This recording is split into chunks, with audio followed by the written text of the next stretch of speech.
Why would anybody have live ammunition anywhere near there? It doesn't make any sense. I know.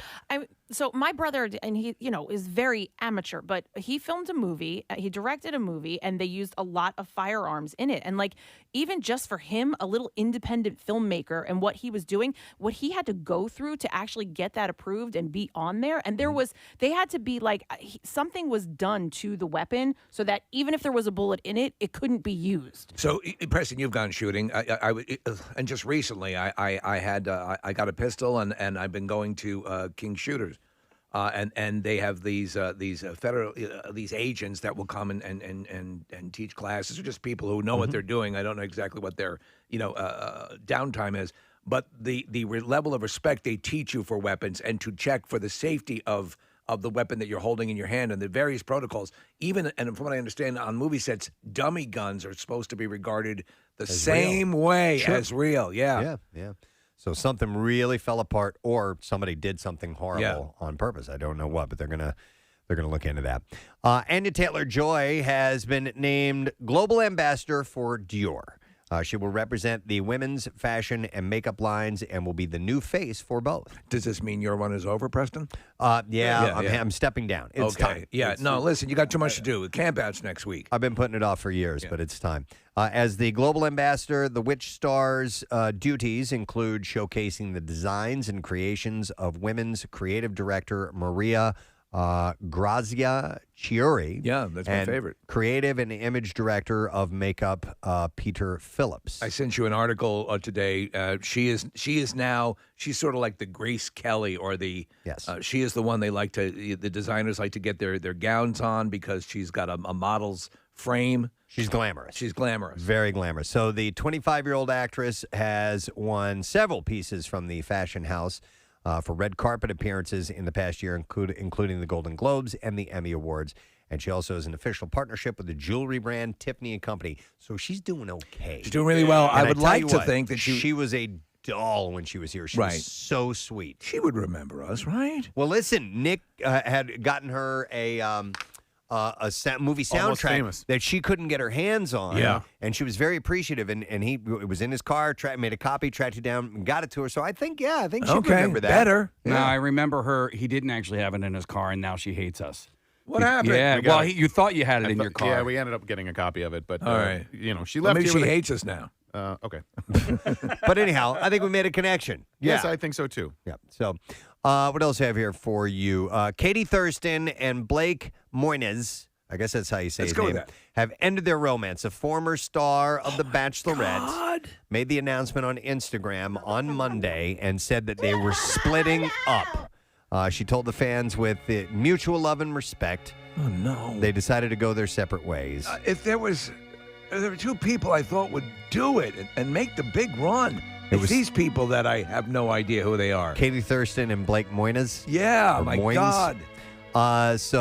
She's from The Bachelorette. She said that it has to make you feel like a failure when all the other bachelor unions have stood the test of time, and you're the one that failed. She wrote, "We ultimately have concluded that we are not compatible as life partners. Yeah. And it is the most caring choice for both of us to move forward independently." Uh-huh. And he posted the exact same statement. Ditto. What she said. Ditto to what she said. Following a whole bunch of other chicks I'd like to bang. Following a whirlwind romance, the couple got engaged during the final episode of season 17 of The Bachelorette. I want to be with you for the next 5.5 months. When the season ended, Thurston moved to San Diego while Moynes returned to Canada.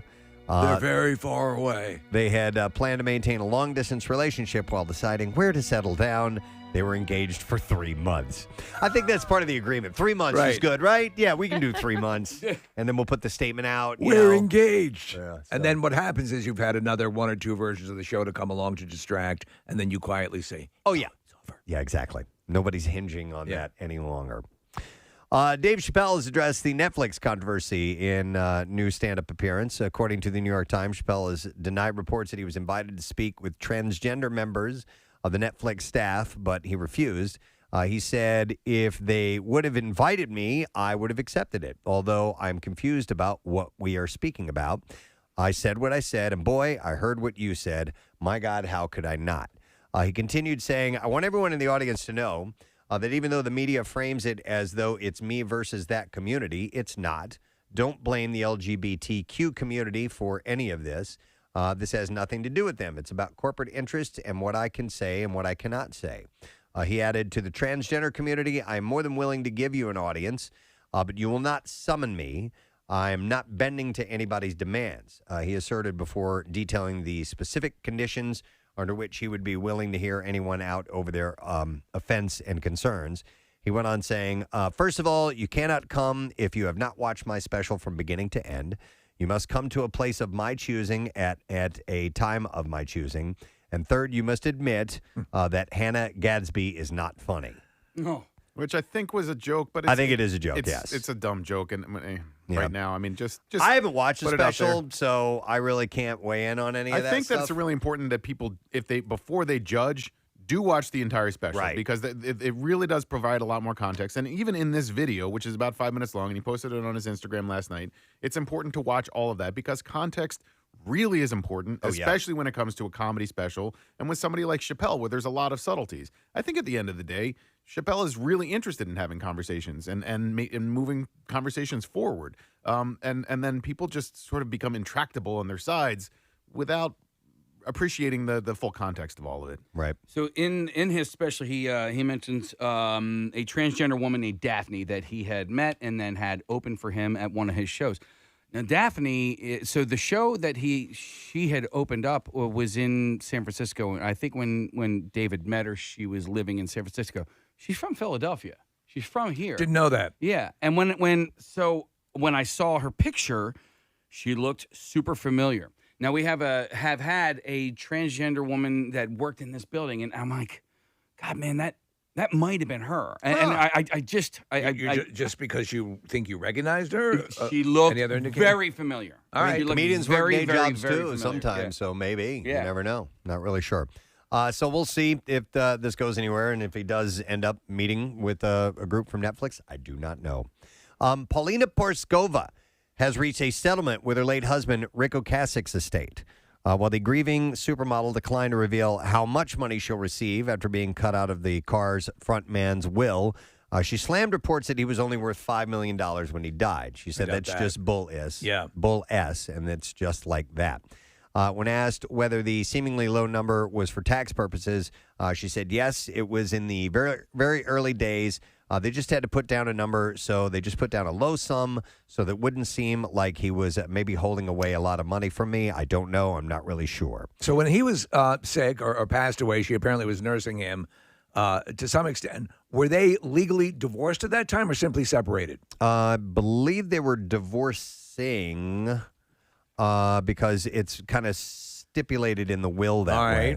right. She added, I know exactly how much I'm owed under New York law, how much is due to me, and I'm getting it. The estate is settling with me. Then flat out, she was asked, how much is it? To which she said, I can't tell you, but I'm going to be fine. It's like $1 billion. She said, I settled last week. There you go.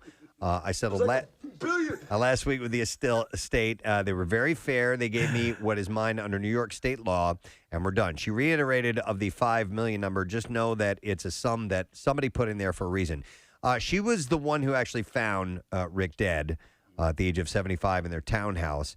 $10 million townhouse, by the way. $10 million? Yeah, $10 million? $10 million. The next day, she learned he'd rewritten his will weeks before and that she was completely cut out. Had he not on his deathbed scribbled an ode to the moose? No, I think he forgot Why about the don't moose. you No. forget the moose for a moment? And had to give up her home. She said it completely sideswiped me. I had no idea. I didn't know how to make heads or tails out of anything. The shock of finding him and the grief of him being dead. And then, oh, guess what? You get no money.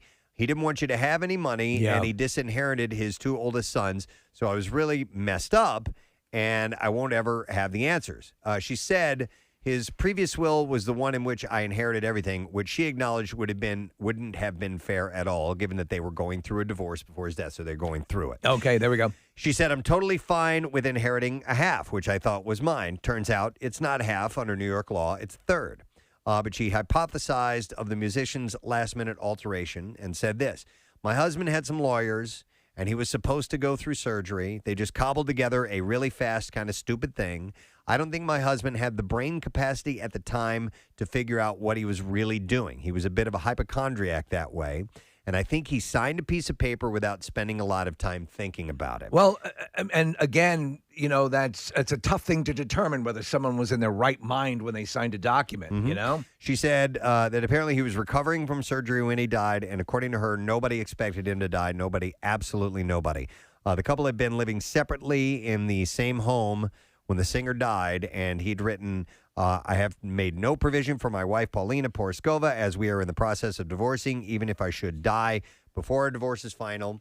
Paula is not entitled to any elective share because she has abandoned me. What a mess. But she said, despite their living apart under the same roof, she'd remained a presence in his life.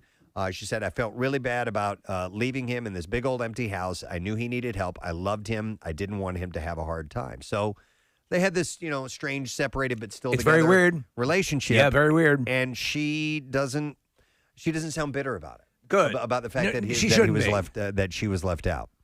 After his death, she moved in with Aaron Sorkin, and it was a short-lived relationship. It only lasted for, a half a year or so. I'll tell you what, she looks tremendous. She was never one of my favorite of the, quote-unquote supermodels or of that ilk or whatever label you want to put on her, but she's aged, and I don't think she's had a lot of work done, and she looks great. Yep.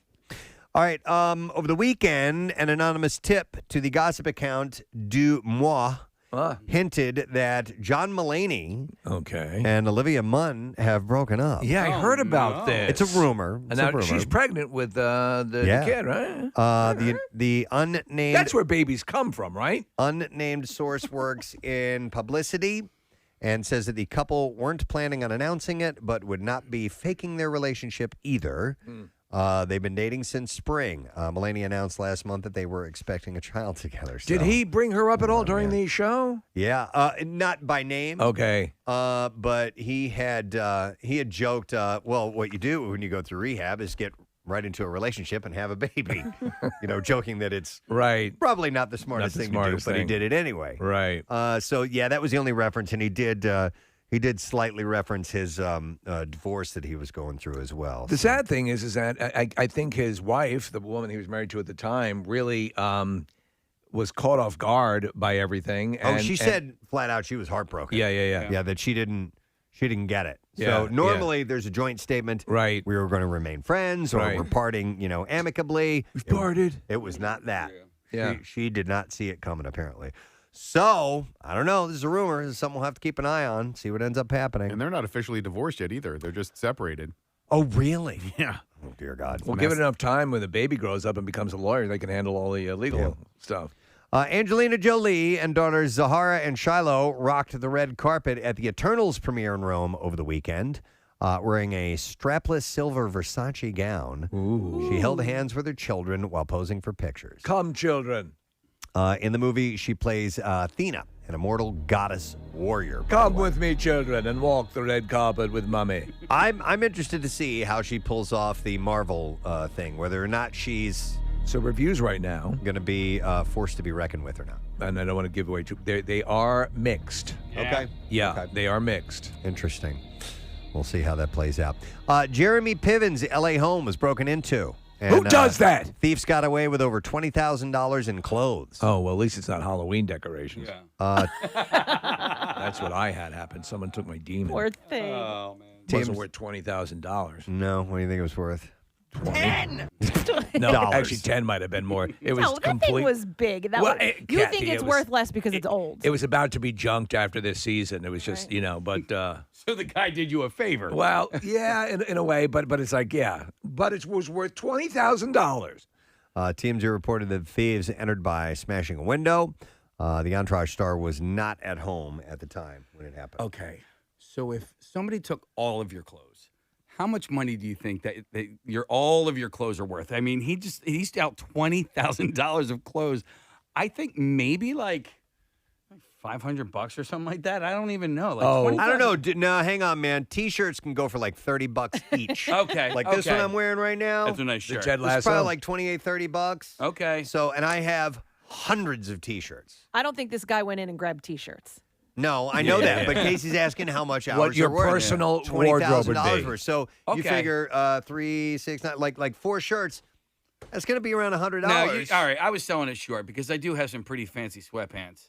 How much do your Adidas pants cost? They're expensive. Casey, I love the Adidas Are they sweatpants, good? by the way. They're awesome. They are.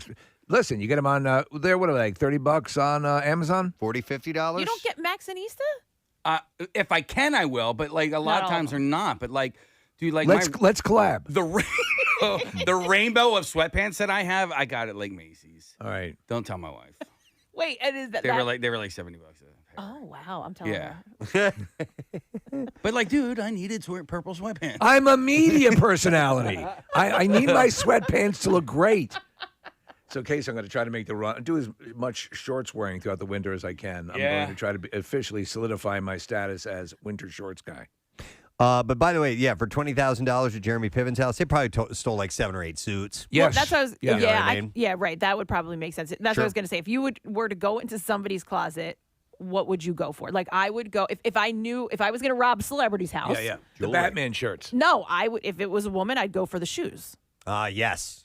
Definitely. You know what I Shoes. mean? They're Small and Like, expensive. yes. Easy to, yeah. A pair of Jimmy Choos goes for about what? Oh my God. I mean, Average, $1,500? Sarah yeah, Wangs. probably. Yeah. So, yeah, that's it would be easy to get those out. They're smaller. You could probably sell them real easy.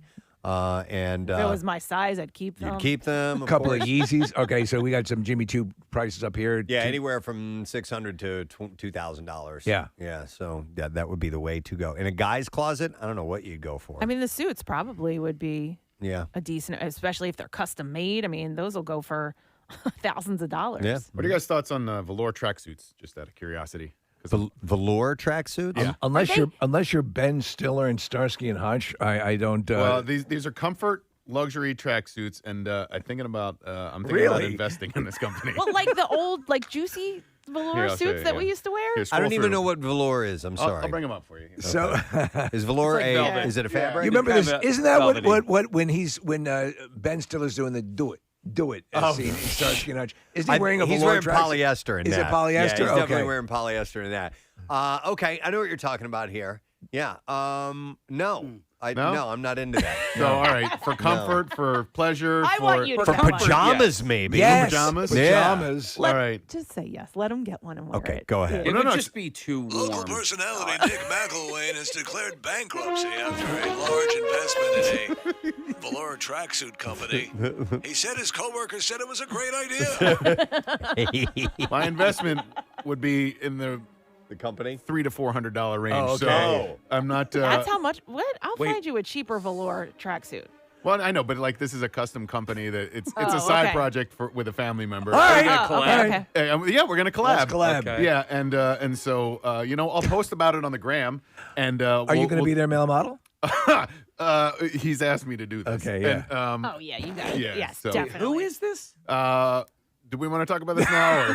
Or? my cousin is married to a guy named Peter, and Peter, believe it or not, works for Scooter Braun. Yes, And, who was the much maligned former manager of Taylor Swift. That's correct. And Peter, Oh, yeah. Peter is a lawyer, and he's really good at what he does, but he works 20-hour work days, Right. and it's an exhausting thing. So for his side hustle, for a side project, Put my money in velour. velour tracksuits. And when he told me this, I was like, "Are you kidding?" And then the more I'm paying attention to it, I'm like, I don't know. Maybe there is a market Hi, for it. I'm Nick McElwain. I'm at home right now in my velour tracksuit, enjoying a cup of coffee. Yeah, a cup. Right? Hey, like Sells itself. those booty leggings that we all tried on. Can they send us one for each, and we can take pictures in them? Absolutely. And we can send them back. thank my friend Nick McElwain from WMMR. He sent me 50 velour tracksuits. All right. All right, so he really should send them to Bert Kreischer as well, because Bert he'll Bert, wear it yeah, and put yeah. it all over his Instagram and stuff like that. But speaking of which, Bert wears these other tracksuits that aren't velour. That I'm like, they're kind of more like the material of the Adidas shorts and pants Yes, that I you and do I like wear. the Adidas stuff. I would wear those. Velour just seems too warm for me. All right. All right. Well, this is the beta test. Yeah. Thank you guys for indulging me. Certainly. You guys ready for clips now? More velour. The harder they fall follows a fugitive who seeks the help of his friends to get revenge on a former enemy. In this clip, director James, is it James? James Samuel explains the approach that he wanted to take to Western filmmaking. The portrayals of the people of color and women, they weren't subservient, and the people of color weren't less than humans, and just really broaden the scope of what was given to us as historical depictions of that era, which was kind of untrue. I just wanted to bring balance to the force. The Harder They Fall is now streaming on Netflix. Here's the next clip. In the new drama film, A Mouthful of Air, a mother of two struggles as she deals with motherhood and a deep, dark secret from her past. In this clip, star Amanda Seyfried describes why she was drawn to the role. I've never read anything that felt so compassionate, yet told the story of something really complicated. The complex nature of having a baby and postpartum depression and trauma. You should be medicated. A Mouthful of Air will be in theaters on Friday. That was a little staccato. Yeah, sounds she like was, a bummer. She was breaking up between each of those. I want words. to tell you what it was like to be a mother with postpartum depression. I want to go to Mario because he's got something to say. Hey, Mario, good morning. Hey, big brown Guatemalan nipple. Getting sucked down by all sorts of peppers. What's up, buddy? Oh, yeah. My man. My man. So to the velour aspect, I have had the same pair of Perry Ellis velour pants for 15 years. All right. And I refuse to get rid of them. Mario, Perry Ellis is a top designer. So how much do those cost when you got them? I got them from Marshall's, and they were $5. Damn. Mario, on what occasions do you wear those? Dude, I wear them lounging around the house. Yeah, as pajamas. It's one of those materials that it's like it like gets softer as you wash it and as you wear it, you know. So and quick funny story, I had an 87 Fleetwood Brom, and that had a crushed velour interior as well, and it was magnificent. Velour actually feels wonderful. Would I want to wear it? I'm not so sure. Maybe like Mario was saying around the house. I love pajama pants. Yeah. And that's my favorite thing to put on. And I might dig velour. I'm telling you, these would be your newbies. Jammies. All right. Mario, DM me. We'll have a chat. We'll Okay. collab. We'll collab. Got it, man. All right, dude. See you, man. I'm Nick McElwain. You caught me putting on my velour pants. I thought I read this, and I went back and found the article, and it was posted in August of 2021, and it says the velour tracksuit is poised to make a comeback. Boom! There you go. So, Turn Nick, that $300 into $400. you are on top of things. Wait, so you invested? We're joined on the show today by Nick McElwain, who's written a book about deep depression after investing in a velour company. Why velour? Why did I get out? I mean, I had it in when they were in style, I had it in every color. I have pictures of me here, like right when we came here, we were in the old studio, and I would wear my velour tracksuits. Okay. Velour, okay. All right, well, you listen, there were naysayers. There are people who tried to dissuade the Wright brothers, Preston. That's right. Always saying nay. None of that. All right, we need to take a break. And reminding you, it is Tattoo Tuesday. So if you want to win that Preston Steve tattoo, text us tattoo, the word 239333. We'll take a break and be back in a second. Stay with us. Preston and your spouse on 93. You will never don't discuss ever agree on ever. And that's not a hole in the relationship. Right. That's just smart. You just don't agree on some things. That's totally fine. If it's an agitation, there's an entire rest of your lives to live. Don't worry about it. Yeah, you know what, my wife and I don't whether Hulk could beat Hulkbuster. I don't think we'll ever agree on is which way the toilet paper goes on the roll. Yeah. And or whether or not you should use it. No. We both agree that you should use it, but I put toilet paper on the right way and she doesn't. Oh, okay. Well, yeah. Top down? Yeah. Yeah, it goes over. Does it matter? It does matter to you guys? No, you know what? Consider this. No, You're bowling it up and jamming it in your butt. It comes off of the toilet paper roll easier. There you go. There you go. Mr. Morrison. Aesthetically. By the way, did you guys see my notes in the bathroom this morning? No. You didn't? No. Oh, is it still out of toilet paper? Yeah. Oh, I saw that Dude, the it was other out day. of toilet paper yesterday. Did you do that last week? No. Because I did it this someone morning. had the courtesy to put up on the door. Yeah. out of TP, so I went to another bathroom. Can you fill me in here? I saw that. So we were out of toilet paper, and In the men's room? In the men's room. So this morning I went in there and I did my business. It was a flashback to Casey when you caught me with my pants down in there. Did you have to move stalls? I did. I moved over to the second stall, and Kathy was out in the second stall. Did you have to use regular? Fortunately, it wasn't so messy that I could pull my underwear use your up. shirt. And I walked in. I used my shirt. So I with the sink. No, I got some paper Ass towels. gaskets. Paper towels. You had to use paper towels? Yeah, but I wet them. I moistened them, so it didn't rip. The man played it right. And so anyhow, what I did after that is I happened to have my highlighter on me. You put that in your butt? No. What is that? I got 2 pieces of paper towel, and I wrote no PTP. Yeah. And set it over the toilet paper dispenser. Awesome. Because if you go in and you see that, and you don't want someone to replicate your horrible situation. Someone actually stuck a note on the door going in last week, and I appreciate them doing that. Fortunately, everything was a clean movement this morning. It wasn't mushy. It was like a good cellist Preston has a clean movement. Yeah.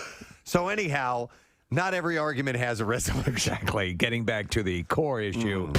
When you start to hit these sub-freezing temperatures, anything below 32 degrees, and then when you get down into teens and the freezing happens even faster, there's all kinds of things that you can do with the weather. You can play with the weather. You can play with the weather. So one of the downside is, of course, the needless loss of life. The plus side is you can do stupid stuff. Yeah, exactly. So we decided we'd try an experiment or two while we have these conditions. So what's the boiling water thing? It is very cool. So here's what you do, and this is a few years ago. This little thing started to happen and pop up. If you take a pot of boiling water, when the temperature gets well below freezing, if you go outside, Kathy, and you throw it up in the air, it turns into snow. Like immediately. Why boiling water and not cold water? Yeah, because it gets out. I guess because of the heat shift. Can we get our physicist back on the line? I don't know. Right? I'm not sure. I didn't research it, to be honest, but there's a reason for it. So. Yeah, and I watched a video the other day of a guy in Minnesota, and I think it was below zero where he was, and he had peed outside, and there was steam coming out. Yes, that does happen. Like just flat out. In fact, maybe you'll have Nick take a dump and see what happens. I don't know. Nick, you got one cooking? Yeah, man. I'll do whatever you guys want. Really? Nick looks very uncomfortable. But Nick, should we just right out of the gate do the hot water? I'm going to take the lid off. Max, you're going to toss it. Try not to toss it in my face. Okay. No, wait, Nick. Before you do it, I would step away from Callie and step away a further. Step out to the lot. Yeah, all right. So Max is going to throw it into the lot, but I'll take the lid off because Max has both hands on the pot itself. Boiling water. You guys ready? Yeah, we're ready, man. Makes sense. All right, we'll watch the video. Nick is going to give the description. 2, 1. Here we go. Took the lid off. Max tosses it in there. Oh my God! Now, not all of it turned into snow, but a decent amount of it did. Also, a decent amount immediately turned into steam. And it's so windy that it went 50 yards away in the blink of an eye. It was down the parking lot. That was gone. We did get instant snow, but the wind is whipping so much that by the time Nick was done talking, it was already half a parking lot away. It was gone. Two things also happened. Max's foot was burnt, and the pot of water is now empty. Oh. Thanks. All right, so let's see Callie's hair now. I don't want her to weld to the. Well, I don't know. I don't think they poured more water on it, Steve. Well, we don't want her to freeze to the thing, right? She's still not laying down. At this point, I'll take it. Well, anything. Yeah, I mean, her hair is frozen solid, guys. All right. It's not sticking up like we saw in some of those hot tub photos. Yeah. Where people, but I mean, it's coated with hairspray and it is completely frozen solid. All right, because she's got very thick hair, so to get that sucker to freeze up the way we want it to would be a lot of work. But you can see the tips; it looks like icicles. Wow. Okay, so we've learned that water freezes in cold temperatures. Yeah. All right. And that if someone's hair is wet with that same type of water, it will freeze in cold temperatures. Then we're looking at Callie here. I just don't want her to freeze to the. Make sure she moves a little bit. Yeah, we can. How long has she been out there? Anybody know? She's going to look like Wendy O. Williams. What was that? About 5 minutes. The punk rocker? Yeah, about 5 minutes? Yeah. All right. Can she move her head so we can see if it's frozen? There we go. Yeah, all right, we have frozen hair. Yeah. It's sticking straight out. No, that's cool. We got it. All right. It actually looks like, what does that look? It looks like the when Maleficent turned the forest dead. Yes. Oh, like all those branches? Three and branches, stuff? yeah. Yeah, it does look like that. Bill calling us? Yeah. Okay, Bill's calling us. Bill's not wearing gloves. Hang on, let me go to him. Did he come in on his motorcycle? No, he is. He just took one glove. Why does he have a chafing dish? There's no way he came in on his motorcycle. Bill Weston, Man About Town, are you there? Good morning, my warm southern friend. Hey. So, first of all, what do you have in the crook of your arm there? Are those peppermints? They're peppermints that my wife went to Costco and got like the 30-gallon size. Yeah. Realized that she only needed a dozen for her candy dish. And Okay. I said, well, why don't you take the rest into work? I said, that's really economically wise. All right, fair enough. And so what did you want to, you wanted to jump in on this frozen hair thing, I guess, huh? Well, I see an intern out here freezing her tail off and with no hat on. Yeah. You know, your mother always said, don't leave the house without your hat and gloves. Yeah. And zip up your coat. And so I said, I hope you get extra credit for your internship program for this. She says, no, there's no credit for this. So, Marissa, we need to have a little chat. Well, Bill, can you just actually go over and just have her raise her head? Because I think her hair's probably properly frozen now. Yeah, let's check on the hair. Hold on just a second. All right. All right. We just don't want her to freeze to this building. Oh, yes. We've got some nice... All right, that's cool. That's it. She's good. It's frozen solid. Have her come in. And it's rigid. It's sticking straight out. Yeah. All right, Bill, how long are your pubes? Oh, Jesus. that's my second question. When Casey asked if they were gray. Casey asked if they were gray. Hey, Bill, you can tell her to come in, Bill. Yeah, you guys can come in. We want to see this. Hold on, Marissa has something. Marissa? Just want to say this is Callie's last week, so this is like her last Oh, we love Callie. Yeah. go. All right. Don't want to get me in trouble. All right, Bill, you and Callie can come inside. A Volvo that was owned by David Bowie was auctioned off for approximately $218,000 in Switzerland. His Volvo 262C was one of the last of that line produced in 1981, and it was delivered to his Swiss home in June of that year. The car was initially registered under Bowie's own name, David Robert Jones, before transferring over to the record company Bellway Brothers. This is the beginning of Philly Loves Bowie Week is today. Didn't he do a commercial for the Chili Dogs place? No, that was Cinderella. Cinderella. Yeah. Pat's Chili Dogs. Chili Dogs. Ground control to chili dogs. Hi, I'm David Bowie with a passionate message about any fan who loves a good chili dog. How'd you get Bowie to do this? Well, he was in town. Well, look who it is. Yeah, hi. Bing, I'm here to tell you about the best chili dog I've ever had. Sounds great. Do tell. It's Pat's Chili Dogs. How did they get him in the first place? If you like a chili dog, bum. Where is it? I don't know. But anyhow, he definitely like a good chili dog. He definitely owned a Volvo, and that's. Oh no, I've got chili all over my Volvo. That's Chili Dogs. We Buy Gold place now. Oh, is that what it is now? Mm-hmm. Okay. Anyhow, David Bowie. Do you have extra gold you'd like to make some money off of? All right, and then finally, what? What? Oh, there you go. I am David Bowie. I just had an otherworldly experience. As Major Tom, I took you into space, but now it's time to explore your belly. I'm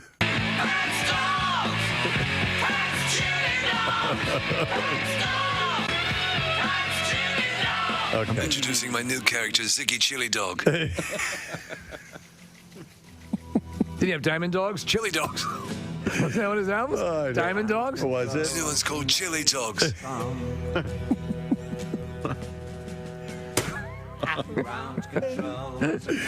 How bizarre would it be just out of nowhere? He just becomes enamored of chili dogs. That he is all of a sudden he is a proponent of chili dogs. Oh, this is Diamond Dogs, yeah. Yeah, Diamond Dogs. Yeah. Did you guys hear the news that Khloe Kardashian is pregnant? You may have heard that, right? Yeah. She was on Ellen, right? She made the announcement, of course, a little while back. She may be head over heels in love with her boyfriend, NBA star Tristan Thompson. Yeah, head over heels. But the revenge body star has no desire to get hitched anytime soon.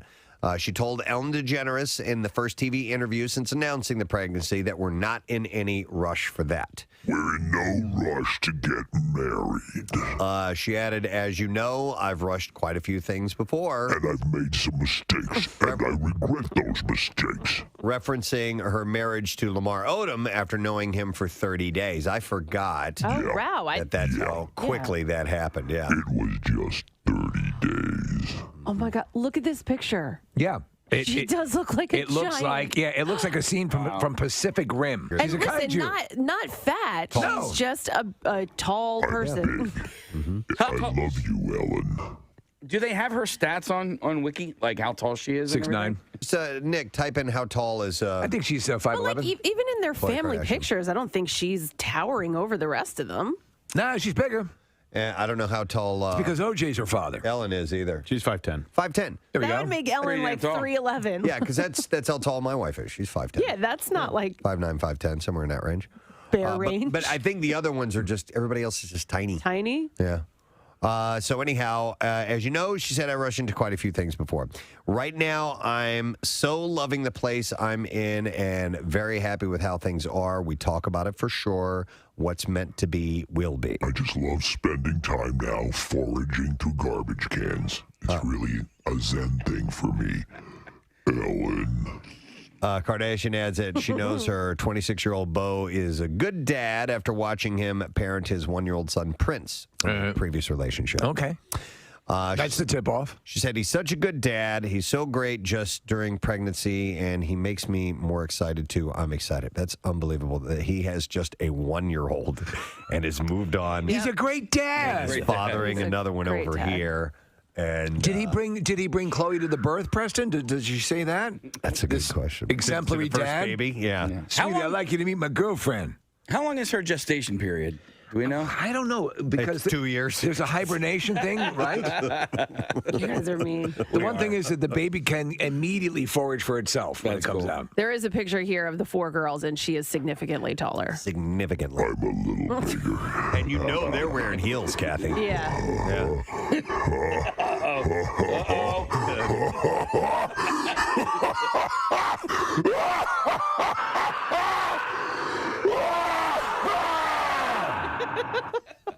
When she gets into her laughing fits, man, she's so watch Can't out. stop. It's a runaway train. Her gynecologist actually zip lines in. It's crazy. Okay, everything looks pretty good. Is that a stalagmite? What is that? Oh my God. One-eyed Willie. Chester Copperpot. There's an entire pirate ship in here. Hey, you remember when we fought that octopus? Oh, that was in the edited scene. Yeah, they took that out of the movie.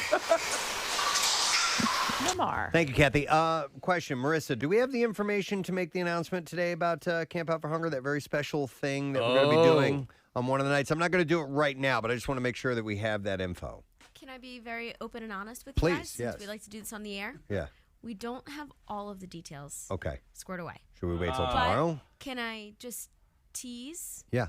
that something big is coming up next week? Yeah, we had mentioned. I even said mentioned that, it yeah. yesterday that we were going to be announcing something today, possibly, but I didn't want to do it. And listen, we all get very busy in the morning. We didn't get a chance to talk about this before the show, so Maybe we can just say save the date next Thursday evening. okay. Something big is going to happen at Camp Okay. Out. Save the whole freaking week, and if it comes better, now it's looking That pretty night, good, right? yeah, that night is the only night that there's not a Flyers or Right. Sixers game. Yep. So, we're going to do something big. And as we said yesterday in our meeting, it's pretty much a slam dunk, correct? Well, we're just waiting for Yes. stuff to come together. All right. Yeah, and we have to get we some will. approvals. Okay. All right. But you'll be able to come. Approvals. We don't need no approvals. No, man, we're loose cannons. But you'll be able to come to the camp out that evening. Yeah, that evening. You can still come to the camp out throughout the week in the evening to drop off food and say hi and stuff like that. But we wanted to do an evening with an event, and we're working on it for that Thursday night. So we'll let you know the details when they come together. But I was hoping we'd have it today, but it's all good. We'll get to it when things are approved. All right, so did you guys know Halloween was this weekend? Yay! Did you get the memo? That is coming up. I saw this thing, and it was on the news this morning, and I wanted to ask you guys about it because apparently it's coming back, and I was not aware of Halloween Town. Halloween Town. Are you guys familiar with Halloween Town? I've heard of it. I'm looking into the faces here, and nobody knows what I'm talking about. Well, we in the Velour industry, Preston, are very attuned to Halloween Town. No, Halloween Town was a Disney Channel original, a series of Disney Channel original movies. Oh. And apparently it's becoming, like, popular again. Well, They were years ago, though, weren't they? Yeah, well, 1998. That was one of the movies that they played at that activity that I put on my list out at Snipes Farm. They did movie nights, and Halloween Town was one of them. All right, so it's apparently it's starting to resurface. I think people are getting rediscovering it, nostalgic about it, and maybe showing their kids now Halloween Town. But I saw a special on ABC News this morning, and the lead actress and how they're really embracing it, and people are coming around on this. Debbie Reynolds was in it. The film, it says here, I'm reading. Did she play a witch? This article, while cheesy AF, did cleverly craft a world that was as fun to live in as it was to watch, which is perhaps why fans of the film can actually visit the set in St. Helens, Oregon every Halloween season.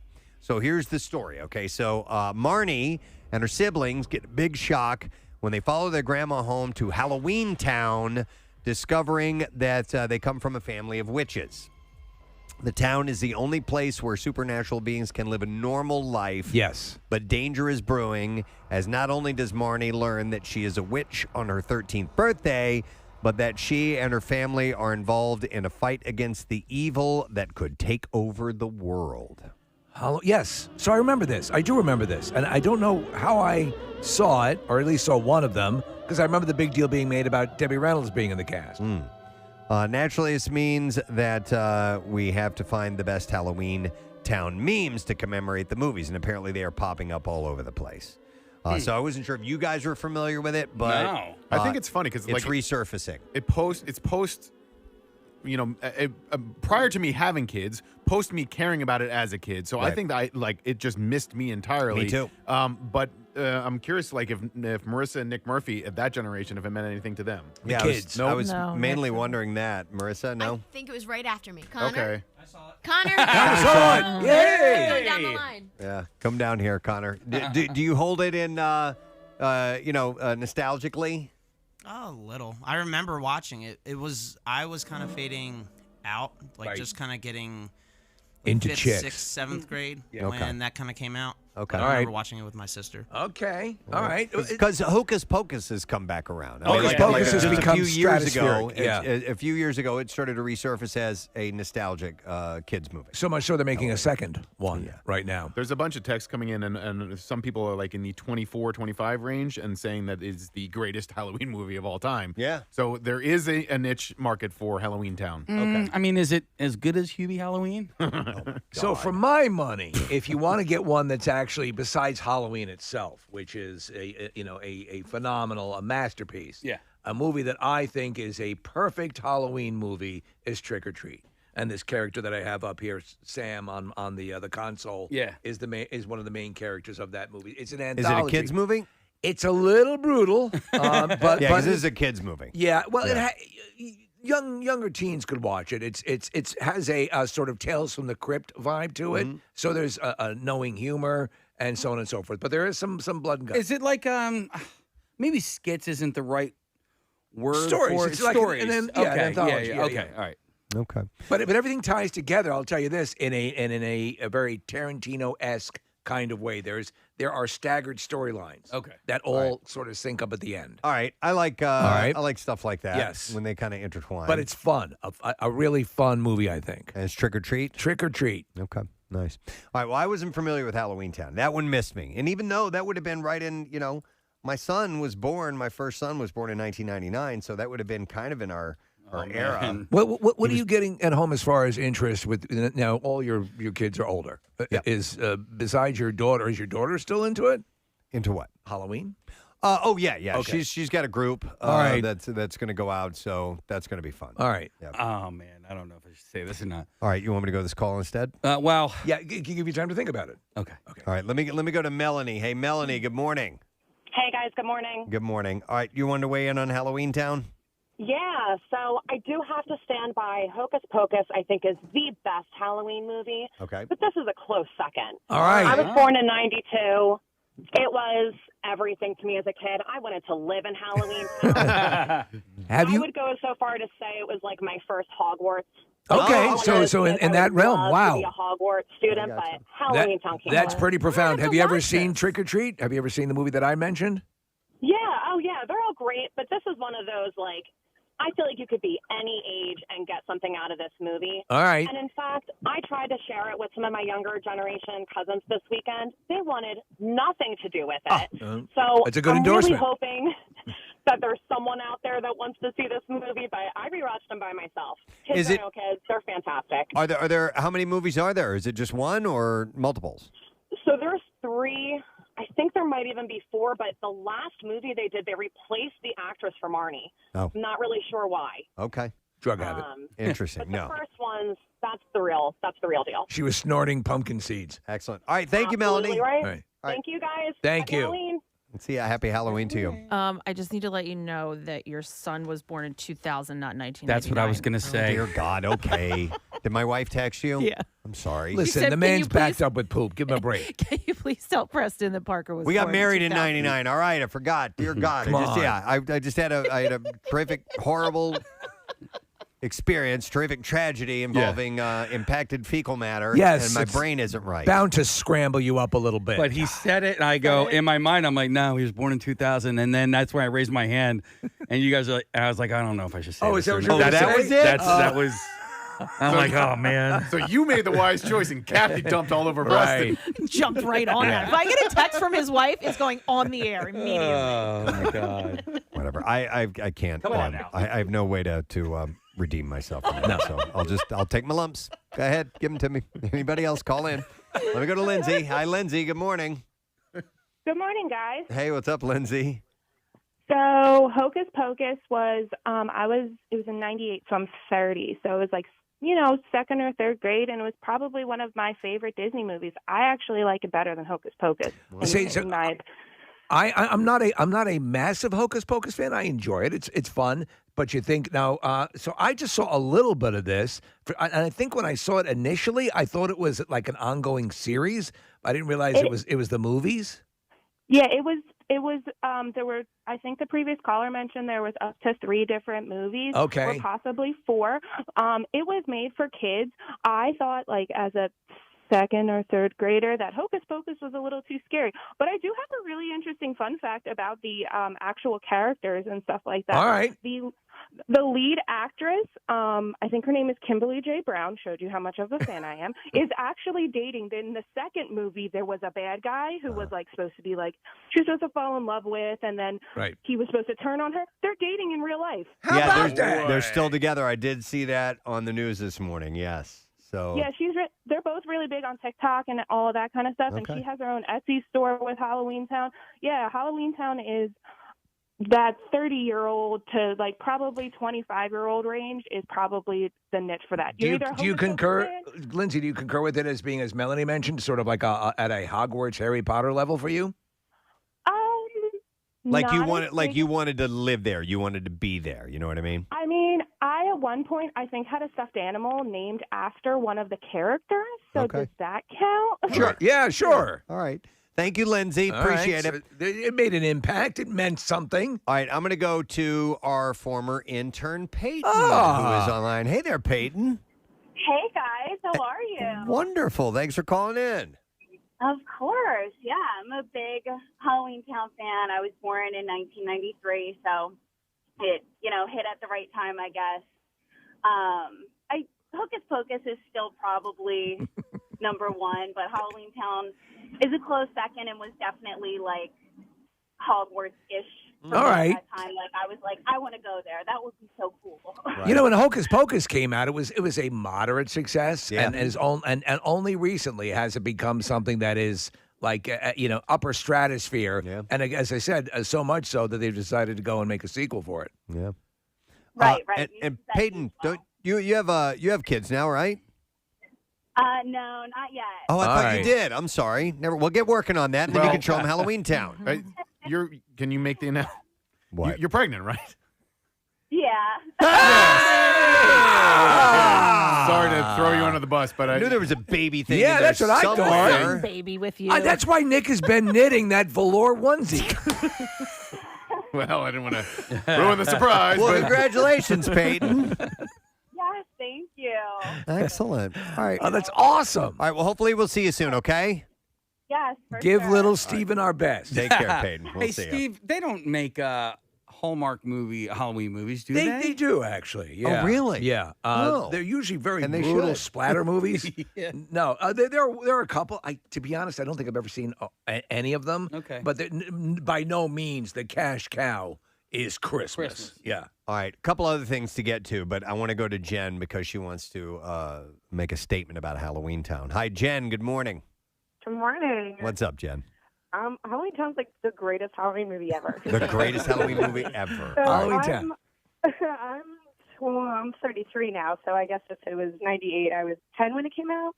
But it was one of those Disney Channel original movies. So I just remember, I liked Hocus Pocus, but I was like too scared at 10 to watch it. It was kind of terrifying for kids. So I think Halloween Town was like the good alternative. But for sure, everybody I know that watched it wanted to like be in the town, wanted to be a witch, I remember like walking around Halloween being like, oh, this is Halloween Town. I love this. Oh, I love that. So if there was, you said the actual town, Preston, being used is visitable? Yeah, you can actually go and there. it's done up for Which Halloween? I didn't know that, so Yeah. I want to I absolutely would visit Plan it. a And trip. I It's think- in St. Helens, Oregon, and every Halloween season they you can visit the set because I guess they still have it there. Would you That go is- do something like that, Jen?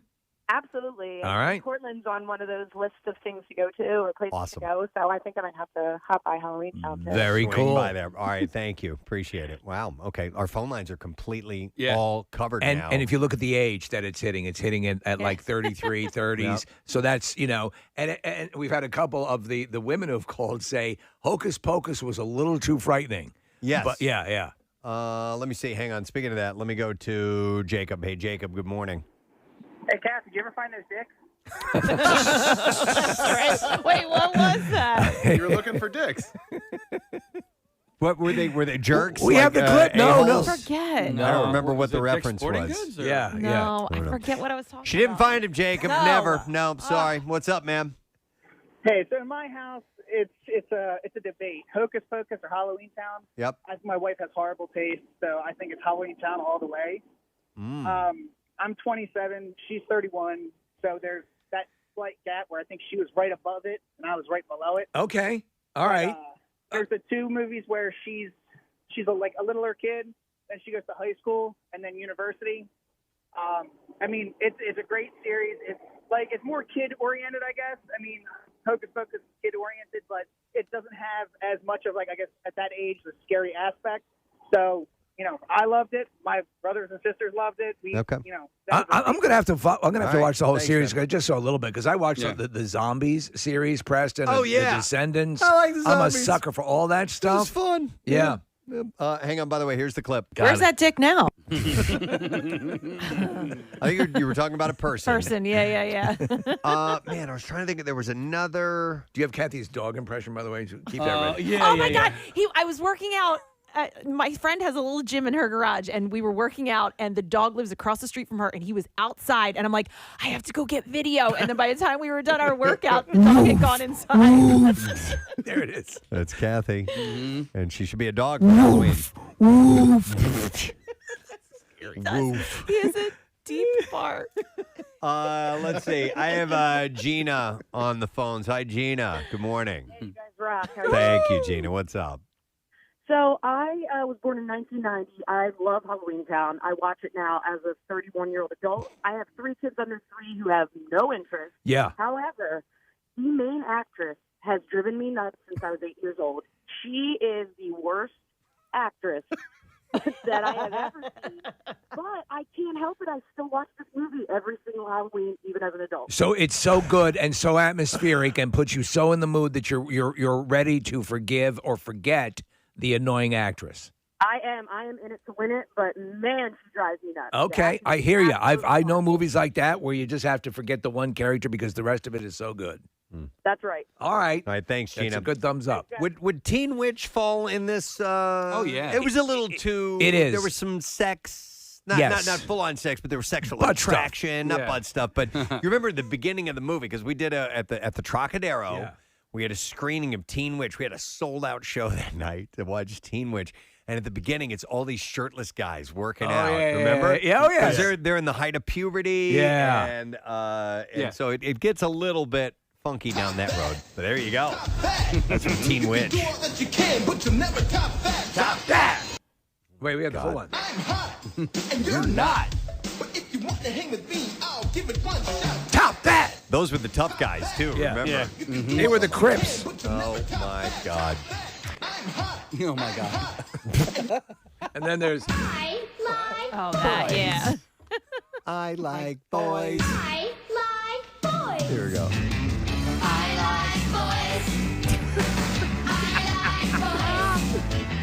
So bad. But we had a blast watching that. You saw who got the writing credit on that? No. Bono Vox, it said. Bono. Yeah. From you too. It's a song about... Loving boys. I had no idea. Loving them for all their boyitude. Let me go to, I have Danielle. Hey, Danielle, you're on the air. Good morning.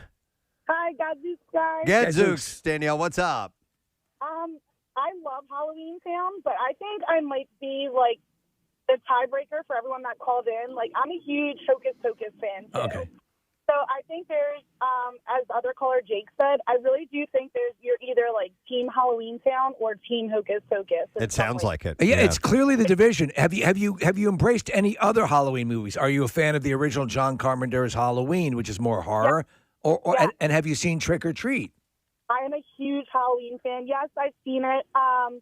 Like anything Halloween oriented, that's just, my favorite holiday. So Thumbs up. Yeah, I love it. And the movies that create the atmosphere. Have you seen Hubie Halloween on Netflix? Yes, I have. It's And not good and it's great at the same time.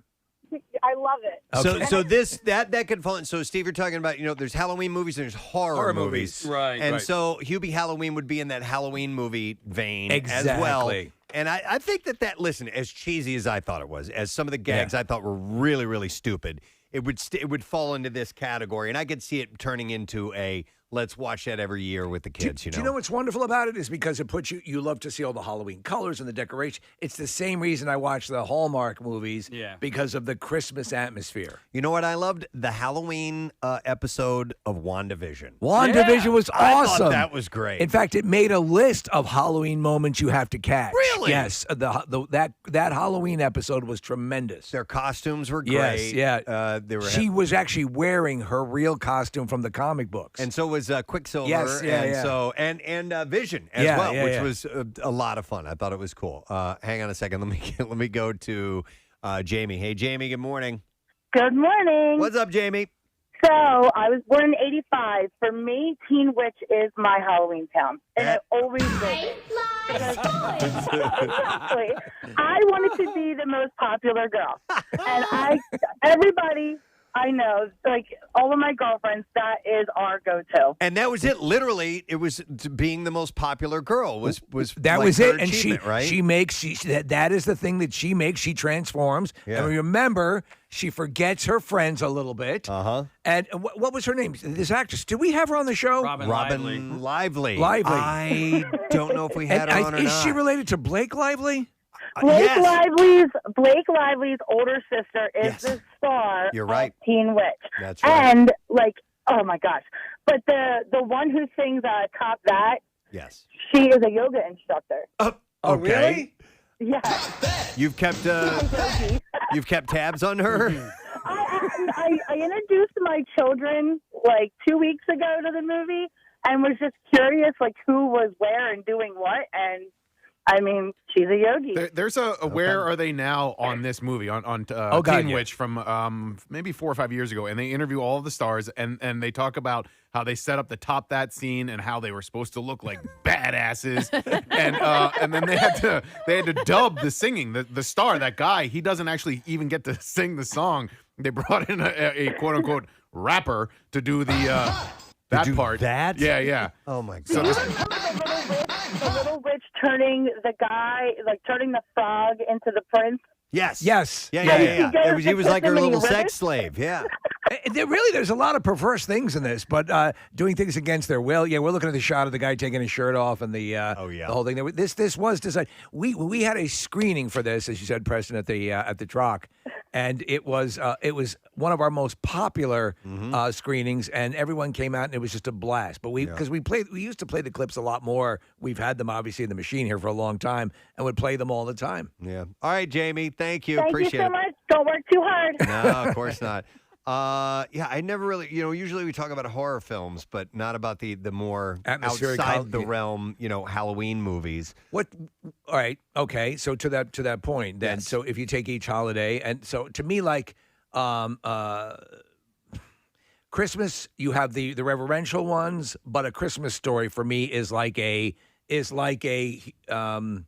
the more fun peripheral aspect to it. Yeah. Right, and Elf would fall in that category too. Right. Yeah. As opposed to It's a Wonderful Life, or movies that go A for little the bit heart. more, A Christmas Carol. Yeah. So that sort of level. What would you say to me for Thanksgiving? Trains, planes, and automobiles has a big probably right. Yeah. I'm trying to think of other Thanksgiving movies. I guess if they're going, is there a movie where the Pulp family's Fiction. Pulp Fiction, yeah. all getting together? You know what I mean? And going to a dinner. So No? I'm sorry. I don't think so. I don't know. I can't think of one. There's a movie with Al Bundy. What's that called?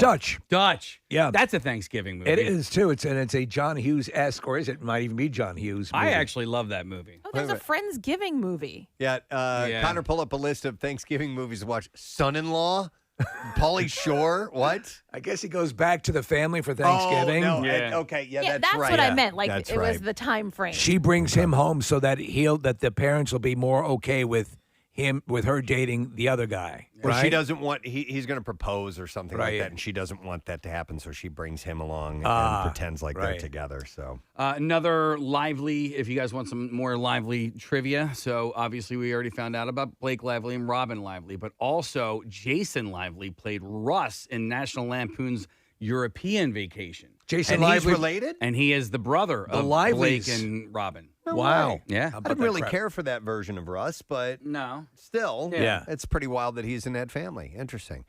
Rusty. All right. Well, listen, we got to take a break, and we just scratched the surface on Halloween. It's Oh, my this God. week, and we haven't had a chance to really talk about it, so maybe we'll dive into some other Halloween conversations as we go along. But this is less horror movies, more Halloween movies, and I was not familiar with Halloween Town, but Steve, apparently there's a big underground resurgence in that I'm going to watch it. Disney movie. Yeah, because again, I'd just seen a little bit of it. I Yeah. enjoyed it, but I didn't realize there's all that sitting out there to be mined, and I'm going for it. And if we've learned anything today, it's that my son was born in 2000, not 1999, like I thought. So, all right, we're going to take a break. We'll come back in just a moment, and we have the bizarre file on the way next, and a special announcement concerning the Camp Out for Hunger as well. We'll be right back. Stay with us. By the way, The Gooies instead of the Goonies. she's really pretty. She has. She's yes. She doesn't look anything like she used to look. My assistant. Come on over here, man. Hey, Look Sloth, at come this. here. Look at this. Navajo cave etchings. Then when they have to do the look around the back end.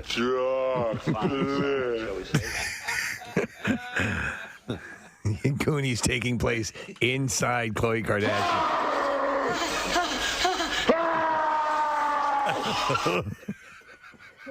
Quickly, hide in the fallopian tubes.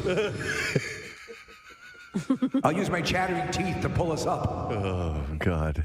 All right. So anyhow. They'll name the boy, if it's a boy, Tristan Jr. Okay, cute. Just to let you know. Here's another bit of trivia for National Trivia Day. Long before rap battles, there was flighting, the exchange of witty, insulting verses. The verbal throwdowns were popular in England and Scotland from the 5th to 16th centuries. So it was kind of like, your mama jokes, I guess, going back and forth, but back in the 5th to 16th Your mater centuries. gives handies to the house staff. Your mater. Yeah, mater. Your mater inhales snuff through her buttocks. Burn. Got you. Dude, you know what that made me think of? Is we talked about knock-knock jokes being a big thing in the 1930s and 40s. Yeah. And you were FDR. He was trying to doing a knock-knock. Who's that? Your mother manually stimulates migrant workers. Oh my God! Yeah, so they it was called flighting. Yeah, flighting, and they would jab do little jabs at each other. Your mater is so corpulent when she sits around the house, the spire sticks in her rectum. Snap! Oh snap! Snap!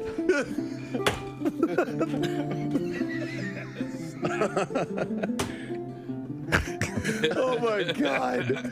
All right, so that's what they used to do apparently. So that's been going on for a long time. I think we talked about this one time, the history of humor and what makes us want to laugh and makes us want to make others laugh, and it goes back.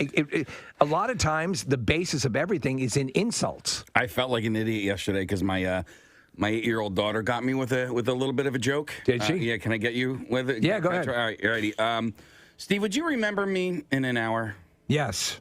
Steve, would you remember me in a day? Yes. Steve, would you remember me in a month? Yes. Knock, knock. Who's there? I thought you said you would remember. Snap! I was like, how did I fall for that? My daughter got me one yesterday too, which was what do you call a suspicious noodle? What? An impasta. I was like, spaghetti? All right. It's like beef stroganoff. Yeah. Hawaiian. You heard of jerking cattle? Beef stroganoff. Mm-hmm. Or did you hear about the peanut walking through the park? It was assaulted. I mean, they're so stupid. I know, and they're great. Yeah. I don't even necessarily know how to verbalize the feeling that I have inside when I see like lame Eagles chants and people making up their own lame Eagles fight songs and lame quote unquote pep rallies. As you were like forced pep rallies. Forced pep rallies. Forced Okay. pep rallies. All right, here's one. Yeah, and these I love the outfit and I love the zeal Can for you it. describe it, please, for All right, those who are listening to the radio? So it is an older couple. Married couple that has made up, and they're dancing. They're wearing Eagles gear. She's got a cool little Eagles tinsel wig on, and Steve, Yeah. I know you love I'm tinsel. a huge fan of tinsel. Right. And they're making up their own Eagles song. So you hate this elderly couple because they've made up their own Eagles song? I think it's a lame song. So what? They're having fun. You know what? And you're right. They are having fun. Here, Marissa, pull the audio. She heard us talking about this in the break, so she pulled up the audio. I haven't heard this. I've just seen this video footage that we're watching right now. So here we go. This is them, and their Casey says lame Eagles fight song. Fly all the way up. Fly all the way up. Fly all the way up. Mm-hmm. Come on, Eagles, do your thing. We need a Super Bowl ring. Fly all the way up. Yeah. Fly all the way up. Yeah. Fly all the way up. Get behind this, right? Fly all the way up. I agree with you, Kathy. Yes, they're having fun. E-A-G-L-E-S, Eagles. I I love the genuine zeal, the energy. What you don't know is that this woman is an Army veteran who donates her time on the... No, I don't know what the story is. They're having a great time. Yes. I was trying to run a CSI diagnosis or analysis of, I think, what... These are clearly time Eagles fans. They're really happy. Really entrenched in it. Are you more pissed off about what you perceive to be bandwagon jumpers? Okay, then I'm at a loss. I just don't. Why do you have to make this lame song? We have a good song. But they're not. They're having fun. They're a couple. They're having you know fun what, in their Kathy? own I'm home. with you. I am Listen, they're not out performing it somewhere. Fly all the way up. Well, yes, they are. They're And in their now it's house. on my Twitter feed. Let me I have ask no you control. something. In defense, and Yes. Kathy, I know you're going to back me up on this. All What do Eagles do? They fly all the way up. Exactly. Exactly. And then they also swoop down and Wait, listen. I love you his know? participation. Where there's like one time where he's like, Yeah, that's it. Well, listen, I don't think they're trying to rewrite the Eagles fight song. They're just having some fun. I listen, and I know because I bought the stinking dog mask. And anybody that wants to criticize the dog mask craze, I say, shut up. We're just having fun. You know what I mean? You're contradicting yourself here. Contradicting myself. He's admitting the hypocrisy here. Yeah. So you're saying on a completely visceral level, and you don't understand it. Right. Is it all just based on the fact that you think this song sucks? Yeah, I think. When I think it's brilliant? Well, all right. So I think I'm mad about the song because it was presented to me, and I believe it was presented to me on Twitter. Like, dude, this is great. What do you mean? It was posted. No, yeah, but it was somebody sent it to me. Oh. So somebody added me, and they're Great like, as in- "This is great," and I was expecting it to be like this awesome song, and then I click on it, I'm like, "Oh, That's not their fault. It's the person who sent it to you. I think what they meant by Yeah. this is great is look at this older couple having fun. That's Yeah. probably what it means. Fly all the way up. Yeah. Fly all the way up. way up." Did you see? Fly all the way up. I love that. Fly all the way up. Yeah. Come on, Eagles, wanna do hear his. your thing. We need a Super Bowl ring. Fly all the way up. Yeah. Yeah. That's it. Wait, it's not even a whole yet. It's like this. Well, It's like, yeah. I'm on camera too. it almost sounds like a someone from Maine. Out. Out. Fly all the way up. Yeah. Can we have some goddamn dinner now? We should try and start a new chant. I think this one is S-E-A-G. No, not Seagull? no, not seagulls. No, fly all the way up. Fly all the way up. Yeah. Fly all the way up. Hang on, we have the actual. Fly all You've the come way around up. on this, haven't you? We have the. Fly all the way up. I think we have the song that that inspired the Come whole thing. on, Eagles, do your thing. We need a Super Bowl ring. Wait, here's Fly all the way up. best part. Yeah. Yeah. I love it. It's just, I've been with this woman for 33 years, and every day is a living hell. Here we go. Shorty, what you want? I got what you need. I'm all the way up. I'm all the way up. I'm all the way up. All the way up. I hear his part now. I'm all the way up. All right, so that's what it came from. I hear his part now. Yeah. Yeah. Oh. What? Is the dinner ready? Yeah.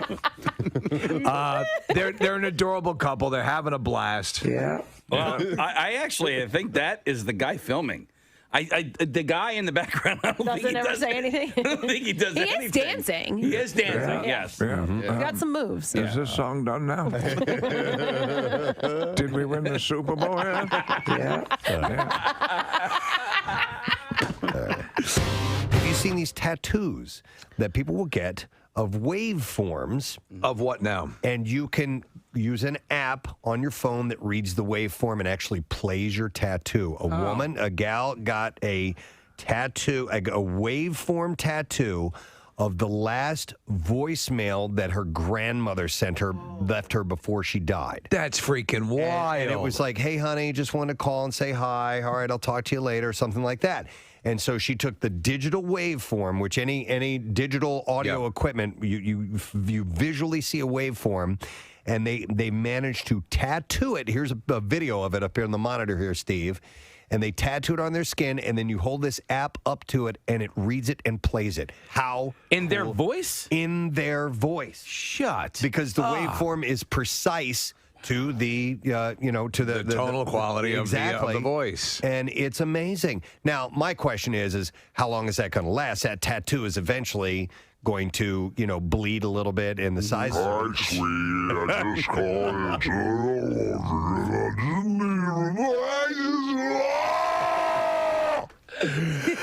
But now I regret getting that tattoo. But it's pretty amazing. Probably should have watched my weight. Yeah. I see it's grandma. A stretch mark for us in the middle of it. Yeah, put it in a spot that's not, put it like on your gut or anything. Yeah, like that. something that's not going to expand or contract over time. Isn't that cool? That is cool. Talk about a tattoo that has some meaning. Yeah. And that can be converted to the audio is very cool. Even still, just a visual representation of your loved one's voice. I just don't understand how that works, how it's their actual voice and not. Do you know what I mean? Like, because the waveform is now. It may be what happens is, I don't know the specifics. In the perfect scenario, the waveform represents exactly all the tonal aspects of what it's representing. However, maybe what it does is the app plays it back through a stored recording that matches that waveform. Let's find out. I'm looking it up right now. Because it almost seems. Where are my cookies? Yeah, it almost seems impossible, and you want them. You want the waveform to sit in their best. Right? Yeah. I have to piss. It's great hearing him again. You don't want me dead. Okay, you can have my money, you blood-sucking bastards. I also like to look at animated feature film. Yes. We watch a lot of animated movies in my house. The Boss Baby.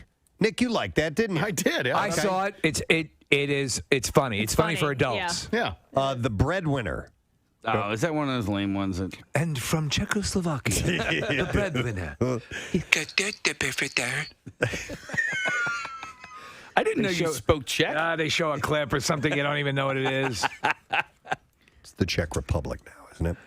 Yeah. Yeah. Or the cashier's But Czech Steve's Republic. right. This is a headstrong young girl from Afghanistan. She disguises herself as a boy and blah, blah, blah, blah.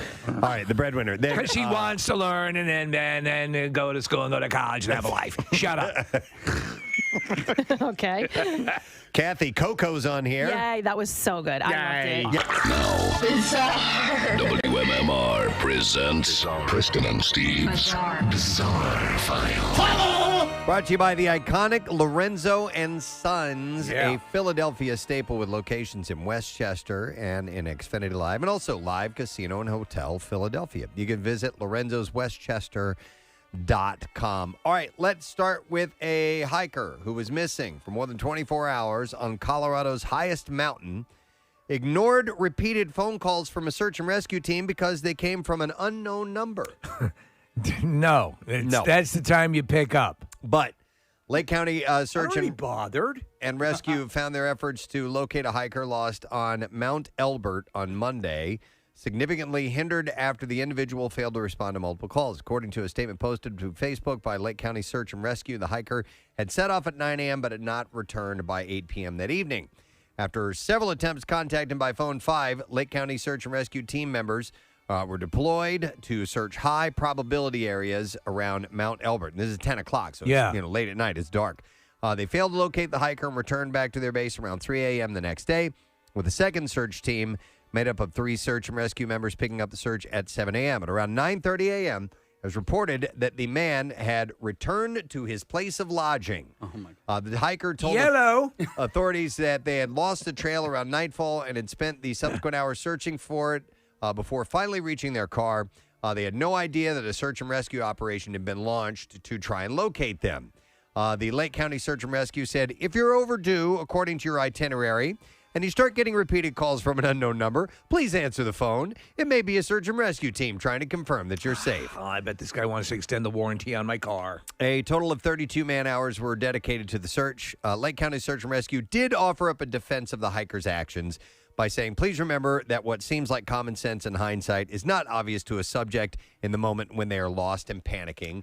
In Colorado, most folks who spend time outdoors have a good understanding of the search and rescue infrastructure that is there to help them, but this is not the case nationwide. This man is clearly an idiot. Don't beat up on him. In his defense, he's very stupid. All right, a chicken enthusiast. That's right. Is facing felony burglary and child abuse charges after allegedly striking a teenage worker in the neck because she was unhappy with the service at the KFC drive-through window, according to Florida police. So you can't back talk the KFC people? You can't hit them. Okay, so that's what happened. Alexandra Maldonado was arrested Friday afternoon following the confrontation at a KFC near her St. Petersburg residence. You call this chicken? Investigators allege that Maldonado, displeased with the service, walked up to the drive-thru window and hit the 16-year-old victim. Poor bastard. Causing a visible red mark. Maldonado, who works at a Metro PCS store, reached into the drive-thru window to strike the girl, cops allege. Sucks. The crime was captured on surveillance video. Maldonado was arrested after her car was pulled over by police. She reportedly admitted to the offense. I went a little crazy. And she was charged with child abuse for striking the minor. She was also hit with a burglary count for entering the KFC, which was closed with the exception of the drive-thru window. I will not settle until this person gets the death penalty. They put her in the county jail, by the way. Hey, here's an interesting follow-up story to one that we had last week. Drone operators were preparing to launch a daring rescue mission to carry several dogs out of the volcano's lava zone. Yes. When they realized something had changed. All of the dogs were already gone. And it was apparently the work of a group of mysterious rescuers who left a spray-painted banner reading, "The dogs are fine," and the message was signed, "The A-Team." The A-Team. Wow. Yes. Got in there. Any idea as to how they were able to get across those lava streams? Well, let's start with this. The dog's plight had made headlines for weeks after emergency teams realized the animals had been stranded by lava from a volcano prolonged eruption on the island of La Palma, Spain. Pity the fool that don't save lava dogs. Drones have dropped food and water for the animals as officials consider ways to rescue them, and it was deemed too risky to attempt by foot. Helicopters were ruled out due to ash and pyroclastic rocks in the air. And animal advocacy group Leals had then asked the drone company Aero Cameras to use the large cargo drones to fetch the dogs, trapping them in nets, flying them to safety, and that plan moved ahead this week as special flight permits were approved. But the animal rescue story turned into a mystery. Leal said Thursday anonymous animalists seemed to have entered the area and rescued the dogs, citing a video that it had received by email, as well as footprints that were detected by Aero Camera drones. The animal group posted a video to YouTube showing a banner on a wall where one of the dogs was located. And footage of the anonymous video was shot by a drone. Leal said that it suspects that the unknown rescuers might have used a drone's thermal imaging to determine a relatively cold path through the lava field. That's pretty amazing. And they used that. That's what they think. So and they were able to through. walk in and walk out. Leal said the video arrived via a brief email that was also signed by the A-Team. The message thanked the group for its work and concluded with the hashtag that many locals in La Palma have embraced, which is stronger than the volcano. Aero Camera said that its drone flights Wednesday had shown the banner where one of the dogs had been, but because the wind had seemingly flipped the large sheet over, the message wasn't visible at first sight. While it seems that the dogs have been carried to safety, Leal said that they would like to know who the rescuers are, for them to share proof of the dogs, that they're okay and in good condition, and also to thank them as well. Yes, so, that's a great ending to a story. I thought that was a great outcome. Absolutely. All right, and then we have time for one more. Let's go with... I'm looking for a shorter one because we have somebody on the line. We do. All right, how about this? Christopher Sacco was fighting a large fish, or so he thought. He'd already lost it once, and he wasn't going to lose it again. And when he finally reeled it in the line, he realized that he had the catch of the day. But it wasn't a fish, no. It was an abandoned gun. What? Sacco was fishing off the shore before noon on Saturday when he reeled in a Publix plastic bag. Inside the bag was a black revolver with a rock secured to it by red and white twine. Oh my God. So it was sunk intentionally. Right. Sacco said as he reeled it in, "You got to be kidding me. I found a gun." He said, he looked at me, he said, "Are you serious?" And I said, I'm like, "Bro, I found a freaking gun." Sacco called the sheriff's office to report the gun. Officers took possession of the gun and placed it in the property and property and evidence. The weapon was entered into the Florida Crime Information Center and the National Crime Information Center as well. So somebody I got to getting rid of a believe firearm, yeah. I got to believe that was used in a crime. You don't Somebody go was trying to get rid of it. Do you go gun fishing with a pistol? Is that something you do? Not that I know It seems of. kind of reckless, right? All right, and there you go. That's what I got in the B file for Do you. people do that like magnetic fishing? Don't they do Yes, that? they absolutely. Yeah, magnet fishing. Yeah. Yep.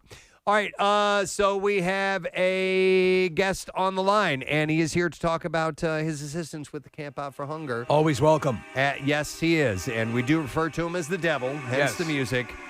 And he's our friend, Mr. Steven Singer. Hey. Good morning, Steven Singer.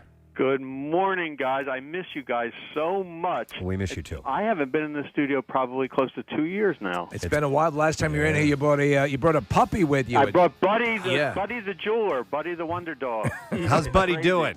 Yeah, Buddy's doing great. We're both sitting here in our velour jumpsuits. So we're having fun this morning. We're right in tune with the show as always. You would look great in like a purple velour. Oh yeah, Of all of the I people wear on it the all the planet. Yeah, Steven, you probably look best of everybody that we know. I think like that's your uniform. Oh yeah, I'll wear that with my pimp hat, man, and my gold cap, Absolutely. Pinky ring. I look. You give me how fly I look in a 1972 Lincoln Continental. That'd be great. I will rock that. I will absolutely rock it. Oh All right, yeah. Listen, so Camp Out for Hunger is on Monday, Steven. And I know. I we can't believe it's here already. And you guys are so. I got to say something just on behalf of myself and all of the fans and everybody in our area in Pennsylvania, New Jersey, Delaware, everywhere, that you guys always give back and always are so caring and so loving to this community. And I don't know of anybody actually that does it better. And I can't thank you enough for including us and everybody at Steven Singer Jewelers to participate in this, and we're going to do something very special this year. Okay.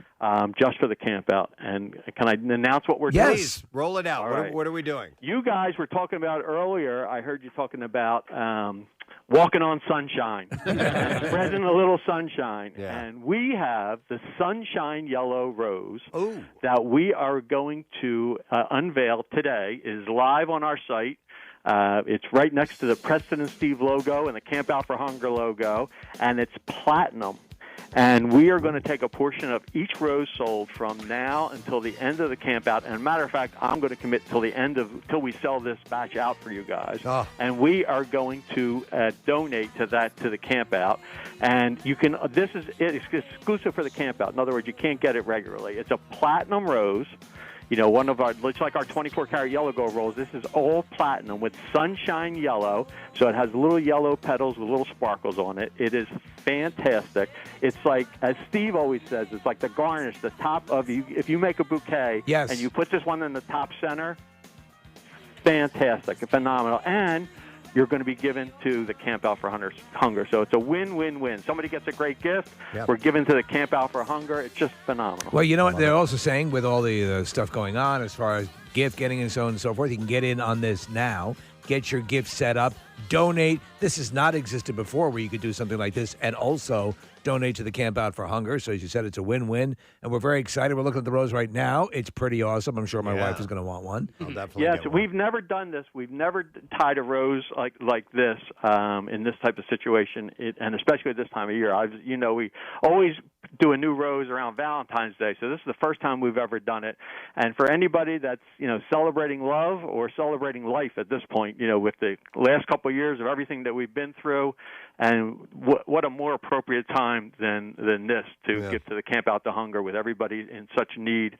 And I mean, I just can't believe every year you guys just top yourself and do it again and again, and just it's really unbelievable. I travel around the country and all people mention the Camp Out for Hunger.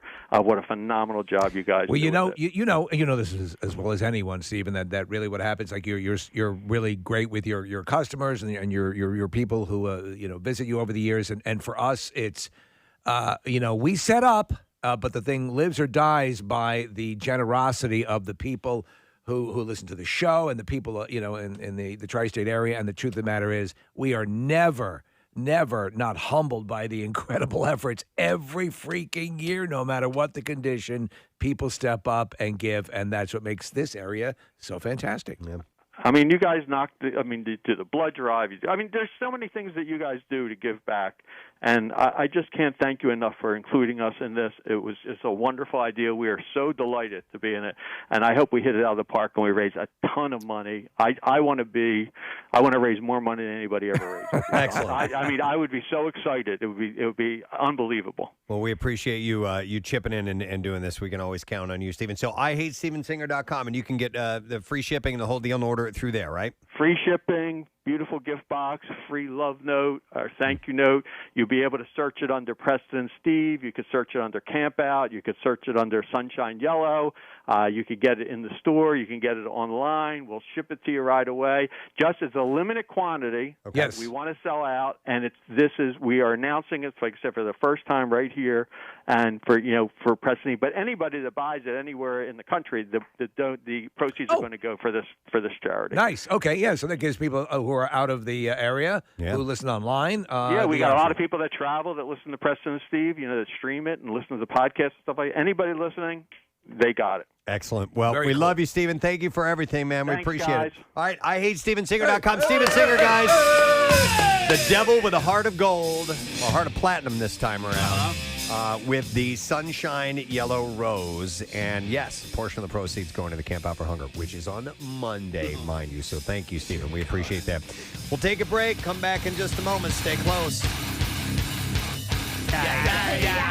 So good. I like toe chicken Chicago, please. Really how it sounds? It's toe chicken Chicago. I think you need the photosensitive screening. It's fine. I hate myself. I like Coco. So Coco's on there. It was very good. Ferdinand, which none of us have seen. It's have John we? Cena doing the voice of the Ferdinand the Bull. I would like to see that. And then Loving Vincent. That's got to be another one of those, right? Yep. From Romania, Loving Vincent. It's about Vincent Van Gogh? Yes. Okay. Yeah, it sounds like a great cartoon. Boring. Yeah. Maybe one of the guys from The Bachelor would be there. Yeah. I love it. I love you. I cut my ear off. Saoirse Ronan's in that too. He has a talking cat. I love it. Oh, this is rotoscoped. So the process of rotoscoping is taking live film and coloring it in. Oh. It's not even animation. Shut up. All right, stop me on a category that you care about. All right, foreign language film editing, production design, costume design. Ooh. She's back. Ooh, I say Coco. All right, here we go. Beauty and the Beast. You know what? They had great outfits in there. I was a sucker for that. But did you see it? I didn't see it. No, Kathy, I didn't see it. I was not, I wouldn't say I was resisting it, but I'm like, how are they going to improve on the original French version? Right. And then the animated version? They did a great job. All right, so this is a costume design. Darkest Hour, Phantom Thread, L, why does it have an L there? It's The Shape of Water. The Shape of Elvis. No, it was L, The Shape of Water. Okay. And Victoria and Abdul. I don't know that one. That's the Queen Victoria goes to like right. Iran or something. Okay. Makeup and hairstyling. Nah. Original score. Yes, yes. And, Michael Giacchino. Michael Giacchino has anything on here. I don't know. He did Coco. Coco. Yeah. And the last Coco. And now, ladies and gentlemen, from the Preston and Steve Show in Philadelphia, Kathy Romano. The world of animation is a wonderful world. All right. Here are the original score. Dunkirk. Lisa Marie Presley. Wow. Lisa Marie turns 50 years old. That's right. That's little Lisa Marie. Yeah, little. It's okay. It's okay. She's 14. Well, it was a different time. It was a different time, man, when you could date a 14-year-old and have sex with a monkey in the room. Well, this is his daughter. This is the king's daughter, Lisa Marie, not Scylla. Scylla, yeah. So I get them all confused. I know.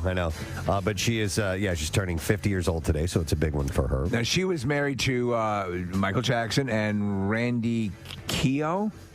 Oh, I don't know. Yeah. Who's Randy Keough? I think that guy. Or? Danny Keough. Danny Keough. Yeah, and then she was also married to Nicolas Cage, and then she was married to a guy named Michael Lockwood, and It's a whole morass of stuff. Currently single. She participated in probably one of the most awkward kisses ever televised, which was the MTV. And he said it wouldn't last. Look, I'm hetero. It was so weird. It was so weird. Look, I can kiss chicks. All right, here we go. Let's just count down. It took every bit of effort. Your little boy, your little boy, your little boy. Oh, dude. Oh, my God. Oh, my God. I did it. Oh, Jesus. That's what's going through his head. Your little boy, your little boy, your little boy, your little boy. Your little... I did it. You donked it. Oh, my God. Oh, Lord. They said it wouldn't last. In your face. I'm a little boy forever. Has she ever said anything? She says, she actually says it was a good relationship, like a regular relationship. Yeah. Oh, no, I'm sorry. That's how he powers through. Your little boy, your little boy. All right, here you go. Your little boy, your little boy, your little boy, your little boy. All right, Jesus. It's like when we were eating the surströmming. Yeah, you're like, all right. This is prime rib. This is prime rib. And there's only one waterbed store in New Jersey. And they have, I'm looking up the pricing, but it's conveniently located near Route 1 and 287. That's when you call it, yes, hello? That's close to Dear God. Yes, hello? What? That's a pizza place. You got the wrong number. Hang on, let me... What message is it? Yes, hello, can I help you? Yes, Buddha, yes, we have them, and we're open. It's like, yes, hello. I don't think I've ever heard you yell into that filtered microphone for it. Go ahead, kid. He's looking for it. Hang on a second. Yes, hello. Yes, waterbeds, we have them.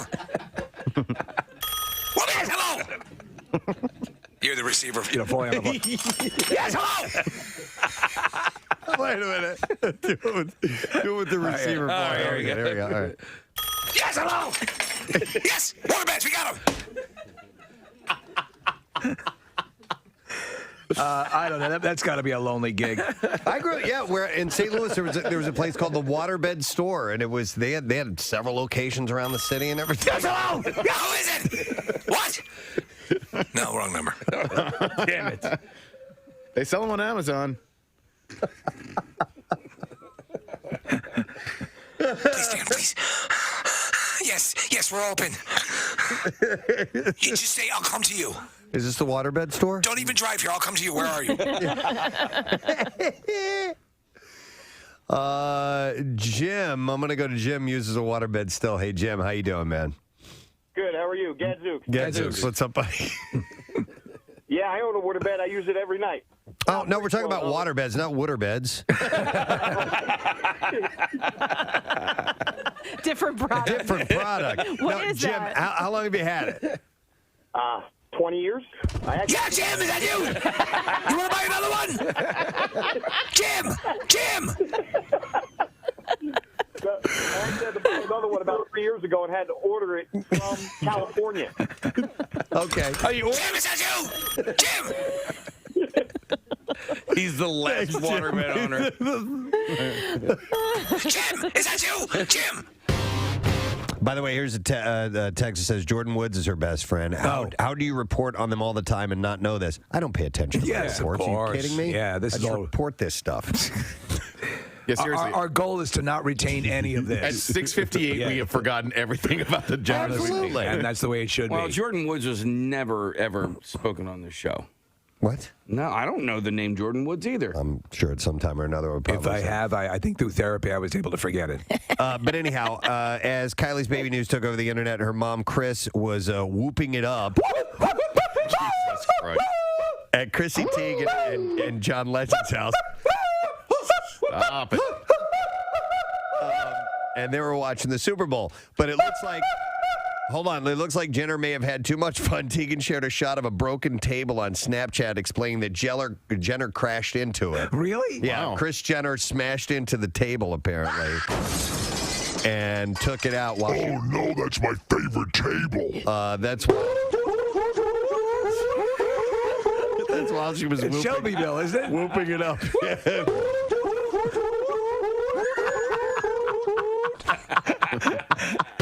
Our next guest is an accomplished writer and director. A couple little things you may have heard of before, like Loopers and Star Wars Episode 8, The Last Jedi. Yeah. And you want me to play his case? There you go. Need a fanfare when we bring somebody on board. But he is here to promote the film Knives Out, which is star-studded, looks really, really cool. Please welcome writer and director Rian Johnson. Thank you. Hey, Ryan, how are you? I'm doing great, President. Thanks for having me. Absolutely, man. We're excited about this.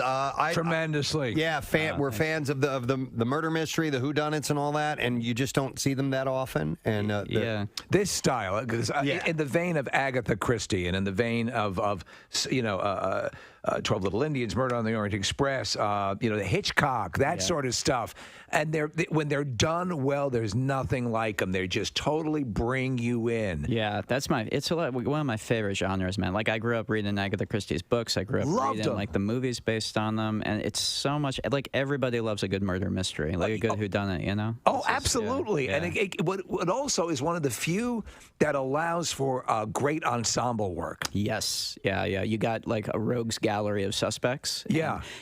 The idea with this movie was, let's do a star-studded cast. It's kind of like old school like that. Let's have it be so like everyone who pops up on screen, you're like, oh, it's that person. Let me rattle off the names, okay, for those who may not be familiar. Christopher Plummer, Daniel Craig, Chris Evans, Jamie Lee Curtis, Michael Shannon, Toni Collette, Don Johnson, who's been doing some great stuff. The Watchmen. Yeah. Frank Oz, even. Yeah, we got Frank in there. Awesome. Christopher Plummer. The great Christopher Plummer. The legend, yeah. And it's exactly, also you get a chance to, with a cast like that, and Jamie Lee Curtis, I think, I remember when I first saw the original Murder on the Orient Express, and that actually got me reading Agatha Christie.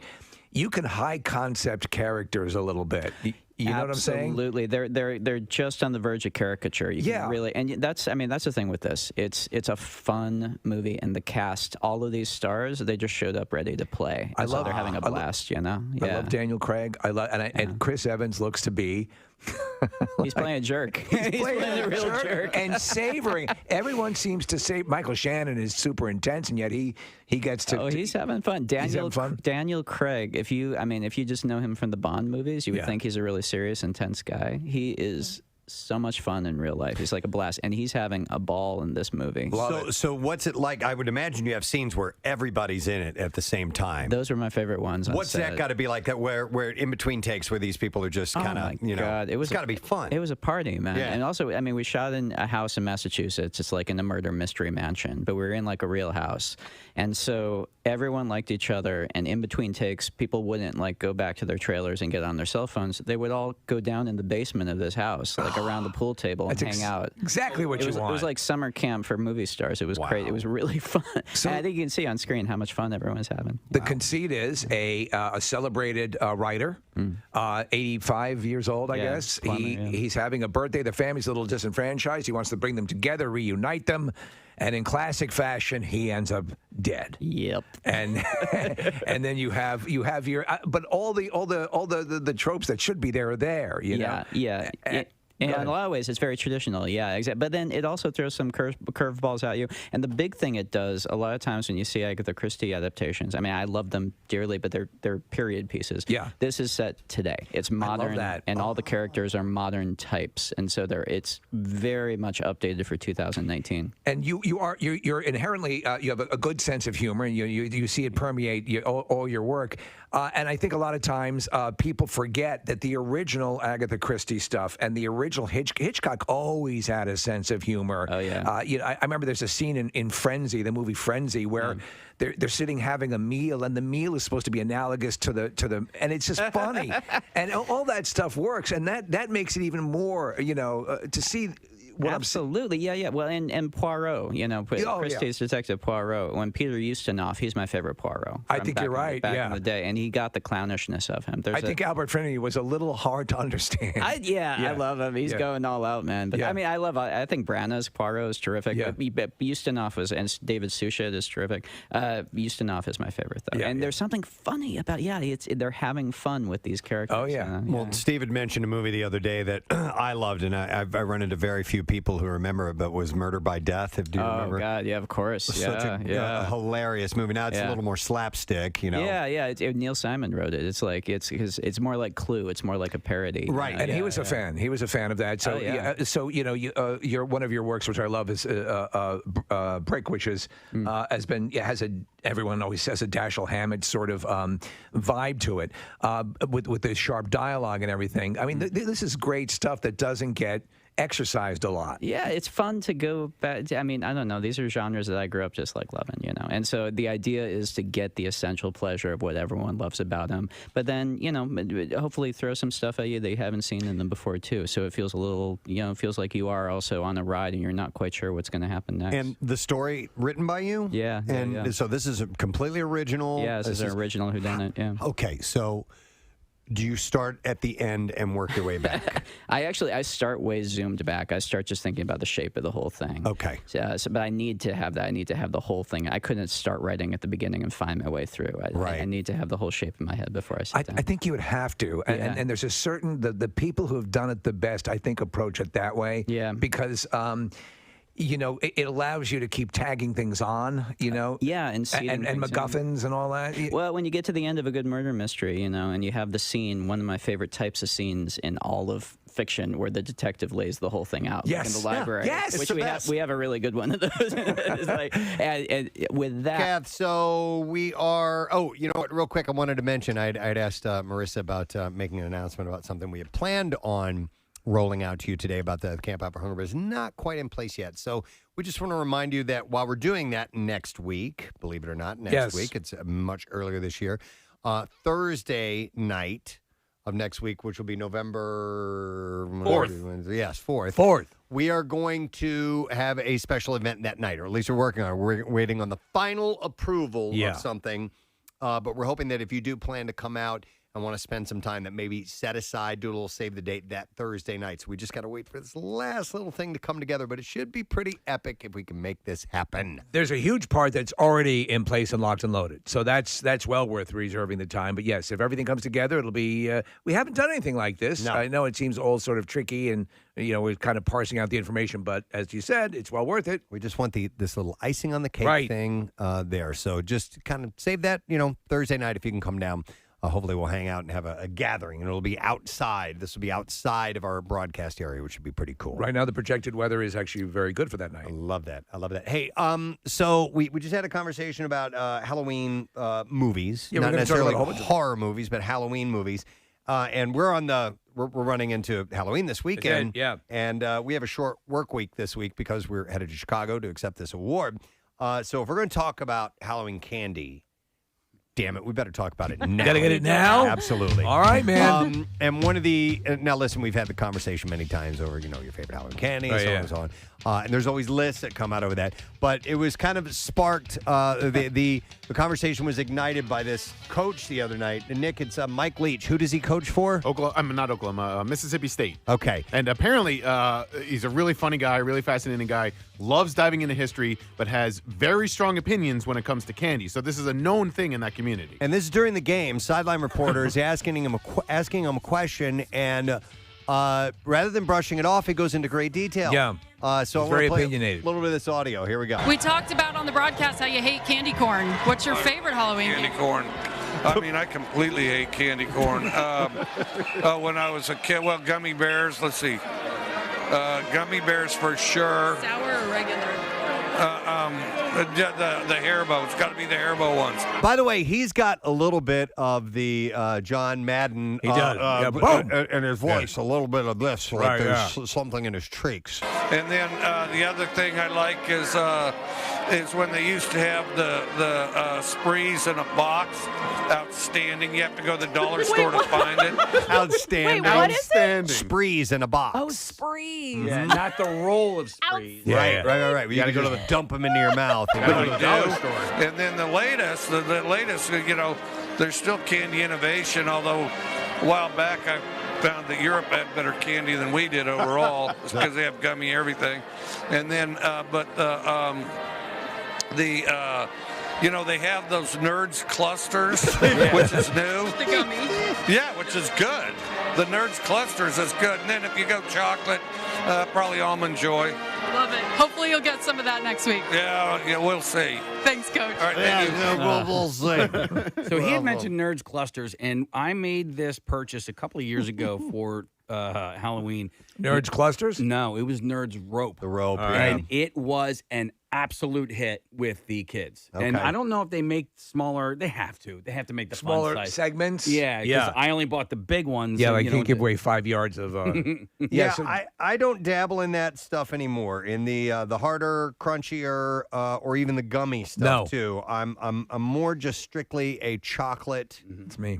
Avenue, but my Rock on too. My kids do the Nerds and the Sour Patch, and they dig into all that stuff. I think that's a younger person's game. Yeah, but then again, Coach Leach here, that's his jam. Boom, boom. I mean, I would like all of it, but as you get older, it's like, well, what calories do you want? So I think that when you're a kid, you're not worried about that. You're going to try the candy and the chocolate. Well, so now we kind of like to savor the chocolate. I wasn't even my adoration maybe was limited even when I was a kid. I did not like candy corn as a kid, as this coach did. There was a whole bunch of things I didn't like. Corn, disgusting. Yeah, I know everybody hates it, but we used to eat that regularly when I was a kid. Not everybody. Yeah. You liked it too? That's why they keep making it. I still like it. Yeah. And it's one of those things like ketchup on a hot dog where you get beat up for it, and it's just like, I just like candy corn. Easy. There's some in my relax. back seat right now because I'll eat it out of the back seat. Jace wanted it, and so it's like a little container sitting in the cup holder in my back seat. I hate it now. I would not like it. It's just it's I don't know, waxy sugar. It's corn, man. It's a vegetable. I can eat it one time, and once a year. A handful of candy corns. No, good, and then. Everything after that, like, nah. It's like music, though. It's very subjective. Well, It's I don't put it in my mouth and bite it and go, yeah. I'm like, okay, it's sweet, it's whatever, but it's I not don't like it. It's not that I don't like it. It's just not that special. It's just there's not. I don't find anything special about it. But the gummy stuff my kids are into, and so my son, I can do Airheads, and Airheads has like these. Is it Extreme?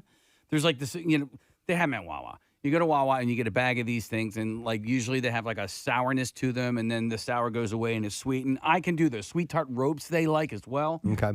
When I was a kid, the as far as hard candies go, Jolly Ranchers. Man, would I go through a ton of them. So even now, like an occasional Jolly Rancher, I think is solid. And it is, so I like a fruit flavored, a good flavor. Yes, absolutely. Now and then. Yeah, the green apple was my favorite. The green apple's excellent. All right, so that's more in the realm. The overly, I used to also like Razzles because it was also a gum. It was a candy and a gum. It was some sort of alchemy taking place in your mouth. If you sucked on it long enough, Preston, it became gold. That's how incredible that candy was. I know it's candy, but it almost doesn't feel like a candy. But what are your thoughts on Werther's? I loved them. I do too. My grandmother had them. The classic thing. So yes, I love the Werther's, and that's a fine butterscotch. Casey, I would actually take. Wait, Werther's are more coffee flavored, right? Buttery coffee, toffee. Okay, it's like 1,000 because you have butterscotch, flavors, the regular Breyers. Yellow butterscotch. And I like those. But Werther's were kind of had this. I used to actually put them in coffee when I was a kid. Really? Coffee and mix them in there until they would dissolve. It's not a good Halloween candy though. Like it's fine as agreed. Like an after dinner treat or a coffee at a supplement. fine restaurant. Thank you. But so you're looking. May I say you're looking splendid in your velour suit, Tizzy? I would not. Thank you. I would not prefer. Associated them more with Thanksgiving and Christmas. I don't know. Yeah, I agree. Maybe because it was like always in the bowl. Yeah, my Grammy's house. Yes, my grandmother on my father's side had definitely had all the candy bowls, and they were awesome. Yeah, and then Werther's now has it's more of like a chewy-ish Werther's with like a apple center. It's really, really good. Yeah. Werther's with a what? It's like a caramel apple center to it. Yeah. That sounds kind of interesting. So it's not a hard candy. It's not, but it's not a caramel. It's like in I between. don't want to mislead you. It's not a caramel. So we're looking at the selection here, Case. It looked pretty good. I didn't realize they had all this expanded inventory. So Rochelle always gets the Halloween candy early, so it's been out for a couple of weeks. How does that even Can't do last that. in your house, man? I am pretty good, but I have been sneaking. I've been picking at it, and like we went to the movies a couple weeks ago, and I'm like, we don't have to stop at the store. We got it all right here. And Caroline's, they're not taking the Halloween candy, and I'm like, we'll get more. It's okay. So we took some. Listen, Mr. Fuzzy Pants, maybe you should remember our children's birthdays before you grab on the candy. I have been picking at the peanut M&Ms and the Snickers. You need to have nuts in it for Yeah, to you put it got in to my have mouth. nuts and a little bit of hair. Preston. So they have the, and I do love them. I go and I've had to select the only place I will purchase them from, the peanut M&Ms. So the CVS on Lincoln is the only place. This way I stop myself. That's a built-in fail-safe. Okay. But the bags now have a wide opening for what they call sharing, which is a laughable concept. There are so many different sizes for Yeah, peanut there are. M&Ms these days. Yeah. Steve, like the share size. That's not sharing. Now, come on. That's more for me size. King size isn't even really sharing. King size is like a little snack. If you're a benevolent king, maybe no. Right. Yeah. I love Snickers with almonds. I absolutely. They're good. It is. I think it has surpassed my love for regular Snickers. By the way, so I did when I grabbed one of these little peanut M&Ms, the mini versions that are handed out, regularly for Halloween. You know how many do you think are in that? How many M&Ms do you think are in that little size? 10. Yeah. What do you guys think? I'm going to go with 10. Yeah, a dozen. 4. 4? Four. Rip off. No. The ones that you get that are handed out, the little mini ones Little packets? for Halloween. No way. 4 of them. No, Go to you got hell. ripped off is what happened. with No, those dude, I ones. kid you not. I can't. Well, all right, whatever. Wait, we got a bunch you of them. You're looking at opened- me like I'm crazy. Well, all right. So, did you open several of them and they each all had 4 No, in I them? opened Can one you- and it had 4 in it. Yeah, I think that one Check was the amount, was a bad the one. average allotted, because that, I mean, Is it I fun- don't is it doubt fun it. size? Yeah. Rochelle, if you're listening, Yeah. call now. I want you to open up one of these on the air and let me know how many. She's peanut listening. M&Ms. She just texted me. That's not fun. Again? Yeah. Oh my God. That is not fun size. That's sad size. Yeah, that's just That's nothing sad. fun about this. That's destitute size. Yeah. Well, you have. Okay, so let's go over the fun size thing. So speaking of like Snickers, which is my favorite candy bar, you have fun size, and then you have the even just a little bit smaller size. What size is Minis. that? Bite? Those are Bite size, Bite yeah. size. I Right. think might be bite size? that. Because some go by mini and some go by bite. Okay. They really should call the king size one fun size because that's a lot of fun. Imagine if genitals were measured the same way. I'd be in porn. That'd be bite size. Yeah. Nick found that there are approximately 7 to 9 peanut M&Ms per packet. Yeah, you got ripped off, bro. This is what size? This is the fun size. You might want to get into that Kellogg's lawsuit, Preston. There were that class action lawsuit. Dude, sue Eminem. Yeah. Would you please tell the court what you discovered upon opening that bag? Well, Your Honor, there were 4 M&Ms in that bag. And Mars makes were M&M. you having fun? I was not fun. In fact, I would say melancholy would be more. Wow. Ladies and It gentlemen of is the the court. decision of the court of the now and herefore be deemed melancholy size. Melancholy size. So we've got a surplus of this stuff. What do you absolutely positively pass on in your kids' candies? Anything with coconut. You guys Yeah. know that I don't. So anything that contains coconut, pass. Preston and you and I again. We had to be stalwart for the Bee Gees, and we're going to be stalwart for the coconuts. I'll stand Yeah, by. I'm with you Mounds guys. and Almond Joy. Yep.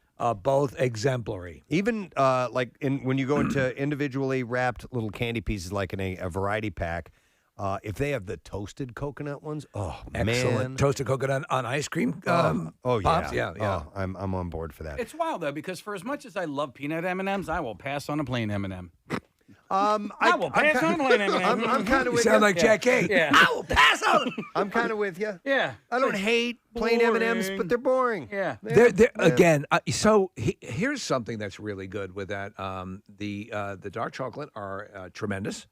And then also they have ones now that are. Have you had the brownie M&Ms? No. I've seen them, but I have not tried them. They're good? Very good. A little sweet, a little excessively sweet, but it doesn't. It's still worth it. I'll also 100% pass on Whoppers. I don't think I've ever had I love Whoppers, malted milk balls, Preston. Milk balls.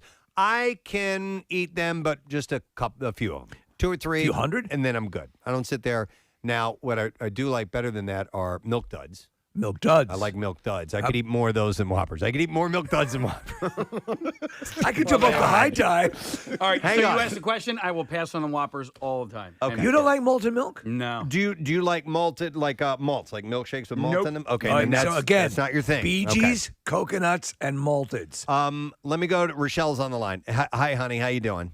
I'm good. How are you? Good. Don't ask me when our other kids were born. I know when Parker was No. born in 2000. No, but so Kathy messaged me. She was like, "He's mad at me now." My reply was, "Tell him to be a goldfish." And I'm going to use that. I'm wearing my Believe shirt today from Ted Lasso. Okay, Oh, so do perfect. you have one of those fun size peanut M&Ms? I do. I grabbed 2 just to, for checks and balances. All right, please open them up and let me know because I got one that had 4 in it the other day. I thought that was a little chintzy. All right. All right.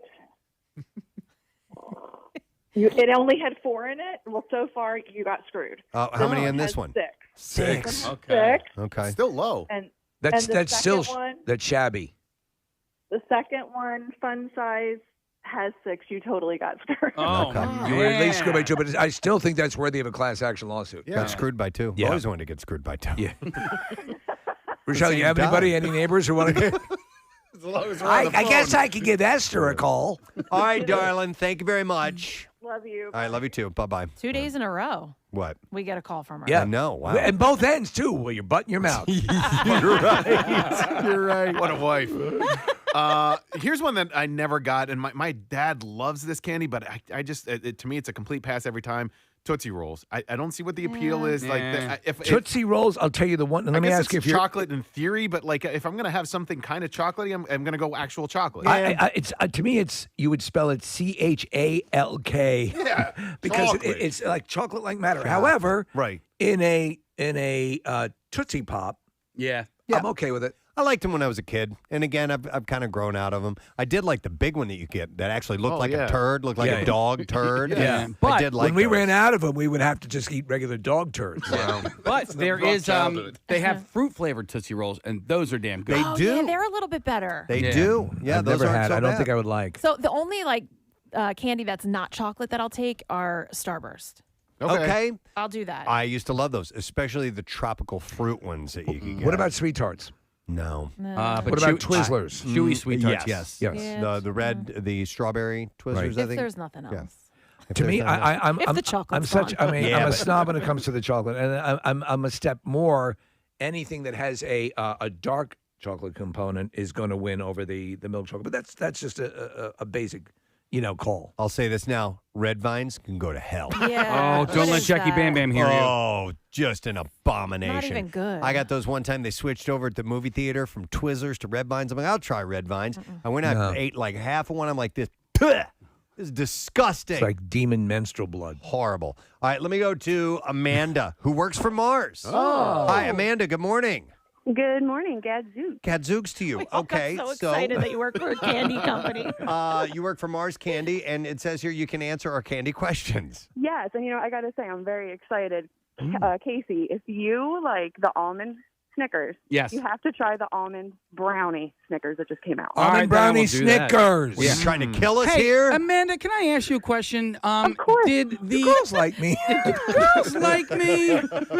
No, because I used to love the Mars bar, and I was turned on by Jamie Farr in his Mars bar commercials. Right. But they don't exist anymore. Is that because the Snickers almond exists? I honestly can't speak to that. I'm not positive. She's I came not at on liberty after to the discuss Mars bar. I guess I'm a little young for the Okay. Mars bar, but Company from what I secret. understand, yeah, it's all the condensing and trying to make the brand recognition. Gotcha. Amanda, what is the cash cow, the big kahuna in the Mars lineup? Oh, I mean the Snickers, the Twix, the M&Ms. Those are the big ones. Yeah. And obviously, Mars is with Wrigley, and so we also do Starburst, Skittles, lifesavers. Skittles I can handle now and then. Yeah, in the there's something good about non-chocolate, Skittles. category. Yeah. Amanda, do you work in the factory? Do you ever go where they actually produce the candy? I haven't had the chance yet. So there's factories all over the place. M&Ms are made up in North Jersey, actually up in like Hackensack area. Okay. But I haven't had the chance to get up there yet. But My mother I lives in specifically- Hackensack.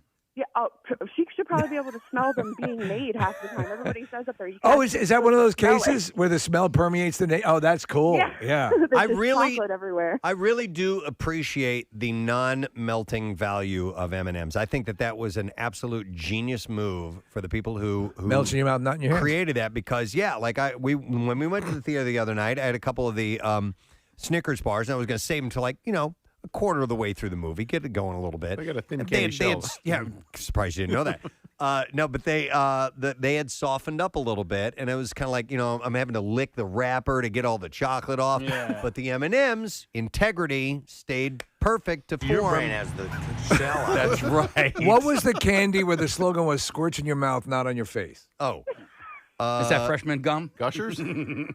Cuckles. Gush Cuckles. Yeah, that was Cuckles. There was that. Had a bag of Cuckles. What was that squirt in your mouth one? There was a gum called Squirt. Yeah. Oh, there's Gushers too, There's also right? a freshman. There's also a dancer. Gushers or Freshman. Freshman was the That we was called the it first the one. Amanda, Sea are you gum. familiar with it? What is the squirting candy? Is that in the Mars line? No, we do not have any squirting candies, Okay. unfortunately. All right. Okay. But yes, I do appreciate the M&Ms and their ability to be taken anywhere. How well are the Made other? for the army for GI? yeah, you're yes, So of they course. Have the candy. How well are the brownie M&Ms selling? Do you know? Any idea? I'm sorry. What was that? How well are the brownie M&Ms selling? Oh, they're pretty good. They're very, very popular now. And actually, they started doing a whole dessert line now. So you've got the brownie Snickers and everything. So brownies are big. So they're calling them the dessert line of a candy? Yep. Yeah. There's actually right now. There's they do all the different mixes and stuff like that for the holidays and for Halloween. Right now, you can get a bag of. It's called dessert mix. And Okay, it's so you eat cookies the and M&Ms cream, as your regular brownies. meal, and then for dessert you have You have other- the brownie ones. Yeah. Okay. Yeah. All right. The Excellent. peanut. It's a peanut M&M is the protein. There you go. Of and course. then the brownies are dessert. All right. Thank you, Amanda. We appreciate it. I do tell myself Thank you. that, by the Have a way. good one. When I do get some peanut M&Ms and they have warmed up a little Yeah. bit, and you bite in and the chocolate is just a little bit softer. Yeah, yeah. I got you. It's kind of It's nice. something Yeah. special Yeah, about yeah, that, right? that's a good one. Yeah. It's a good feeling. I'm going to have to rub one out. I'm sorry. Excuse me. You have to excuse me for a moment. By the way, Nick pulled up a video on YouTube of the Freshen Up gum. Yes. You should see. It's very suggestive. The woman biting into this. Steve, she's looking at it so longingly, like in a sensual Yeah. manner before she takes it in her mouth. Just tell me when. And it squirts all over And the the place. tagline is the gum that goes squirt. There you go. Warn me. I wonder why that was ever okay. Yeah. Warn me. That's so great. Warn me first. Just tell me before it happens. That's horrible. Man, there's That's something just a else. bad slogan for a candy. 80s were a different time. Oh, yeah, they were. Let's go to. Hang on a second. I've never heard of this before. Hey, Ed, good morning. Oh, I'm sorry. We didn't have you turned on. Yeah! Woo! Well done. Well done, Ed. All right, what do you want to tell us, man? Chico sticks. Do you guys remember Chico I do. love Chico sticks. To be honest, I can't remember what are they just like chocolate? No, it's nothing chocolate about it. Okay, It's like what more are they peanut then? Buttery. Nothing think of a Butterfinger Yeah. without the chocolate on it, Yeah. but with toasted coconut around it. Oh, my God. Okay, then I don't That's think I've ever almost had this. Like a Zagnut, maybe? No, it kind of looks like a pretzel rod. It looks like a churro. No, yeah. The circle. It was. I knew. Oh, yeah. Chico Yeah. sticks. Yeah, those are fantastic. It's like a Butterfinger meets a Mary Jane because it kind of gets a little bit chewy because it is crunchy. Right. Oh, I love Chico In sticks. the center of it, though, you're right, Case. It does get like a little chewy, and they'll stay in your teeth for days. Mm-hmm. Huh. Chico Cat sticks. loves that. Outstanding. Wow. Okay. All right. Thanks, Ed. Appreciate Have a that. great day. Yeah, what are I'll your- also pass on a Butterfinger. Oh, pass them over here, girl. It's been a while, Girlfriend. since I've had one. But there was a time when I never loved liked them, and then them. I got over them. Yeah. Briefly, there's sort of a shrapnel element to the Butterfinger. How do you guys feel about Charleston shoes? I've forgotten what they are. They're They'll like rip your teeth out. yeah. Those are pretty good. And I think don't I'll like have one Charleston. for old time's sake, maybe. But yeah, I got to remember what a Zagnut is. Because I think that had a toasted coconut element to it as well, and maybe a Butterfinger type of center to it. My brother-in-law, Man, it's his hard to remember. favorite candy, and it's just so bizarre, is Mallow Cups. Oh, Mallow really? Cups. Okay. I'm not familiar with Mallow Cups. I do like Malamars. Yeah. So it's like a Reese's peanut butter cup with marshmallow in it. With marshmallow and little bits of coconut, I believe. Oh, okay. What pop culture reference talks about Zagnuts? Have a Zagnut bar. It's a Zag's urologist. No. There's a movie with Chevy Chase. I think it might be Seems Like Old Times, or it's one of those. A Foul Play? Gone, or a Foul Play, or Yeah. one of them where he's trying to get something to eat. He's starving and he's breaking into a vending machine, and the guy he goes, "Zagnut's good. I'll have a Zagnut." I think that's the only one I can Preston, remember. is that so? Up on the screen, they just had the Zagnut. If you could put it back, Yeah, that's it. Yeah. So it kind of had a peanut butter center with a toasted coconut outside. Steve, I think you might like that. All right, because we pair up on a few other things, I may have to visit this. I don't know if they even make them anymore. I to just be had honest. dental work, so my dentist, I'm sure, would recommend a Mary Jane bars. And By the way, if you're ever interested in nostalgic candies, and I've said this before, Cracker Barrel. Cracker Barrel is a great place to go to find Really? stuff Oh, that you yes. in Yes, their they store. Things are Yes. like, oh my God, I didn't know they made that Yep. still. a Charlie Pride CD, that stuff Yeah, too. yeah, yeah. But as far as food goes, like do you remember candies called Chums? I do. Like they would yes. still have those. Yeah. And Chum takes on a new meaning now. Yeah. That Yeah. means like fish guts. And I'm gonna stuff. Chum.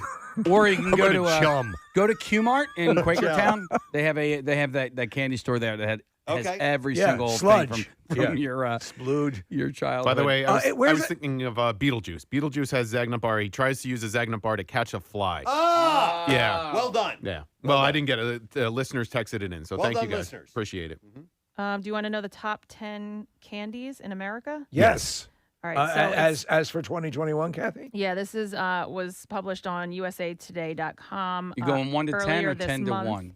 And Number They're 10. not numbered. Candy Store. It's according to CandyStore.com. All right. The top 10 candies in America. I can go 10 to 1. I Oh, think you that's- can? Okay. I All right. can if you Ever want. Yeah. countdowns? All right, let's do it. Okay. 10, This comes from Kathy Romano in Philadelphia. 10 is candy corn. Oh Okay. God, no. 9 is Tootsie Pops. I wipe my ass with Tootsie Pop. Tootsie Pop. I like Tootsie Pops. Yeah. When I was a kid, I could get yes. I would accommodate them occasionally. When you get the rare raspberry flavored one, that was my favorite. I never had that. 8 is Snickers. Wait, Oh, my favorite. 8. Oh wow. That's a little low, but listen, Yeah. these things they Listen, fluctuate. it's who you know and who you know. Yeah. 7 is Hershey Kisses. 6 is Sour Patch Kids. Okay. I think this is, and 5 is something that we missed. And actually, this is another one that's not chocolate that I would grab. Hot tamales. Oh wow! No. I never got into hot tamales. You know what? Oh, and I'll tell you what I think, and maybe in the remaining ones, but the ones that we did not mention, Kit Kat. Wait. Oh, yeah. Who's Kit Kat. ranking these hot tamales in there? Yeah, this is This is USA Kit- Today. yeah. Which, by the way, so real quick, so those fell in the same kind of categories like Mike and Ike. Yeah. And Good and Plenty's, which can suck it. Oh. By the way, But that's black Charlie licorice. said, "Love my good and plenty's." Charlie said, "Really rings the bell." Yep. Charlie said, "Love my good and Suck plenty," it and good I and plan on plenty. eating them when I go to hell. Yep. I feel like there is a very divided line between people who like black licorice and people who don't. Like, you either really like it or you hate it. I think All right, you're right. are you a black licorice person? Oh no. I And I like liked it. Jägermeister, which was weird because it tasted I, like that. did I do too. not like that licorice, that black licorice flavoring. I don't like it. You like Zambuca, Preston? Like what? Zambuca? No, I never did like Sambuca. But you like Jaeger and I black know. licorice. And it's because everybody was drinking Jägermeister. He's at the complicated. time. But that hot you tamale. did like Jaeger. Like, would you really take a sip now? And go, ooh, Yeah, yummy. God, probably. no. Yeah, right, No. exactly. Like Pierre says, this is motor oil. Yeah. Hot tamale though was it was hot tamale, Alexander the Grape, Cherry Clan, and Lemon Heads, and now all of those are the same. So it's Lemon Head, Grape Head, Cherry Head. Oh. yeah. So there's all Mine head. Mine head. Those Keep it together. All right. Number 4 is Starburst. Okay. Starburst. Starburst, or again, for a non-chocolate candy, and I Yeah. think you mentioned Yep, that. yep. I can get away with that. Yeah. 3 is M&M's. An easy standby. Okay. Another one that I like, 2 is Skittles. It's in the Starburst realm, I think. Right, Skittles exactly. and Starburst. They're not a go-to for me, but No. people love them. Maybe on a sandwich. They do have some of the best ad campaigns. Absolutely. Of all the candies, Okay. by far. So with all of these, what do you guys think number 1 is? Because we've heard. You know what? I gotta go. Steve said Kit Kat. I'm gonna go with Kit Kat. All right, I let's think try that's it. number 1 on the list. Reese's peanut butter cups. I would go. All right. Well, let me go. How about with a standard Hershey chocolate bar? Oh, what about Milky Way? No? Because Milky Way's. Oh, Milky Way. All these ones that we named aren't even in the top 10. They aren't. All right. Well, what is it? Nick was right. Reese's Cups. Reese's peanut butter cups. Yes. Okay. Velour yeah. suits for everybody. And you know what? They when you get those for Halloween, the little bitty ones wrapped in the foil, I'm all right with that. No. Nah, it's not enough peanut butter. Do they not? No, Case. I think the mistake they make a lot of times, like with the Cadbury eggs and stuff like that, is that the peanut butter ones, they put too much of the peanut matter in it. Do they make dark chocolate Reese's peanut butter cups? I think they do. Don't yes, they? I think Good they question. do. Yeah. If so, I've never had that before. By the way, here are the different sizes. You have jumbo, big cup, classic, mini, and extra mini. There's one level above jumbo called Mom Can Handle That.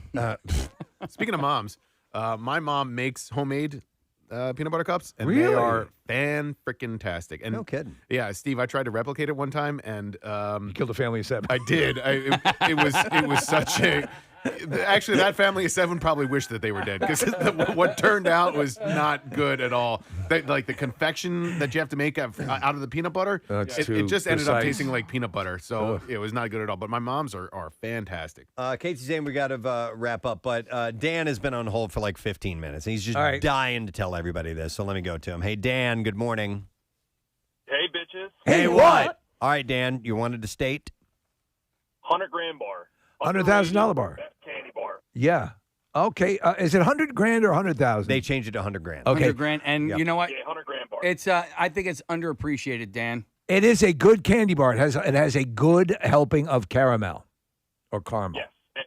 That's, when you get that because it always comes in a Halloween bag mix. Yes. That's the one you got to steal. By the way, I think the mini size is probably the best size for any of these things because if you eat 30 of the minis, you just eating a small bit as opposed to eating 2 or 3 large candy bars, right? That's how it works out. I believe so. Yeah, if you eat small pieces of it. I have a question. Thank you for a call, by the way. Is a Baby Ruth just a chocolate-covered payday? No. It's not? It's more like a Snickers, right? Isn't there caramel in there? Yeah, but a payday is just a peanut-covered caramel. If you put chocolate on it, Oh wait, that's a Baby Ruth. Are we forgetting about the all-important nougat? Yes, nougat and caramel can sometimes get confused I with agree. each other. They can get so blended. maybe the Baby Ruth has All right, nougat and quick not question. caramel. What the hell is nougat anyway? I don't know, man. So, for me, I think a very dramatically underrated candy bar is the Three Musketeers. Yeah.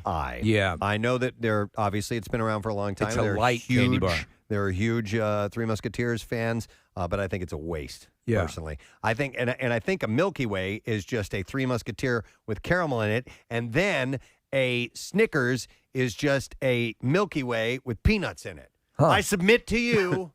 And I know we have a lot on our docket today, but we're not going to be able to get to that particular court case. But that's what I've always thought. And what constitutes nougat? Well, I don't know, but Baby Ruth and Snickers essentially have the same ingredients. All right. Hey, here we go. Peanuts, caramel, milk chocolate flavored nougat. Baby Ruth and what? Snickers. Have the same. They don't taste. Yeah, but the they don't same. taste the same. It's the same stuff. All right. Well, listen, nougat. Here we go, Steve. A family of confections made with sugar or honey, roasted nuts, whipped egg whites, and sometimes chopped candied fruit. Okay, I do like the Three Musketeers. I like remember the whole thing about the Three Musketeers. It was the candy bar that didn't make you feel full. It was it would float out of the woman's pocketbook. It was so light and calorically friendly. What a scam, those ad campaigns. You won't feel full. Don't worry, it's good for you. Yeah. It All has right. corn in it. How Wait. can it be bad? Anyhow, have at it, folks. Dive in. It's Sunday, but if you got it sitting around, you're allowed. It's the week. You can do that. All right, Start eating. We got to take a quick break. We'll come back in just a moment. Don't forget Tattoos Day. Chance for an Preston and Steve tattoo from our friends at Floating World Tattoo and Piercing. Text the word tattoo to 39333. We'll be back in a moment. You have to have laid the groundwork because it's only satisfying if you feel like, oh, yeah, that thing. Oh, yeah, if you recognize each of them and it's paying something off. Did you have someone fact check and make sure that what you did was legitimate? You know who was the best at that on set? Chris Evans. He would bust my balls, man. He would come up between every take and like, I was just noticed this. And then every time my heart would clench up because I was like, oh no, he caught me. And then I realized, oh no, it's because of this. And I would explain to him. Right. Say, yeah, I got away with it with him. That's a sign of a good mystery because you got to check out. Wait a minute. Yeah, and no. You know what I mean? Out. Yeah. I love it. And the critical response has been sensational. And that's got to make you feel good when you invest time in something you love. Not that it's everything, but it's something. You know, I'll tell you, the bigger thing is this is like a movie to be seen with an audience. And the audience it's been playing really well. It's been, it gets big laughs and then people are enjoying it. That to me is what's fun. So I'm psyched to show it tonight. Allow me to quote The Hollywood Reporter, which says, an ingeniously plotted, tremendously entertaining, and deviously irreverent crowd pleaser. Well, that's it, yeah. That's what you want. So it is playing tonight at the Philadelphia Film Festival. Do you know if there's any tickets available? I don't know. I think I just saw a tweet that they had released a few more, so you might want to check their website and see. Yeah, it's Philadelphia.org. Opening for Thanksgiving. If you can't get, and that's those they wheel out what they believe to be the heavy hitters. For that, and so obviously. Relatively speaking, you're a younger filmmaker. God bless you, sir. with the body of work, but. So obviously we're going to talk about the stuff and the Star Wars, universe that you're now in, and now you have your own trilogy that you're responsible for. That has been in this. If I'm not correct, tell me. So I can start weeping. But I think you have this potential, this new universe that you can create from the ground up. That's in the same environment but removed. Yeah. That's what's really exciting moving forward because they've said with episode 9 that JJ is doing right now, which I'm so excited for. I cannot wait. It looks phenomenal. Oh gosh, that trailer just knocked me out. So that's going to be. They've said over and over, this is going to be the end of kind of this era of the movies. And I think it's time. Honestly, I love. And I love even the second trilogy, the Lucas trilogy. Certainly, there are issues. Perhaps you've heard some of the buzz about what fans think. I think I commend you for taking on something like that because you're damned if you do and damned if you don't. I love the fans so much. I am a fan. That's the thing. I grew up as a Star Wars fan, and so all of the passion for it. I was in my 20s when the prequels came out, so both sides of the passion for Star Wars I've been plugged into always, and that's what's great about it. I commend you for agreeing to do it. Because you're such a fan, you're like, was there ever a thought of no, I can't do this? No, I don't. I mean, it's just something that's so deep. Everyone is a Star Wars fan who when those first movies came out. If you're like my age, you saw them when you were 5 and 6. It's so deep in your bones. It's something you love so dearly. And also the people who make these movies, and the producers and everything, and the talent. They're just the best people on the planet, and everyone is just working from such a pure place of love for what this thing is, And so, no, man, I couldn't, You had to. You had to let that purity guide. At least you could have control over it. The only thing you can do. Yeah, exactly. Yeah. It's just follow kind of, what you want to do. So I want to ask you about ownership of movies because people take the Star Wars universe very seriously. And I'm a Star Wars nerd through and through. Yeah. But people also confuse opinions and facts all the time. and it bothers me because if you have an opinion on a movie, that's not necessarily a fact about that movie. But people state them as if they are. Yeah. And I loved Last Jedi. There are so many layers to it that I think people are misunderstood or they walked out of the theater with an opinion, and it's fine for them to have their opinion too. But what's your take on blowback or criticism or whatever? Does it bother you? Does it stick with you, or how do you interpret it? Well, like I said, I got to come at it from again the perspective of being a Star Wars fan my whole life and realizing that the passion for it's there are two sides to that. The passion's going to land one way for some, and if you don't like something, that passion's going to apply back the other way, and there's no use there's no, you can't have one without the other, I guess. People feel strongly about this stuff because they care about it so deeply, and people are going to respond to different things. Every fan is looking for something slightly different from a Star Wars movie. There's nothing that's going to. And that's the general. I was in the theater on opening night for the original Star Wars because I'm an old bastard, and I'd read the paperback book that was that before the movie came out that had scenes that were not even shot for the movie. It's from Lucas's screenplay, and the movie was always intended to be a fun homage to the movie serials. Yeah, it's Buck Rogers, and that's it. Yeah, and it was supposed to be loving and fun. Yeah. But then, as its own myth almost started to weigh it down, and people lost sight of just go have a good time. Well, also, but the thing is that I feel like there is always an element because it was that, but then with Empire, it dug a little bit deeper into the mythic stuff, and that's one of the that was a fish hook that got us all. Empire really shook it up from A New Hope in every single way. I mean, not just the big "I am your father" twist, but tonally, and also in terms of how deep it went, in terms of digging into that kind of deeper mythological stuff, the psychological stuff. So and a classic second act. Oh my God, it doesn't 100%. end happy, and really turns everything up onto its head, and then in a way that can be really satisfyingly resolved in the third one. Yeah. You see where I'm going with it. Yes. Well, you did some things in this movie that that we hadn't seen in any of the previous 7 movies, I should say. And one of them was using light speed as a weapon. Yeah. Well, although the first, I mean, in A New Hope, the first time they talk about light speed, what's the context they're talking about? And they're talking about you got to do your calculations right, or you'll run into something, and then it'll be a big mess. But the blowback on that, and the fans were like, but I never quite understood that because the thing is, that was the context that it was introduced in. So it's not like it physically can't happen. So the only argument I've really heard is we don't want to think about the fact that it can happen because that complicates how we have to think about war in this world. You would have to make calculations, and you had like shields and things exactly for that. But I mean, it's your toy. You run with it. It's like because no.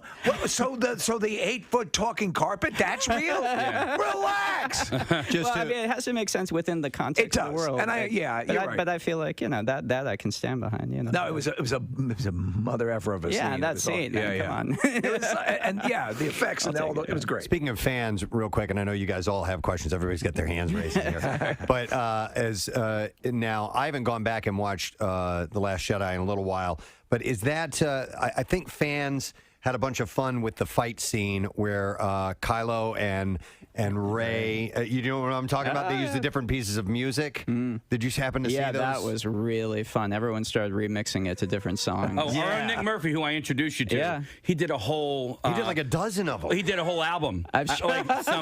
Some funny ones and some other ones that tonally absolutely made sense. I love it. I think he might have even used Firework from Katy Perry. That's great. That's great. I totally see that. Yeah, yeah, that's a blast, man. You gotta love that fans are having. Well, that's what I mean. They take it and they make it their own, whether it's that or fan fiction or fan art or people just take this stuff so personally. That's what's great about it. In A New Hope, Luke meets Leia via a hologram, and in The Last Jedi, Luke says goodbye to Leia via a hologram. Was that your idea? Yeah, man. You got. I mean, the symmetry. You're always looking for symmetry. Wow. If you can hit that sweet spot with symmetry, so that even if you don't, the first time you watch a movie, you aren't thinking of it in those terms, and you step back and take a look at the whole thing laid out, you're like, oh, this rhymes with this, and this it bookends this. Especially with something like Star Wars, you're always searching for those things to lay in there. Thank you for answering questions about it, because I know you're here to talk about Knives Out, and I can't wait to see that movie as well. But while we have a director of one of the Star Wars movies in the studio, about Star Wars. We lavish love on Knives Out as well. But I also have to ask you, Looper is an amazing film, and it also speaks to your ability to add. I remember watching that and go, wow, this is a really cool conceit. I'm thinking of has a Harlan Ellison, Philip K. Dick sort of vibe to it. It's cool. It's jumping around. And then it gets you emotionally too, and when you're and that's something that I think when you can do that in all this stuff where you can go down one path and phone it in, and then it becomes something where it gets you viscerally with the kid and what his future will be and how things have to be right.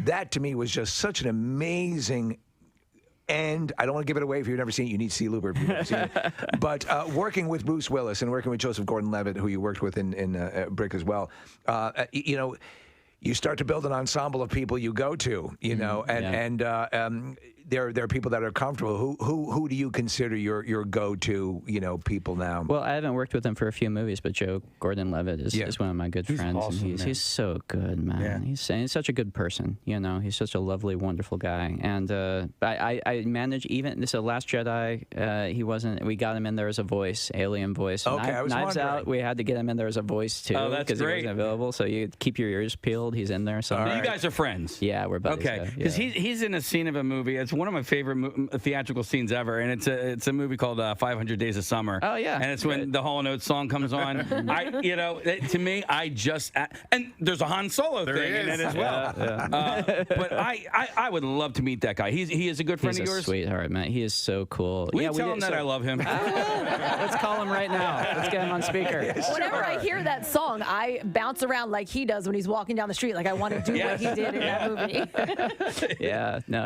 We made the very first movie I made was called Brick. It was like a weird like high school noir, and I've heard that he was in it twice today. I haven't seen it. Oh well. Did you shoot that at the high school you went to? I did. Yeah. I shot at San Clemente High School down in Orange County. That's wild. Yeah. That's got to be cool to come back with a film crew to the school that you. It was cool, but we were really low budget. We were like micro budget with that movie. Still. So I think we were more annoying to them.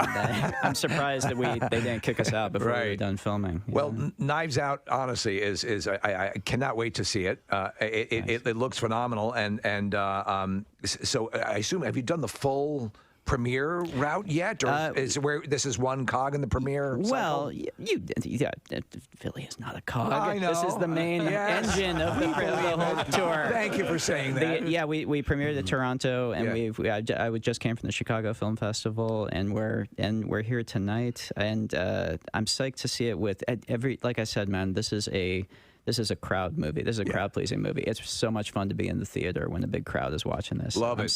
Can I ask what the title refers to, or is it a plot point that we need to wait for? No, sort of. There are knives in it, but the Radiohead song is what I kind of stuck it in my head years ago. You know, Amnesiac, I think it's on, and Knives Out. Okay. And so that phrase just always seemed like a cool turn of phrase to me. It seemed like a good murder mystery. It always indicates. And the knives are out. Your knives are out. Your knives are. Yeah, exactly. Yeah. Somebody's got it. Yeah. Which definitely applies to the family in this movie. Awesome. Yeah. Can I jump in real quick? I just want to ask you, because I know that you do have your fingerprint on the Breaking Bad universe, and you directed a couple of episodes of the final season. Yeah. I watched El Camino, and then I was like, oh, God, I got to go back and watch the final two seasons. So I did that, and then I watched El Camino again. So you directed Ozymandias, and I got to ask, is that the episode where Walt calls Skyler and has the phone conversation with her? Yeah. That is like some of the finest acting I've ever witnessed in my entire life, because he is saying things to her without saying them.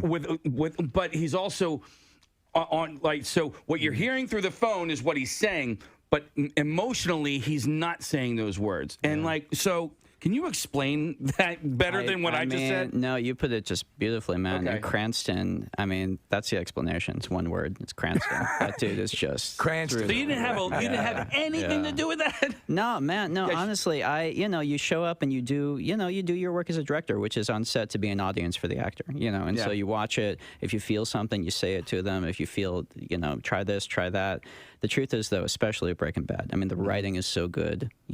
Those actors, as a director, it makes your job so easy. You just show up on set and just like roll with it and try and maximize it. Real quick, how many takes for that particular scene? I don't know. I think it was freezing that night. So I don't think many.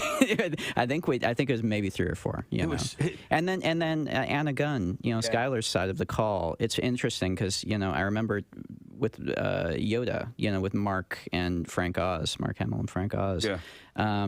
Frank telling me, everyone talks about the expressiveness of the puppet and the performance of Yoda, and he said 90% of it is Mark believing, listening. Yeah, and I can believe that. Yeah, and it's a weird analogy, but what Anna is doing on the other side, the amount of that call where we're on her face and hearing her realize what her husband is doing, that's as much of the scene as okay. And for that, was she Was she in the next room? Was she actually on the phone with him while he was doing it? Or were you doing a playback? Or? No, we had him there. So he was, obviously we shot them completely separately, but then we have both, and vice versa. She was on set kind of on the phone with him there for his side of it, and then we were in the house shooting. It was a totally different day, but he was there for her side of it. So they were both there for each other. Okay. That's wild. And by the way, you should probably put some ointment on those fanboy burns you just got. Yeah. Those could get infected. That's all right. I'm scabbed over. It's all right. I got the scabs. All right. Thank you very much, Rian Johnson. Thanks, guys. Thanks for coming by. Appreciate it. Now, let's do the B5. WMMR presents Preston and Steve's Bizarre File.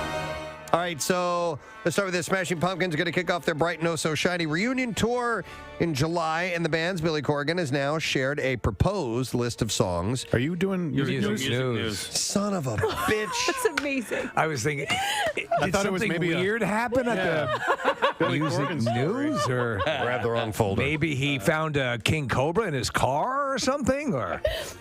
Look, I'm just on autopilot right now. That's exactly what it is, right? You're at home right now watching The Walking Dead, aren't you? I have a few shorts I want to squeeze out, if you don't mind, real quick, because I'm going to have to rapid fire these because I've been getting a lot of them, and I apologize. Says, good morning. I want to give a shout out to my amazing husband, Keegan, for his birthday, November 2nd. Cool name. Listens to your show every day. He's a delivery driver, and he's always in the car with MMR on. He is a great husband and an even better father. I'm so proud of where he is in life. He deserves this and so much more. Happy birthday, Keegan. Thanks. That's from Rob and his wife. So there's a shout out. Also, one that says, hey, Preston, wanted to request a shout out by me for my 72nd birthday. Wow. Whoa. Nice. The actual day is November 7th. And I will be at Camp Out on November 7th is his birthday. I'll be at Camp Out on November 2nd. Would be awesome if you could all do it then, but any time is great. Thank you so much, and looking forward to seeing you all. Love you. That's from Janet McCurdy. Janet, that's cool. We'll see you there. Awesome. Also, this one, it says, hey, my birthday is October 23rd. Can I have a shout out between now and Christmas? You got it. Have a great weekend. And that is from Dan Connolly, owner of Connolly Pest Control, LLC. Happy birthday to you, Dan. Another one says, hey, wanted to give my wonderful, beautiful wife the wettest shout out. She's not only my boss at work, but my boss at home. Also, I work for ShopRite in Ben Salem. We donate to Phil Abundance all year long, and I just want to promote it even more. Just buy an extra can of non-perishable food, throw it right in the giant crate on the way out the door, and that is from Junior Graffenstein. They call him Grabenstein. Yeah. Junior, you created a monster, and they call it Grabenstein. And then one more. You created a monster, and they call him Grabenstein. And then the last one, it says, hey guys, rock and roll. Absolutely love you all. I collect for the Palace Skating Rink. Now for my podcast, Lady Juice. That's right. They've come down to the camp out many times. This is from Amanda Burns. She says, we're having a collection on Halloween. Was hoping that you could share or possibly give us a shout out. Here's the info for the event, and she sent this to me. So, yeah, they are accepting all canned and non-perishable items for the Camp Out for Hunger 2021. Nice. And it mentions a few different things. There's Lady Juice and Santa First Food Podcast. And so I don't know exactly what all this information means, but it says wherever they Halloween. are sold. So thank you, and we appreciate that, Amanda. There's a shout out for you. All right. So Casey took a little trip over the weekend. That's why he was out yesterday. Yes. And by the way, he didn't take a day off. We try to take days off together. Right. And things had shifted with this trip to Chicago that we're doing, so we decided to not take yesterday off. But Casey had already planned this trip and everything, so he ended up having yesterday off. But went out to Arizona. Yes. There was a fish show.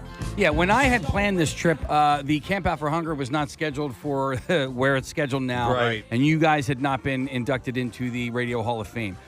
All of these things didn't exist when I had bought the concert ticket, the plane ticket, booked the hotel, and all that stuff. And I actually tried to get back on Sunday, but I would have taken a bath on, switching the flights and all that. So I just said, you know what, it is what it is, and I'll just have to, I guess, take my lumps. But, so my buddy Jeff and I went out to Phoenix So Phish announced their fall tour. They were playing in Arizona for the first time in 20 years. I wanted it to coincide. And so the idea was go to that show on Friday night, hike in Sedona on Saturday, and then go to the Eagles game on Sunday, which is in Vegas. It's about a 4.5, 5-hour trip away. Couldn't get tickets for the Eagles game for like less than $500 at the time. So we ended up going to the Arizona Cardinals Texans game on Sunday instead, which was actually a really cool experience. That's cool. Yeah. And your buddy Zach Ertz ended up playing at the game. That was pretty cool. And you didn't know that was going to happen. I didn't know that was going to happen either. So when I came here just for you. We got there before the game, and I was hanging out by the players where they come out of the tunnel, and I waited there for Zach to come running back into the tunnel before they go out for the big, announcement and everything. And Hey, mister. Hey, mister. Hey, buddy. Hey, mister. So I was wearing my Eagles shirt. I was wearing Eagles hat. Nice. And so he was running by, and I just yelled, hey, Zach, like Philadelphia loves you. Thank you so much for everything you did. And he looked up, and he gave me like a hand signal. Nice. Yeah, it was really, I felt like a little kid. What if he stopped and said, but do you love me? Yeah, well, listen. I wanted him to know that Steve. Hey, kid. Turns around, throws him his jersey, his game jersey.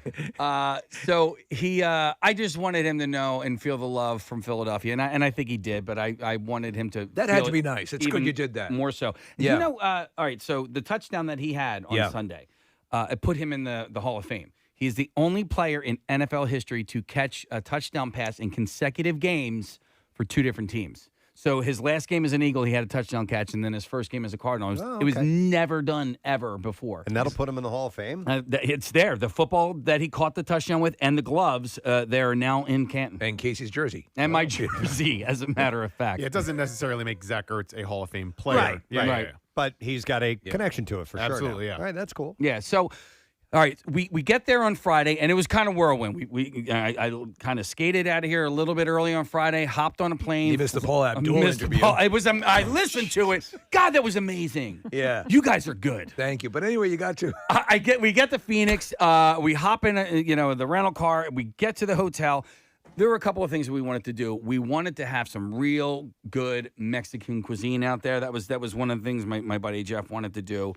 You can Google it, you can Yelp it, but really, you ask a local, right? So when we get to the hotel, I check in and I ask the lady, I say, hey, is there a place where you can recommend that we get like a nice, good Mexican dish? And her answer was, there's a place down the street that has really good New York and Philly cheesesteaks. What? That was her answer. That was her answer! I was like... Well, she misunderstood. Did you not hear the words that just came out of my mouth? That was the first thing you said after I asked for a Mexican meal? Well, how did she? So did she see your point of departure was Philadelphia? Is that why she assumed you were looking for cheesesteaks? Were you wearing a jersey? No. An Eagles hat? Delco? Anything? I was wearing a Fish shirt. I can't remember. Maybe I was. How did she?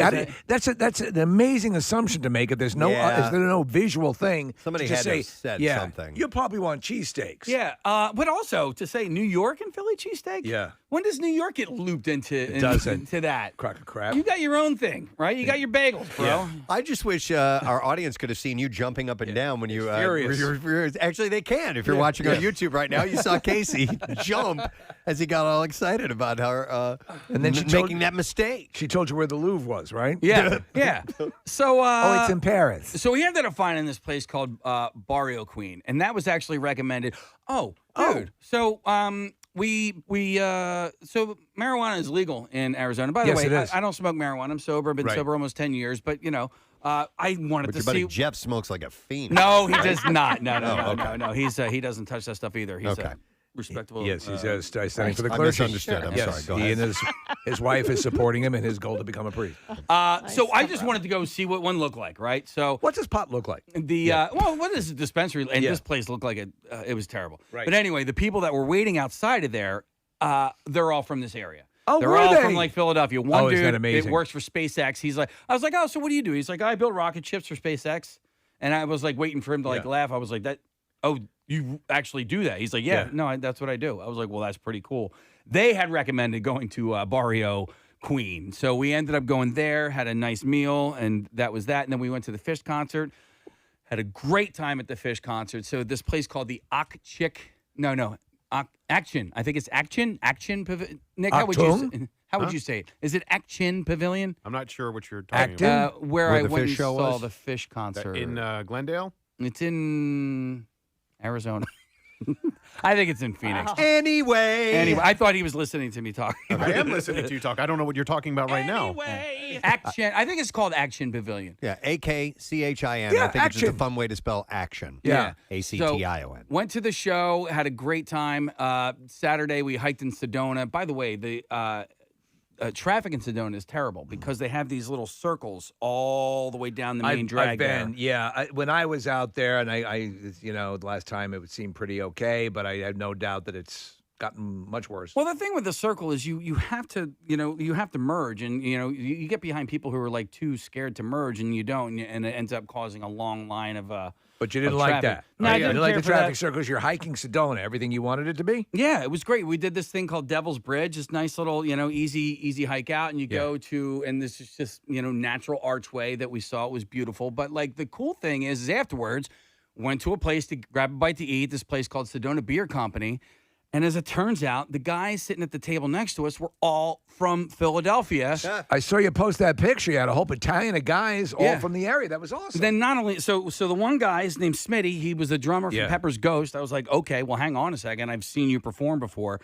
He's with another guy named Chris, and then this guy Randy, who the only reason he was on that trip is because he heard me mention it on the show. He listens to the show. And so he heard me mention that I was going to go out and see, fish and the eagles and hike. And he called his two buddies. He goes, hey, do you think our wives would let us get away with something like this? And they were on that trip as a result of listening to the President Steve show. It's bizarre that you ran into them at that place. I know. And because this place, it was totally like off the beaten path. It wasn't like on the main stretch. It wasn't on the main drag at all. Circling back, Action is the name of the Indian community, so it has nothing to do with the word action. Get out. Action is Maricopa County. The Native Americans there are Interesting. the Action tribe, so that's why they named the arena that. No kidding. Action Park is an Indian park as well. I did not know that. Wow. I had no clue about that. But then, that was it. Like, we ended up going out to dinner that night with some friends and had a really nice meal. And the show itself was good? The show itself was great. I was just super happy to be there. And also, there wasn't a whole lot of people. Like, we had plenty of space around us in this pavilion. I thought it was going to be like, a lot of these jammed, like nuts to butts and everything, but, ended up being a nice time. When you go to places like this, I know in the back of your mind, Case, you think, maybe I could retire here. Did you think that at all in Arizona? So in Sedona, it's so beautiful. Like, Phoenix. It is gorgeous. Phoenix is fine, but where we were, I wasn't like, this is a spot for me. But there were spots of Sedona where I was like, this is cute. This is really nice. But then, Scottsdale is a very big retirement area, and that's beautiful as well. So that's where we ended up having dinner on Saturday night, was in Scottsdale. But the problem with that was I got there at night, so I couldn't really see what that looked like, during the day and stuff. But when you're driving out there, and we drove from Phoenix to Sedona, it's about, hour, 45-minute drive.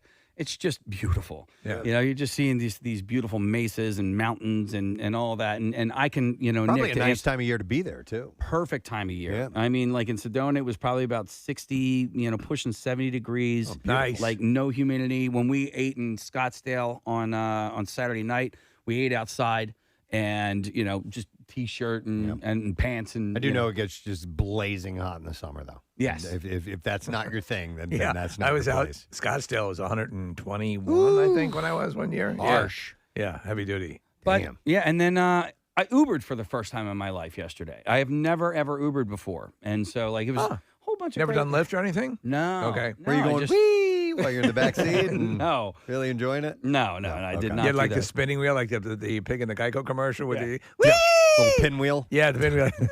It's fun. So cool. Yeah. I forgot to mention to you guys that I also so I didn't buy the insurance on my rental car, and and the guy was giving me the spiel about. Hey, if you, if something happens and the car's in the shop, you have to pay per day and blah, blah, blah. And, it's like, it's only $24 a day for the, I'm like, but I have insurance. Yeah. You know what I mean? I have insurance. I'm good to go. I don't need it. And then he started like scaring me into thinking that I needed to buy the insurance, but I didn't. We have monsters here. I know. Well, I spilled an entire cup of coffee in the back seat. Like an entire cup. Like it was, I had 4 cups of coffee and a one of those little holder thingies, and I went to go pick it up, and it just like crumbled on me, a bent in half, and it dropped, and the lid popped off. No, I'm sorry, it was and it was a 24-ounce cup of coffee, so it was a full one of those and a half of another. That was there. What? That was there. Yeah. When you hand it back in. Well, it actually made the car smell better because I think the car kind of smelled a little bit like stale smoke. And I said to the guy, I go, because there's a big sticker on the dashboard that says, no smoking. Right. And I said, I go, listen, this car smells like stale smoke. Yep. I said, you need to know that now. I'm like, write it down on your little notes here, because they go through, walk around and make sure that there's no scrapes or dents or anything like that. So why do you go with no insurance? Because I have insurance. I have insurance, and the insurance that I have here should port over. It should, unless or does it? I thought it did. I've seen reports that suggest that might be the case. I myself always go for their insurance.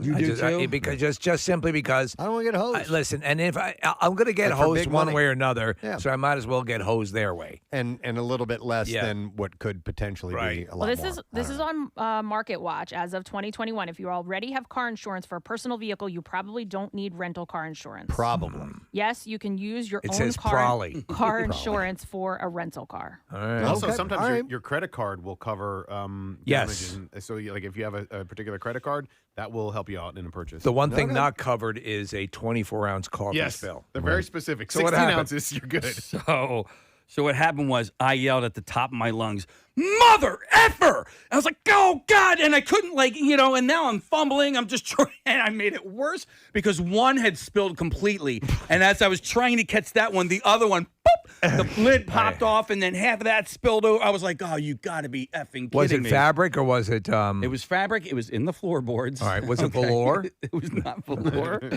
I don't know if that would have been better or worse if it was velour. But I got everything out, and then I'm looking at the bottom, and I mean, it was a straight up puddle of coffee.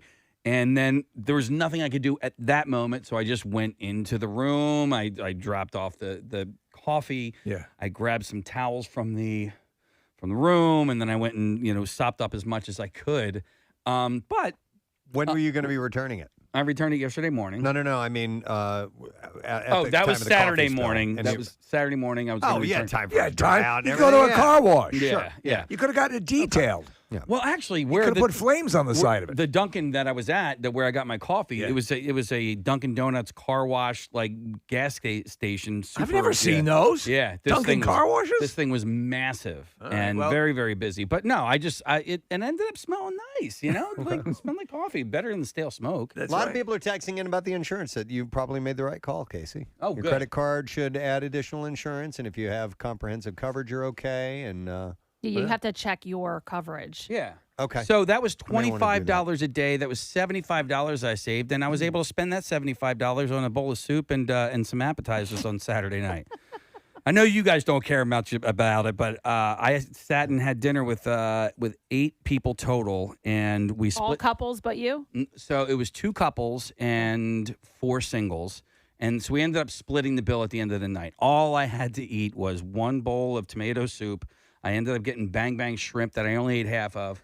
And so then it was just bang. It was just bang. It wasn't bang. One bang shrimp. And then so we ended up splitting the bill at the end of the night. So we all threw our credit cards in, right? Right.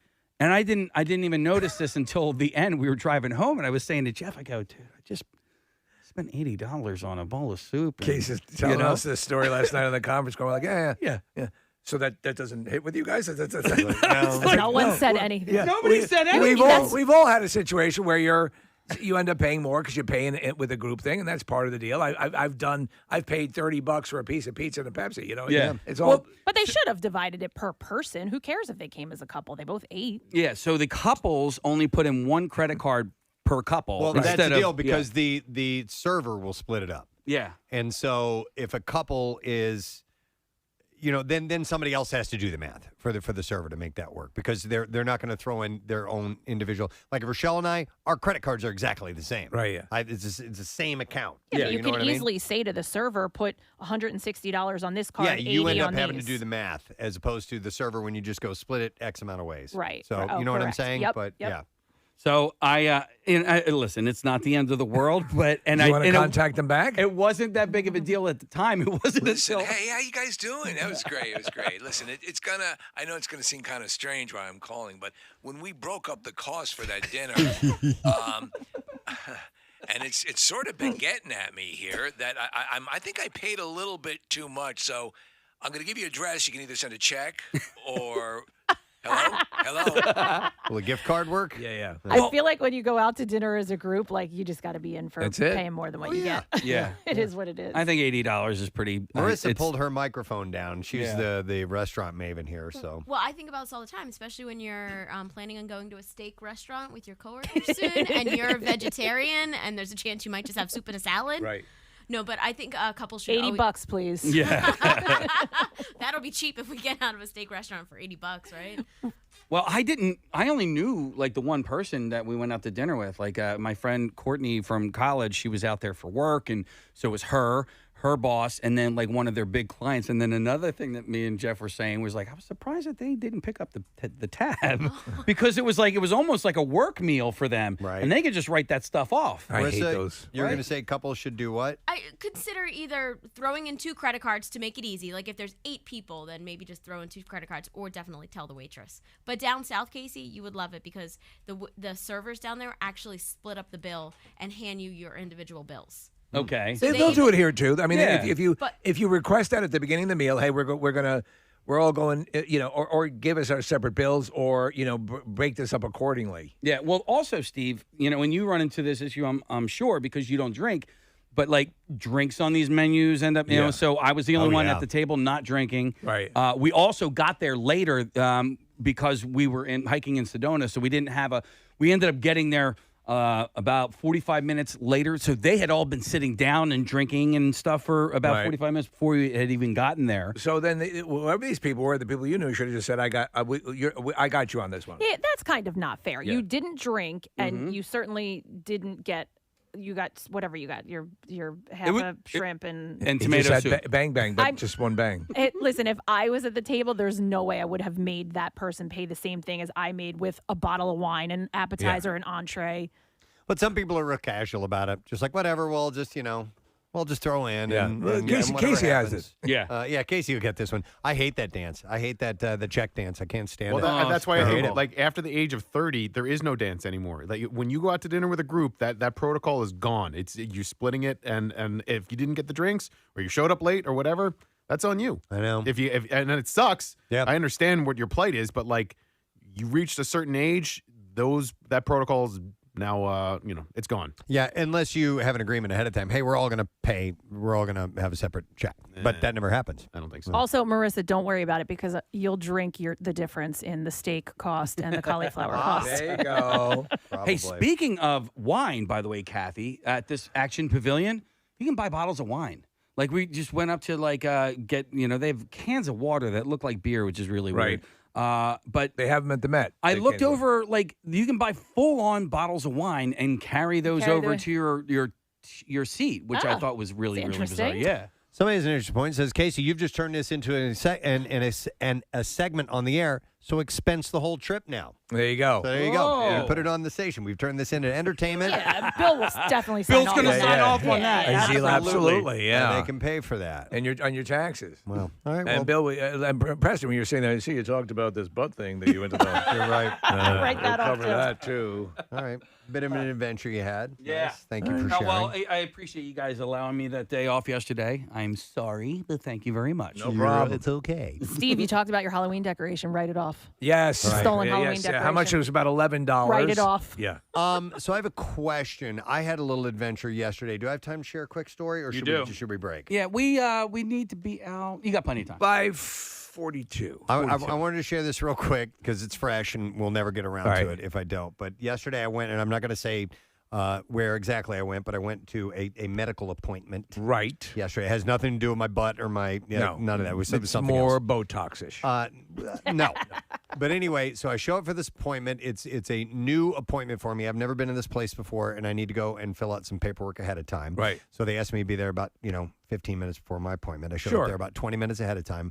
I walk into the reception area, and nobody's behind the reception desk. Huh. But I could get into that area. Right. It was a small little office that you come into, and there's a desk, and then the door that leads back to it was, like I said, it was a medical, so there's exam rooms back there. So I'm standing around, I'm waiting, and I wait about 5-10 minutes. Nobody's coming. And I'm like, okay. And I'm looking around, and I look behind the desk there, and I see a pair of glasses there. I see a glass with a straw in it. I see a pen with some notes written down next to it. I'm like, people have been here. This is not, I didn't show up to the wrong places. They have 2 offices. I'm like, okay, I came to the right office. I checked. I made sure. I checked my time. I actually spoke to them shortly before I got there. But yeah, you're going to be here. So I'm like, I know I'm on time. I'm like, what's going on? So I'm like, all right, well, I'll sit down, wait a few minutes, whatever. I'm waiting, and I'm waiting, and I'm waiting. And it's just getting closer and closer to my appointment time. And as I'm waiting, an older woman walks in to the same office. She walks up to the front desk, kind of looks over there. And I go, hey, I've been sitting here for 15 minutes. And nobody's back there. And she had a little bit of an accent. She's like, well, they told me to call ahead. Right. And I call, and it says they're closed. And I go, yeah, well, nobody's here. She had kind of like, I can't do a Russian accent, but it was kind of like I had the appointment. Well, not that bad. But anyway. I called on the phone to be here to get teeth looked at, and I come and nothing. All right, so. Who are you? With your Mr. Lyle Lovett hairdo. So anyway, she's standing there. And on weekends, travel to capital city and watch your ladies while they make a toilet. So she's calling, and she's like, I'm going to call again. And she is that calls, okay with you, pretty boy? While she's calling, the phone is ringing on the other side of the reception desk, and it goes to the voicemail, and it says they're closed. And so we're standing around. I'm like, well, I don't know what to do. I'm like, I'm going to wait around for a few more minutes, and if they're not here, I'm going to leave. But you saw like a cup, like there were clearly signs. And the more I thought about it, I'm like, it looks like they left in a hurry. I'm like, because they left stuff laying out, and I'm like, did you start CSIing the site? Well, I said, I hope it wasn't an emergency or something like that. And she's like, I don't know. And I go, yeah. And I go, because look, and I started pointing out the evidence. The more I think about it, I'm like, well, maybe something did happen. Did you slide the pencil into the barrel of the gun? And the more I thought about it, I'm like, well, maybe something's going on back there. Oh, wow. Now you're like, so you do these escape rooms, so now you're doing something. I may need Mission Impossible. Okay, Casey, if you don't mind, because says that, and then she goes, well, if I could, I would go back there. I would go back to the rooms. And I go, well, I could go back there. So we slid a chair over. You climbed through the window? And I climbed up over the top of the desk. Now listen, they don't know this. Right, yeah. And they know who I am, and they're hearing this on the radio now. So I jump up on top of the desk. And if they have security camera footage, they'll see this. Oh, we want to see that. So I jump over the desk. Right. And as I'm going back into the offices, I swear to God, this is what I'm thinking, Steve. If I round the corner, I might see dead bodies. God, dude. You don't know. I might see, there may have been a crime committed here. Or I don't know. So you might see some whoopee. No. I wasn't expecting that. Or I'm going to be the hero because somebody's being held hostage at gunpoint. Yeah. And I'm going to come in and I'm going to Russian save the lady, day. go take care of it. So I kid you not, I started thinking about my Krav Maga training. Oh, my God. You got ready. And I got ready and I jump over and I'm going, and I swear to God, I'm crouched down like this. God, I hope they have surveillance video. So that I would be able to move. Be safe, hero. Quickly if I needed to. And I'm like, I've got my back against the wall, and I'm turning and I'm peeking around corners. And I'm going, hello? Hello? And I'm looking around and doing this whole thing. Now, the big mistake in my training that I didn't do is I didn't grab some type of a weapon. Yeah. Some type of thing that I might have Like needed. the But straw. I literally am looking and I'm like, okay, like the FBI would, I would, quickly look at it and just move over the other way. And I walk through. Morning show host, identify yourself. It's okay. I'm a broadcaster. This is the point in the horror movie where you're like, why would he do that? Why doesn't he just leave? Totally. Yeah. I didn't even think of that, Kathy. You're right. There's a demon. Well, in you the want to try to hallway. save the hostages. So I'm picking it, and there's like 7. It's a lot bigger than I thought it was back there. There's all kinds of rooms that I'm going through, and I'm looking. The hell is this? And eventually I see the office is at the end of the hallway, and I'm like, if anything's going on, it's down there. That's the room. That's where they've got him. There's a glow coming out from under the door. And I'm thinking, I literally am thinking there's going to be a guy with his arm around someone with his hand over their mouth and a gun to their head or a knife to their throat. And I circle around and I look and I see there's nobody there. And I'm like, clear, So, and right And was about, the Russian woman behind you? No, she stayed in the waiting room. She stayed in Don't the waiting worry, room. I have your 6. And so what I should have done is open the door so she should come in. She could come in and Thank you. and have my 6. But anyway, so I finally there was one other area I didn't go to, which was like it was like a closet. These doors, and I'm like, man, the bodies are in there. And I open it up. No, it's a giant nitrous tank.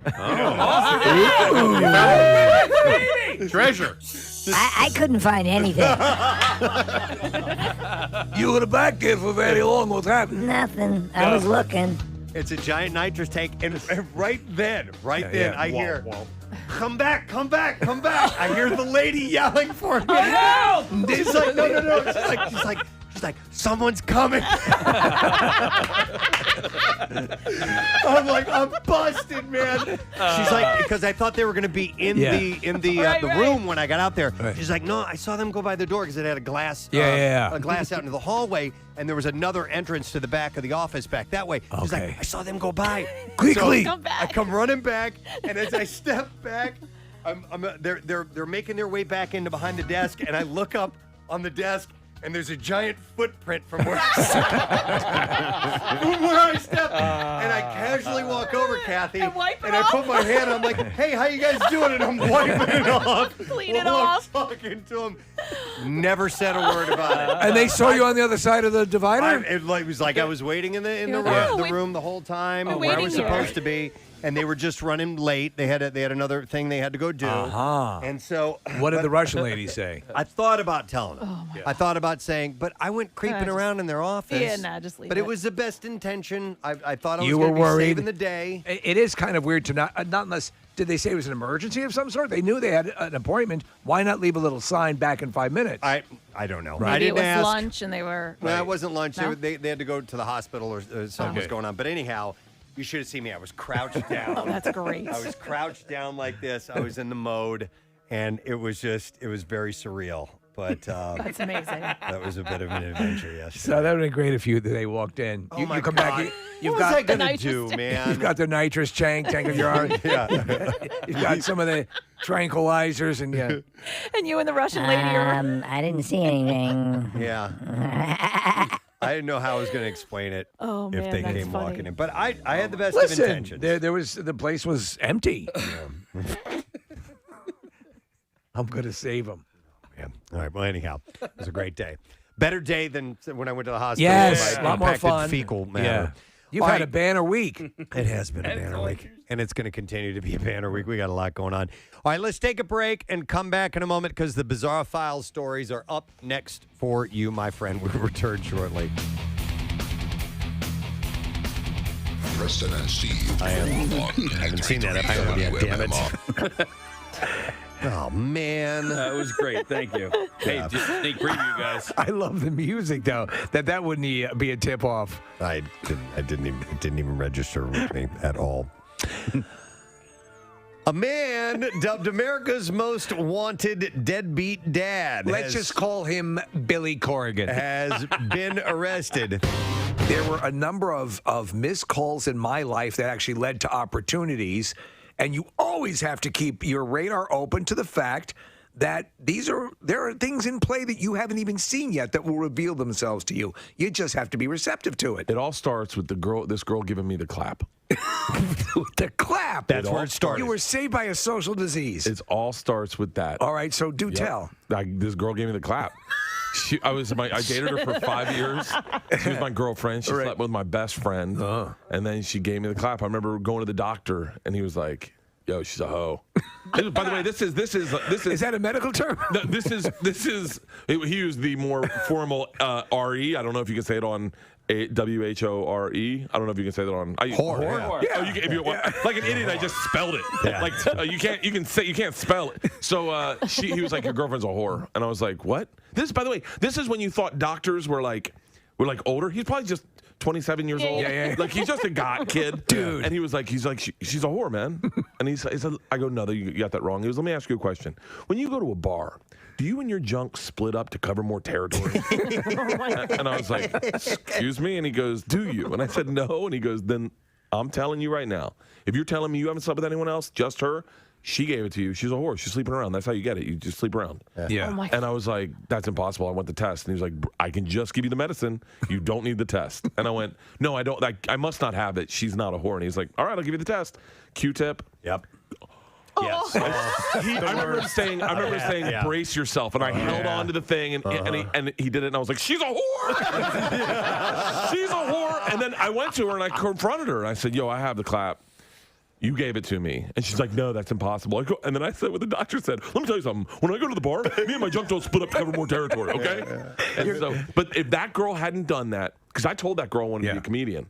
I laid in bed the morning of the Miami-Florida State game, and I said, I think I want to be a comedian. Because right after Russia, I'd gone to Europe, and I backpacked, and I ran into a group called The State. I ran into them in Greece. Yeah. We all partied in Greece, and I met them, and I said, how do I get into comedy? And David Wayne said, just write all the time, write down jokes. Anything funny, write it down. And that whole summer, I said, I was funny traveling. Everyone liked me. Thought I could make people laugh, and I was like, I'm going to be a comedian. Came home. First week back, have sex with her, laying in bed, Florida State, Miami game. I say, I think I want to be a comedian. And she was an actress. Still is. And she was like... not somebody we would know, is it? No. Okay. Regional theater, stuff like that? Yeah. And so... That's what we're calling porn these days. And she said...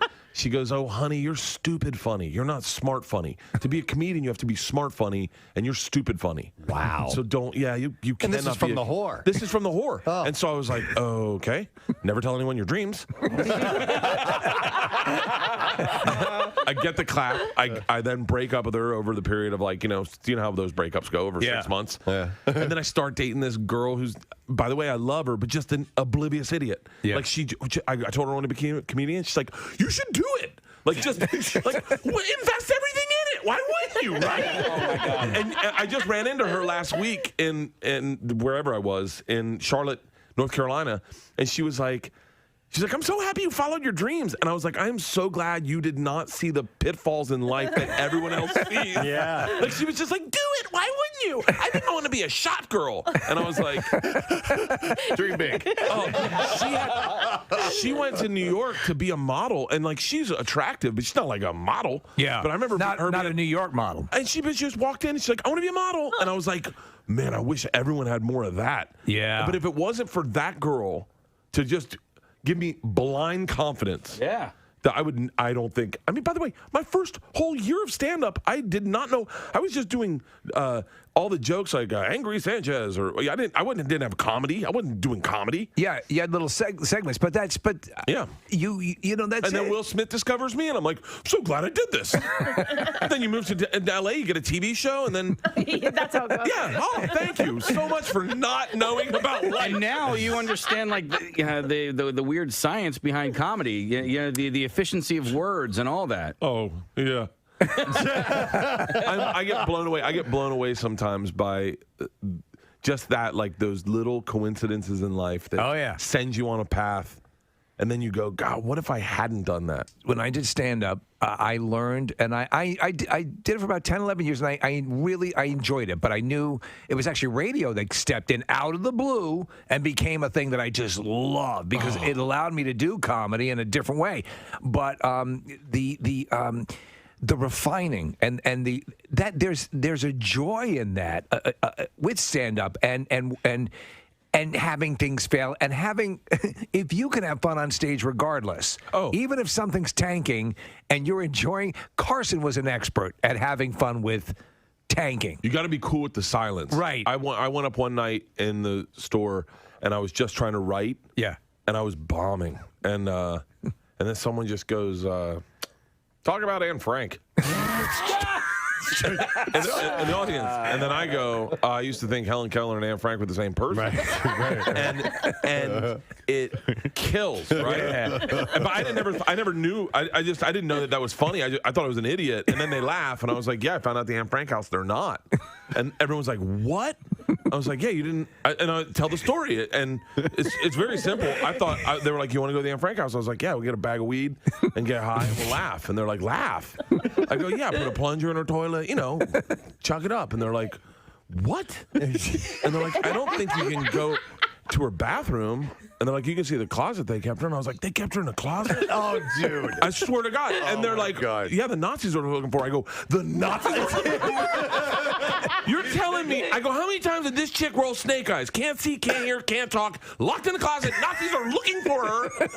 And so I tell this on stage. I get off stage and Rogan's like, please tell me that's in your act. I go, no. I was like dead serious. I go, I'm being dead serious. And he goes, that is the funniest thing. He goes, are you being serious right now? I go, I'm being dead serious. He goes, when did you find out they're not the same person? I go, at the Anne Frank house. We're high as crap. I'm telling Helen Keller jokes. And I'm like, she had a dog, right? And they're like, what? I was like, to my friends, I'm like, oh, he ran away. And they're like, how do you know so much about Anne Frank? I was like, well, you would too if your name was. And this lady goes, are you telling Helen Keller jokes? And I'm like, oh my God. So then I take that story, I tell it on Comedy Central with Ari Shaffir on This Is Not Happening, and then all of a sudden you got a bit. But if you're not willing to fail or get the clap, so if you have the clap right, I think what we're saying is, if you're listening and you have a venereal disease, this might be the best day of your life. Look at it as a plus. Success is just around the corner. Success is just around the corner. There's something you and your spouse you will never don't discuss, ever agree on, ever. And that's not a hole in the relationship. Right. That's just smart.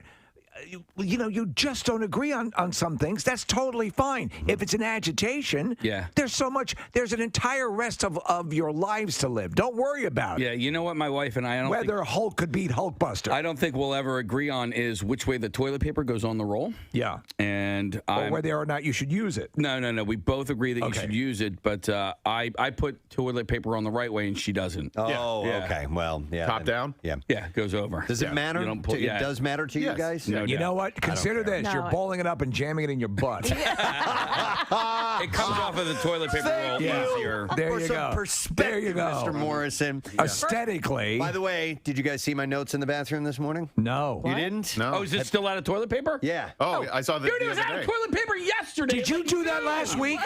No. Because someone had the courtesy to put up on the door. Yeah. Out of TP, so I went to another bathroom. Can you fill me in here? I saw that. So we were out of toilet paper, and in the men's room. In the men's room. So this morning I went in there and I did my business. It was a flashback to Casey when you caught me with my pants down in there. Did you have to move stalls? I did. I moved over to the second stall, and Kathy was out in the second stall. Did you have to use regular? Fortunately, it wasn't so messy that I could pull my underwear use your up. shirt. And I walked in. I used my shirt.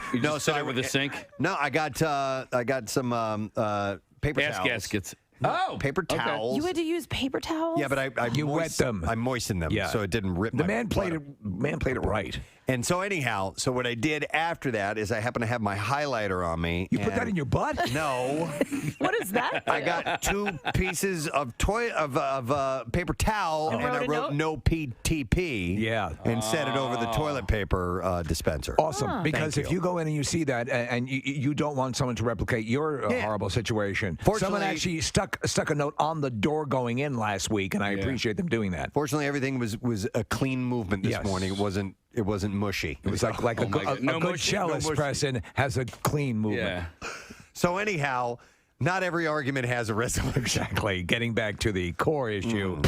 When you start to hit these sub-freezing temperatures, anything below 32 degrees, and then when you get down into teens and the freezing happens even faster, there's all kinds of things that you can do with the weather. You can play with the weather. You can play with the weather. So one of the downside is, of course, the needless loss of life. The plus side is you can do stupid stuff. Yeah, exactly. So we decided we'd try an experiment or two while we have these conditions. So what's the boiling water thing? It is very cool. So here's what you do, and this is a few years ago. This little thing started to happen and pop up. If you take a pot of boiling water, when the temperature gets well below freezing, if you go outside, Kathy, and you throw it up in the air, it turns into snow.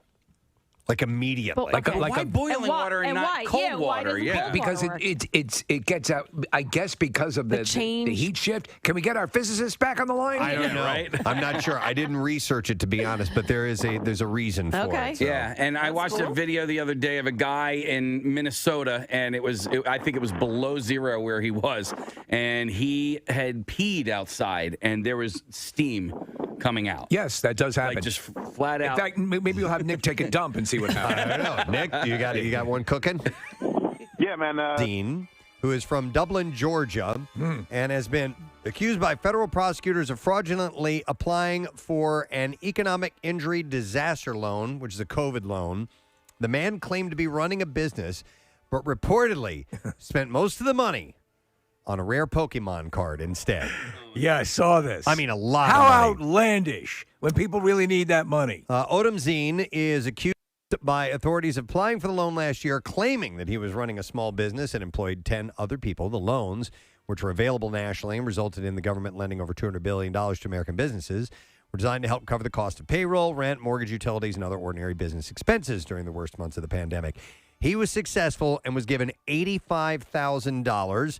The only problem was the prosecutors allege he had no such business, and instead he spent the bulk of that loan, about $60,000, on a single Pokemon card. Pokemon card. He's now been charged with wire fraud, and if found guilty, could be spending up to 20 years in federal prison and would also face a $250,000 fine. How do you like to be next to a big burly convict and he asks, what are you in here for? In case you're wondering, Pokemon card. The exact identity of the card was not disclosed by prosecutors, but that kind of figure puts it in illustrious company. This would make it the 10th most expensive Pokemon card purchased of all time, pricier than the $45,100 spent in December on the X-Deoxys Gold Star Holo Rayquaza number 107. Well, that's obviously. That's exclusive company. Yeah. I'm in here on a Pikachu charge. A coroner has positively identified the remains. This is a tragic story, but it's wild that they just found this. So a coroner has positively identified the remains of United Airlines executive Jake Cifolia after he was reportedly missing over a year ago. According to a press release issued on Sunday, Cifolia's remains were found in the Waterfall Glen Forest Preserve in Lamont, Illinois, about 25 miles outside of Chicago. Authorities were able to positively identify the 50-year-old Cifolia through dental records, though a cause of manner of death is still under investigation. There are no signs of foul play. He was found hanging by a belt from a tree. Yeah. Cifolia's wallet, driver's license, and backpack with other personal belongings were also found at the scene. Police said that they were called out to the preserve after contractors stumbled upon what appeared to be human remains. Workers were moving invasive species in the area when they found human remains hanging from a low-hanging branch. And I mean, that's horrible. The human remains were located in a very thick covered brush area, extremely so that you could be 10 feet away and not see it. And the foliage is starting to drop. Right.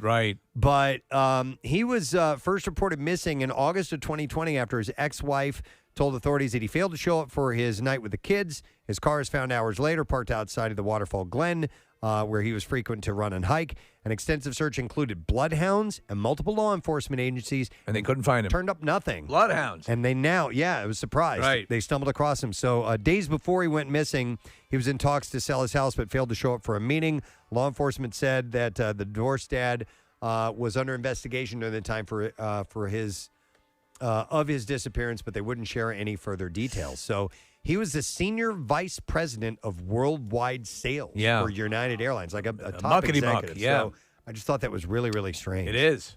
All right, I'm going to follow it up with a horrible story. A unfortunately, maybe you guys heard of this. Houston police, carrying out a welfare check on an apartment, found a nightmare. 3 siblings abandoned and living with the skeletal remains of a fourth. The sheriff, Ed Gonzalez, said, he said, a very horrific situation out here. I've been in this business for a long time, and I've never heard of a scenario like this. It really caught me by surprise. The surviving children were 15, 10, and 7 years old. They've been living in deplorable conditions for quite a long time.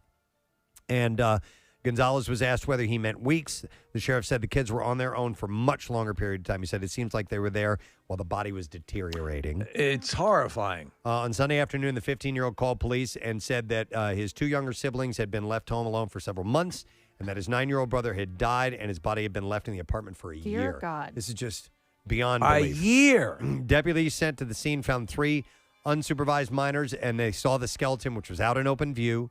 The 2 surviving younger siblings showed signs of malnourishment and injury. All 3 surviving children were taken to the hospital. Their mother and her boyfriend were later found and questioned by authorities. It appears they were basically fending for each other, the sheriff said. The older sibling was doing the best he could to take care of the others. Now, I didn't see any more on this yet as to whether the mother and the boyfriend or if the father is in the picture at all, or who was watching them, or who had them in this place, or whose residence that was, I don't know. Apparently, some neighbors were reaching out, like giving them food and stuff like that. Did you see that? I didn't see all of that. So it's a horrible That's story. horrible. Yeah, so I want to find out more about what happened to that. All right, we got to wrap it up with something lighter than that, clearly. It's going to have to be as light as a Three Musketeers. All right, how about this one? I love this. This is out of England, though we all know chips or crisps. Yes. Start their life as a solid potato. We don't expect to find one at the bottom of a package. Yet this is what woman found in West Yorkshire on Friday at lunchtime. She said, I found a potato in my Aldi crisps today. That is Leah. She told the Metro that she bought a multi-pack and hadn't noticed the strange shape or weight of this particular bag until pulling it out for lunch. She said, working from home, looking for a quick bite to eat, she was shocked to find an entire whole potato with one lone soggy crisp in the entire bag. That's her invitation to the potato factory. She said, it's like Willy Wonka. Yeah. She said, I was between meetings while at work, working from home, ran into the kitchen, grabbed me a bag for me and my boyfriend. While her boyfriend lucked out with a regular bag, Leah was left horrified when she felt something abnormal in her. She said, I opened it without looking. I reached in and felt a smooth, cold ball. And I was just so shocked, not even realizing it was a potato, and completely freaked out at what I just touched. It's amazing. She said, my boyfriend was laughing away next to me, smugly eating his full pack of normal crisps. I got 2 warm balls for you. How this happened, we aren't sure, but the potato appears to be lightly salted, in line with the flavor of the bag Leah had bought. Wild to see a fully intact potato that made it all the way through that process in the bottom of the bag. Yep. All right, and that is all I have in the bizarre file at this point in time. Let's take a break, come back in a second. We got stuff to give away when we return with the lesson question. We'll get the trash, we'll get the music news. All that is coming up next. I'll do whatever you guys want. Really? Nick looks very uncomfortable, but Nick, do we have to, should we just right out of the gate do the hot water? I'm going to take the lid off. Max, you're going to toss it. Try not to toss it in my face. Okay. No, wait, Nick, before you do it, I would step away from Callie and step away a further, step out to the lot. Yeah, all right. So Max is going to throw it into the lot, but I'll take the lid off because Max has both hands on the pot itself. Boiling water. You guys ready? Yeah, we're ready, man. Makes sense. All right, watch the video. Nick is going to give the description. 2, 1. Here we go. Took the lid off. Max tosses it in there. Oh my God! Now, not all of it turned into into snow, but a decent amount of it did. Also, a decent amount immediately turned into steam. And it's so windy that it went 50 yards away in the blink of an eye. It was down the parking lot. It was gone. We did get instant snow, but the wind is whipping so much that by the time Nick was done talking, it was already half a parking lot away. It was gone. Two things also happened. Max's foot was burnt, and the pot of water is now empty. Oh. Ooh. Thanks. All right, so let's see Callie's hair now. I don't want her to weld to the. Well, I don't know. I don't think they poured more water on it, Steve. Well, we don't want her to freeze to the thing, right? She's still not laying down. At this point, I'll take it. Well, anything. Yeah, I mean, her hair is frozen solid, guys. All right. It's not sticking up like we saw in some of those hot tub photos. Yeah. Where people, but I mean, like it's coated with hairspray and it is completely frozen solid. All right, because she's got very thick hair, so to get that sucker to freeze up the way we want it to would be a lot of work. But you can see the tips; it looks like icicles. Wow. Okay, so we've learned that water Freezes in cold. Freezes in cold temperatures. Yeah. All right. And that if someone's hair is wet with that same type of water, it will freeze in cold temperatures. Now we're looking at Callie here. I just don't want her to freeze to the. Make sure she moves a little bit. Yeah, we can. How long has she been out there? Anybody know? She's going to look like Wendy O. Williams. What was that? About 5 minutes. The punk rocker? Yeah, about 5 minutes? Yeah. All right. Can she move her head so we can see if it's frozen? There we go. Yeah, all right, we have frozen hair. Yeah. It's sticking straight out. No, that's cool. We got it. All right. It actually looks like, what does that look? It looks like the when Maleficent turned the forest dead. Yes. Oh, like all those branches. and branches, stuff? yeah. Yeah, it does look like that. Bill calling us? Yeah. Okay, Bill's calling us. Bill's not wearing gloves. Hang on, let me go to him. Did he come in on his motorcycle? No, he is. He just took one glove. Why does he have a chafing dish? There's no way he came in on his motorcycle. Bill Weston, Man About Town, are you there? Good morning, my warm-feathered friend. Hey. So, first of all, what do you have in the crook of your arm there? Are those peppermints? They're peppermints that my wife went to like Costco and got like the 30-gallon size. Yeah. Realized that she only needed a dozen for her candy dish. And she said, well, why don't you take the rest into work? I said, that's really economically wise. All right, fair enough. And so what did you want to, you wanted to jump in on this frozen hair thing, I guess, huh? Well, first I see an intern out here freezing her tail off and with no hat on. Yeah. You know, your mother always said, don't leave the house without your hat and gloves. Yeah. And zip up your coat. And so I said, I hope you get extra credit for your internship program for this. She says, no, there's no credit for this. So, Marissa, we need to have a little chat. Well, Bill, can you just actually go over and just have her raise her head? Because I think her hair's probably properly frozen now. Yeah, let's check on the hair. Hold on just a second. All right. All right. We just don't want her to freeze to this building. Oh, yes. We've got some nice...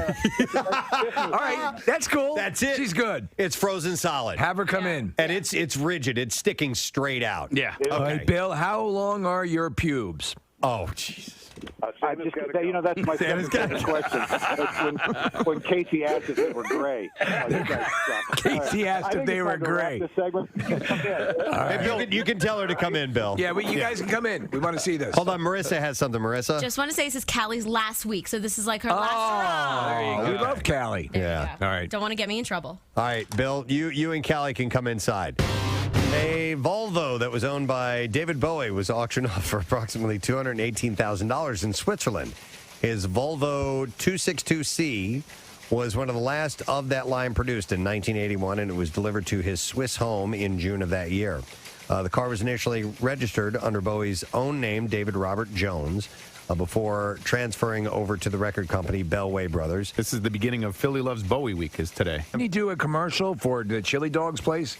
No, that was Cinderella. Cinderella. Yeah. Pat's Chili Dogs. Chili Dogs. Ground control to chili dogs. Hi, I'm David Bowie with a passionate message about any fan who loves a good chili dog.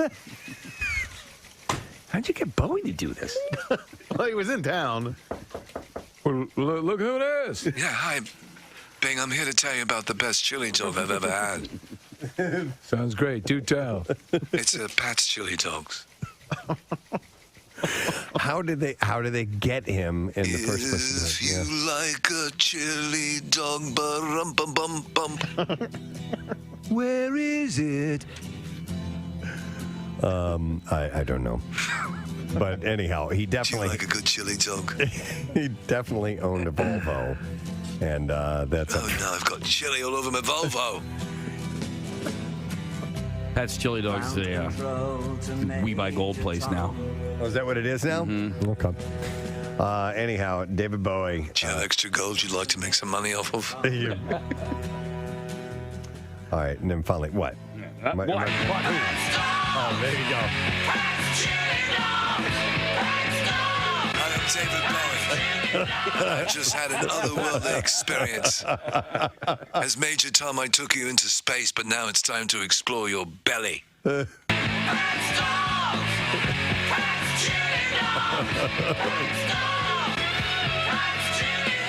Okay. Introducing my new character, Ziggy Chili Dog. Did he have Diamond Dogs? Chili Dogs. Was that what his album was? Diamond Dogs? Was This new one's called Chili Dogs.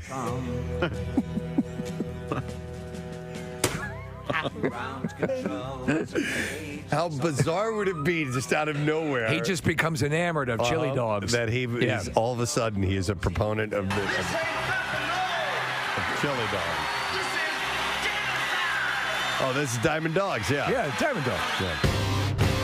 Did you guys hear the news that Khloe Kardashian is pregnant? You may have heard that, right? Yeah. She was on Ellen, right? She made the announcement, of course, a little while back. She may be head over heels in love with her boyfriend, NBA star Tristan Thompson. Yeah, head over heels. But the revenge body star has no desire to get hitched anytime soon. She told Ellen DeGeneres in the first TV interview since announcing the pregnancy that we're not in any rush for that. We're in no rush to get married. She added, as you know, I've rushed quite a few things before. And I've made some mistakes, and I regret those mistakes. Referencing her marriage to Lamar Odom after knowing him for 30 days. I forgot wow. that's how quickly that happened, yeah. It was just 30 days. Oh, my God. Look at this picture. Yeah. She does look like a It looks giant. it looks like a scene from Pacific Rim. And She's a listen, kaiju. not fat. No. She's just a tall person. I love you, Ellen. Do they have her stats on Wiki, like how tall she is? 6'9". So, Nick, type in how tall is... I think she's 5'11". But like, even in their Khloe family Kardashian. pictures, I don't think she's towering over the rest of them. No, she's bigger. I don't know how tall... Because OJ's her father. Ellen is either. She's 5'10". 5'10". There we That go. would make Ellen like tall. 3'11". Yeah, because that's how tall my wife is. She's 5'10". Yeah, that's not like 5'9", 5'10", somewhere in that range. bare range. But I think the other ones are just, everybody else is just tiny. Tiny? Yeah. So anyhow, as you know, she said I rushed into quite a few things before. Right now, I'm so loving the place I'm in and very happy with how things are. We talk about it for sure. What's meant to be will be. I just love spending time now foraging through garbage cans. It's really a zen thing for me. Ellen. Kardashian adds that she knows her 26-year-old beau is a good dad after watching him parent his 1-year-old son, Prince, from a previous relationship. Okay. That's the tip-off. She said, he's such a good dad. He's so great just during pregnancy, and he makes me more excited, too. I'm excited. That's unbelievable that he has just a 1-year-old and has moved on. He's a great dad. He's fathering He's a another one great over dad. here. And Did he bring Khloe to the birth, Preston? Did she say that? That's a good question. Exemplary To the first dad? baby? Yeah. Sweetie, I'd like you to meet my girlfriend. How long is her gestation period? Do we know? I don't know because It's 2 years. there's a hibernation thing, right? You guys are mean. The one thing is that the baby can immediately forage for itself when it comes out. There is a picture here of the 4 girls, and she is significantly taller. Significantly. I'm a little bigger. And you know they're wearing heels, Kathy. Yeah.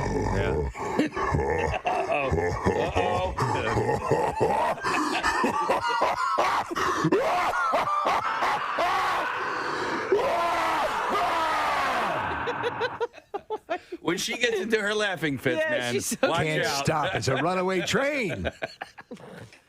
Her gynecologist actually zip lines in. It's crazy. Okay, everything looks pretty good. Is that a stalagmite? What is that? Oh my God. One-eyed Willie.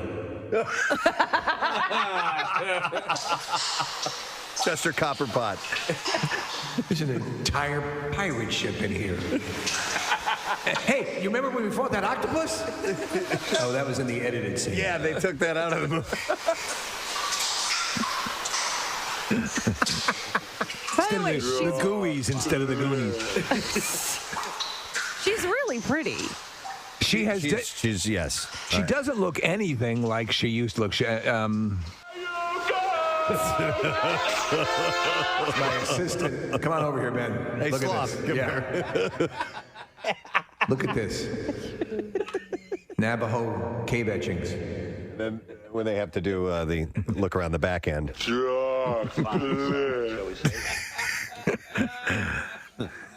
Goonies taking place inside Khloe Kardashian.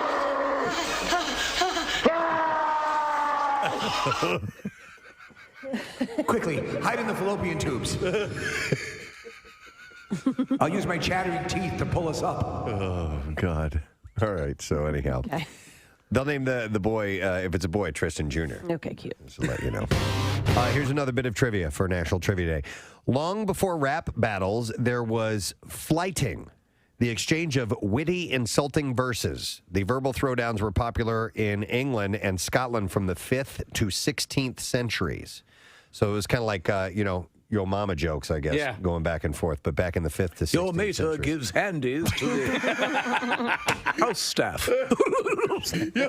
Your mater. Yeah, mater. Your mater inhales snuff through her buttocks. Burn.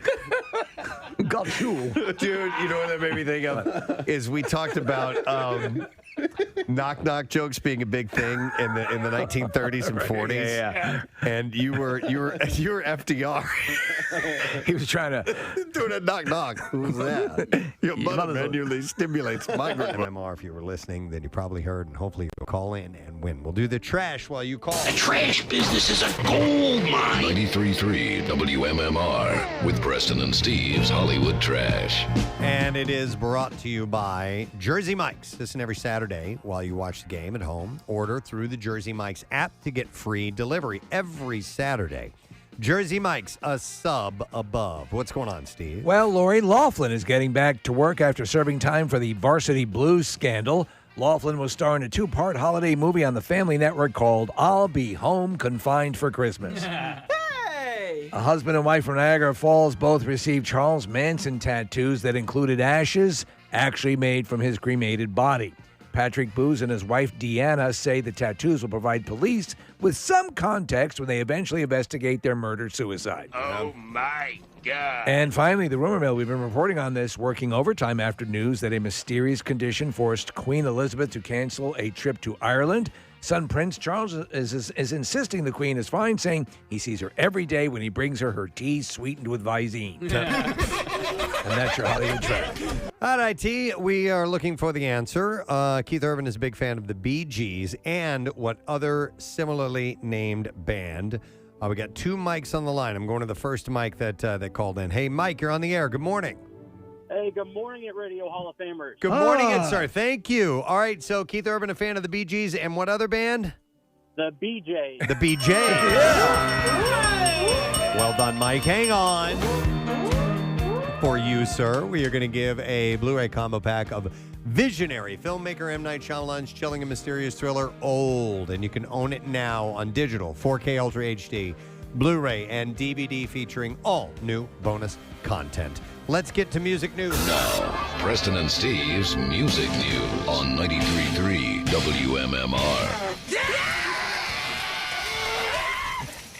All right, it's brought to you by KGL in Newtown Square. They need teens and young adults with mild to severe facial acne for clinical trials. There's compensation paid for time and travel, and you can go to KGLSkinStudyCenter.com. All right, we'll start with this. They may have a new EP on the horizon since reuniting, but Guns N' Roses' original members, Slash, Duff, and Axl, haven't even begun to write for their next album. What? Slash told Billboard, as far as Guns is concerned, we haven't even gotten to that point of really in earnest sitting down and writing. We've been doing a lot of material that's been sitting around for a while, and that will be a whole focused endeavor unto itself. Why does he shorten it to Guns and not And? Yeah, right? As far as And is doing. Slash is referring to the follow-up of GNR's 1993 album, The Spaghetti Incident. So their 4-track EP called The Hard School is due out February 25th. I wonder if in concert he plays anything from that Chinese Democracy album. Yeah, I don't know. Yeah, Good question. is that just... I don't think so. Right. Came and went. I mean, yeah. It came and went. And there's so much to choose from with Yeah. this, Appetite and the 2 Use Your Illusion records. They don't need to dive into that. Pierre will like this. Grateful Dead has a new bobblehead dolls just in time for Halloween. Each bobblehead is available Zappa cool, man. for $39.95 on Etsy or Amazon. The bobbleheads come with a full color collector's box, and you can purchase Dracula Bear, Ghost Bear, Frankenstein Bear, Witch Bear, and Skeleton Bear. Yay! Each bobblehead is available, like I said, on Etsy or Amazon if you want to get that. Dave Grohl revealed the backstory to Foo Fighters' 1997 signature tune, Everlong. Grohl appeared on The Kelly Clarkson Show to promote his new memoir, The Storyteller, Tales of Life and Music, which has topped the New York Times bestseller list. Dave said that Everlong captured a perfect moment in time. He said, I was in love. And one of the things that I loved so much about this person was when we would sing together. So they actually legitimately were singing. He said it's meant to sort of represent that moment. All moments are fleeting. He said, if you could be in that moment and think like, if anything could be this good again. And So it's literal. And it was Louise from Seether. Or no, not Seether, from Veruca Salt? Veruca Salt. Thank you. They have the song Seether. And she actually is singing the vocals that he had her record singing on the phone on that song, which is pretty cool. Paul McCartney has joined the No Autographs Club, which Ringo Starr has been a part of for years. Sir Paul mentioned his decision on not signing autographs in a new interview with Reader's Digest. He said, it always struck me as a bit strange. Here, can you write your name down on the back of this till receipt, please? Why? We both know who I am. Of course, Paul isn't opposed to interacting with fans, adding, what you've usually got is a ropey photo with a poor backdrop and me looking a bit miserable. Let's chat. Let's exchange stories. Well, I get it. You just want to prove to people, like, what would you give to have had a photo of you? Do you have a photo with you? I don't. Of me and Paul together. But he did sign something, right? I have an autograph. And it's signed to Kenny Knight. And the whole, that part sucks. But, part of that is you have something to keep. It's keep. Yes, to remind you of that moment. I know. I get it. As somebody on that level, we were talking to Jim Norton yesterday about this and celebrities and going up and getting the photos and pictures and stuff like that. And I mean, you must get bombarded constantly. Oh, absolutely. Yeah. Yeah. Somebody of his stature. Are you kidding me? But I get it. I also understand why he wouldn't want to do it all the time. I don't want to do it. Yeah. I don't like it. I've always preferred a photo. I think that's something you can display. Why don't you get away from me, jerk off? MAGA's been doing a lot of press lately to promote his memoir, The Lyrics, 1956 to the Present, which comes out November 2nd. As previously reported, The Lyrics, 1956 to the Present, is comprised of 154 songs written by Paul and dives into the stories and inspirations behind them. The autograph that you have from him, what does it say? Do you recall? It says, to Ken, cheers, Paul, 93. That's great. Because he loved MMR. No, it was in 1993. 1993. Wouldn't that be? Oh, send it back to him. Yeah. Dear Paul McCartney, my name is really Preston. Could you cross out Ken and write Preston? That'd be great. Yeah, but there's such a story behind it now. I know, It's okay. It doesn't matter. It's a great picture. So, or we're looking at it right now. Yeah. It says, cheers to Ken, not to Ken, cheers. And it says Paul McCartney, 93. Cheers is a great show. Oh, thanks, Ken. Yeah. He was a great guy, just the best. And I should show you guys, too, the autograph I got from Linda McCartney, too. That was really cool. It was her vegetarian cookbook. That's and nice. she wrote, to Ken or to Kenny, go veggie, love Linda. Go to hell. So go suck it. Go eat a bag of D's. Yeah. She was the first one to coin that term, She bag says, of D's. normally I'm against eating meat, but I'd love to see you eat a bag of D's. Right. Out today is also Bruce Springsteen and President Barack Obama's first joint book called Renegades Born in the USA. You wrote it back! Britain's The Guardian posted excerpts from the tome in which Bruce talks candidly about the long shadow that his late father, a manic depressive, Doug Springsteen, cast over his life. Bruce recalled in the book, I always remember him complaining that if he hadn't had a family, he would have been able to take a certain job and go on the road. Did you see his stage presentation? I did not, no. It's on Netflix. Or at least was for a while. Did you watch it? I did. Is it good? I think it's really good. Okay, then I yeah, definitely and you will get a check lot it of a big peek into his life growing up. So he talked to his dad, Yeah. It's kind of a terrible thing to say. If I didn't have a family, I would have done this and gone on the road. He said it was a missed opportunity, so we felt guilt. And that was my entire picture of masculinity until I was way into my 30s when I began to sort it out myself because I couldn't establish and hold a relationship. I just couldn't find a life with the information that he'd left me, and I was trying to over and over again. He went on to explain how the negative emotions he felt from his father began to shape him. He said the thing that happens is when we can't get the love we want from the parent we want it from, how do you create the intimacy you need? I can't get to him, and I can't have him. I'll be him. That's what I'll do. I'm on stage. I'm in workman's clothes. I've never worked a job in my life. My dad was a beefy, bulky guy.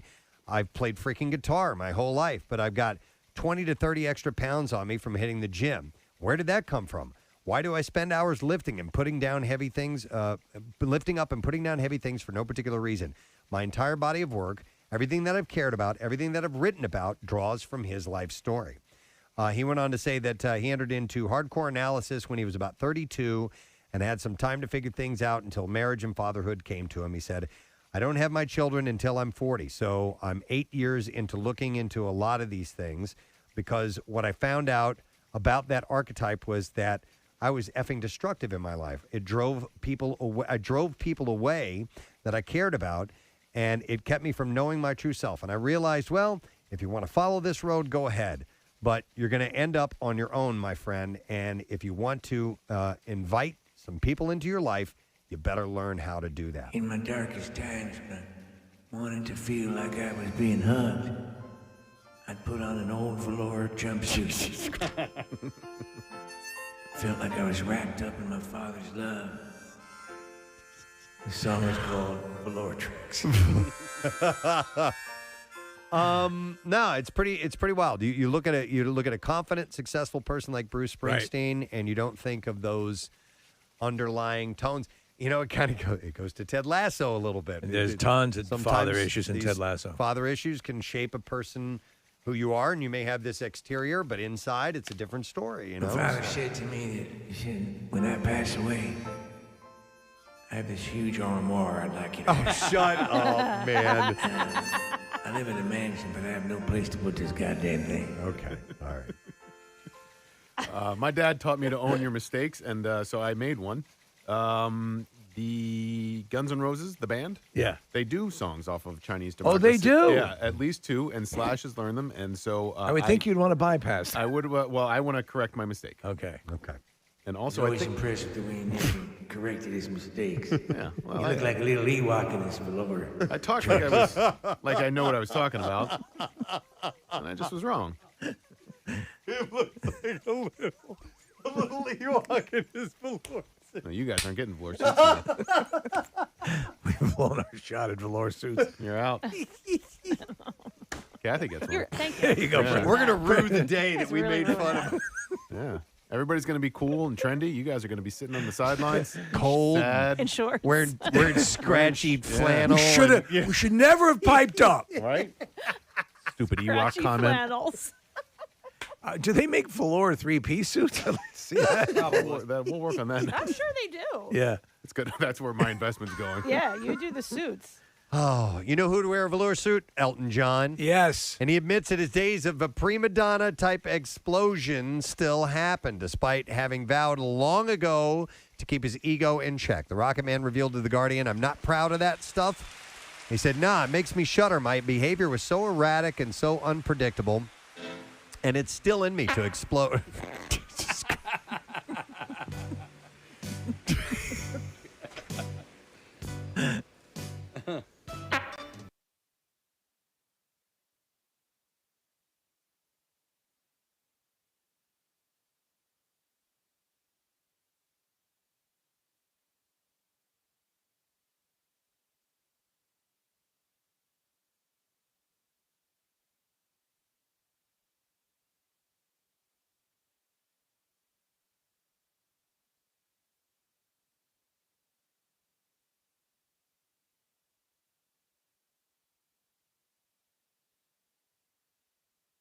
Personal issues that are ingrained from his childhood. He said the self-loathing, not having any self-esteem, that all comes from when I was a kid. That's the way it was in the 50s. You got slapped around your face, you got a good hiding. He said it was bloody good for you. Well, it wasn't good for me.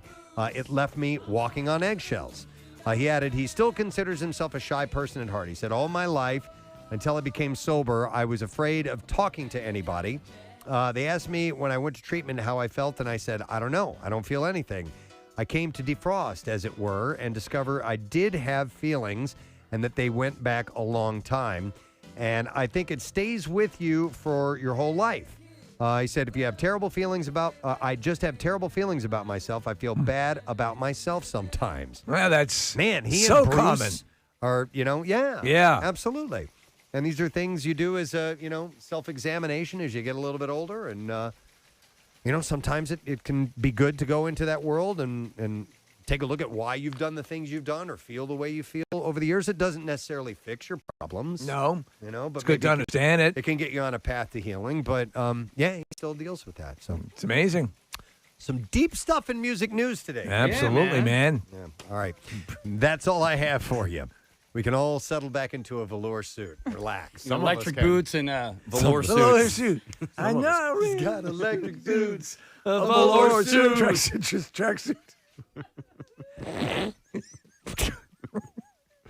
You know already. This is why you got to stay with the whole show all morning long. That conversation was at 6:30 this morning. Yeah, probably. Yeah. All right. Let's take a break. I think we need one. I think we've earned one. When we return, we'll get the letter of the day for the Word of the Week prize. So stay with us. We'll be right back after this. Oh my God! Yeah, so they were. It was called flight hating. Yeah, flighting, and they would jab, do little jabs at each other. Your mater is so corpulent when she sits around the house, the spire sticks in her rectum. Snap! Oh snap! Snap!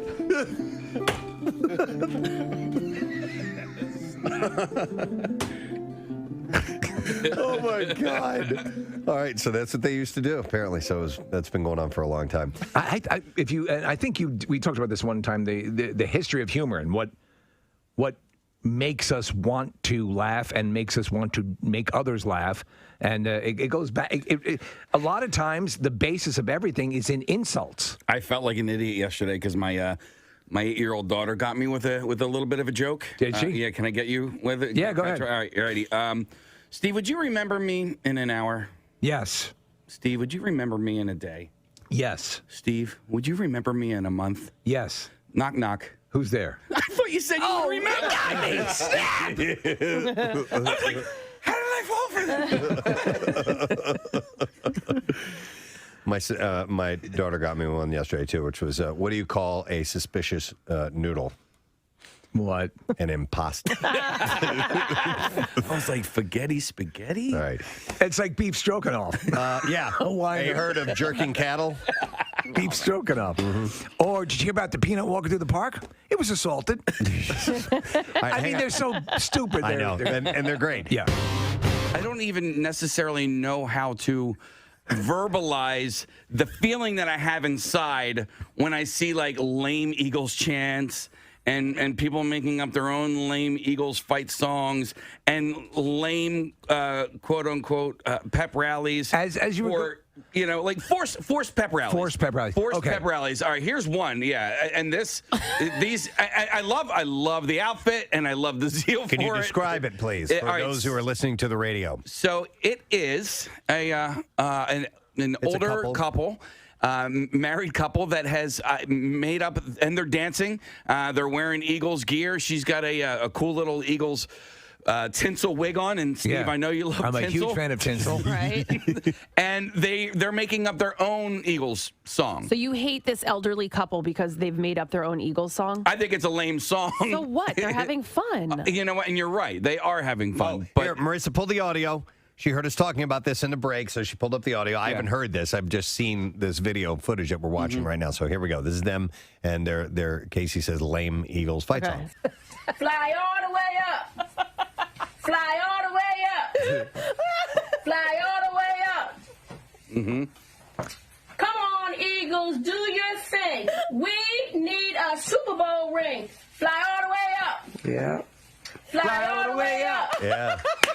Fly all the way up. Get behind this, right? Fly all the way up. I agree with you, Kathy. Yes, they're having fun. E-A-G-L-E-S,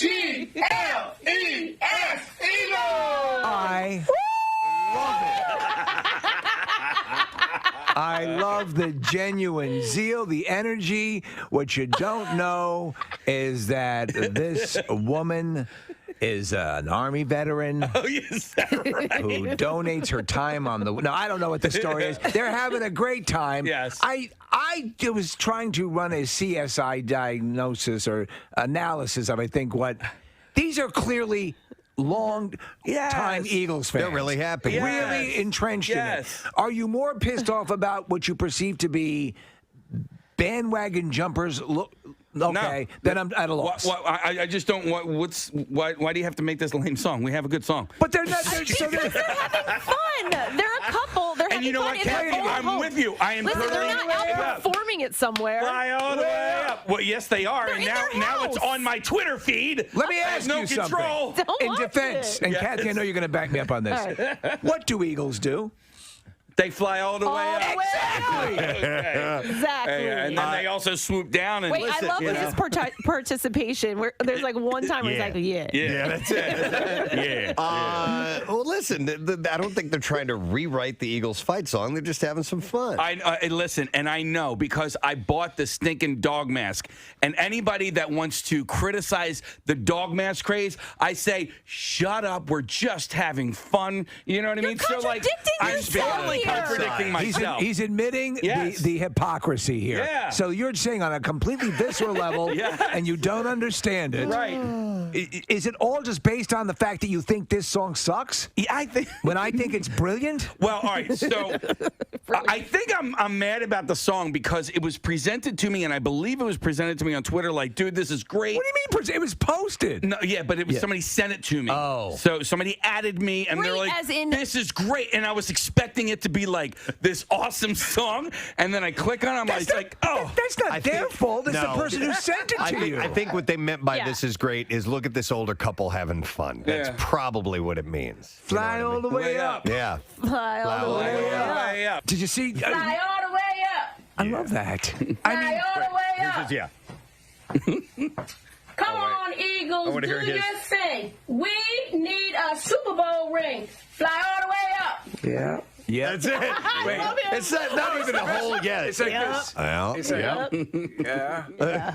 I'm on camera too. It almost sounds like a someone from Maine. Fly Yep. Fly all the way up. Yeah. Can we have some goddamn dinner now? we should try and start a new chant." I think this one is S-E-A-G. No, not Seagull? no, not seagulls. No, fly all the way up. Fly all the way up. Yeah. Fly all the way up. Hang on, we have the actual. Fly all You've the come way around up. on this, haven't you? We have the. Fly all the way up. I think we have the song that that inspired the Come whole thing. on, Eagles, do your thing. We need a Super Bowl ring. Wait, here's Fly all the way up. best part. Yeah. Yeah. I love it. It's just, I've been with this woman for 33 years, and every day is a living hell. Here we go. Shorty, what you want? I got what you need. I'm all the way up. I'm all the way up. I'm all the way up. All the way up. I hear his part now. I'm all the way up. All right, so that's what it came from. I hear his part now. Yeah. Yeah. Oh. What? Is the dinner ready? Yeah.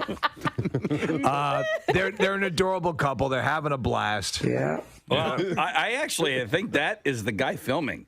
The guy in the background, I don't think he Doesn't ever does say anything. I don't think he does He anything. is dancing. He is dancing, yes. Yeah. He's got some moves. Is this song done now? Did we win the Super Bowl yet? Yeah. Have you seen these tattoos that people will get of waveforms? Of what now? And you can use an app on your phone that reads the waveform and actually plays your tattoo. A gal got a tattoo, a waveform tattoo of the last voicemail that her grandmother sent her, left her before she died. That's freaking wild. And it was like, hey, honey, just want to call and say hi. All right, I'll talk to you later, something like that. And so she took the digital waveform, which any digital audio equipment, you visually see a waveform, and they managed to tattoo it. Here's a video of it up here on the monitor here, Steve. And they tattoo it on their skin, and then you hold this app up to it, and it reads it and plays it. How? In their voice? In their voice. Shut. Because the waveform is precise to the to the tonal quality of the voice, and it's amazing. Now, my question is how long is that going to last? That tattoo is eventually going to bleed a little bit in the size. Hi, sweetie, I just called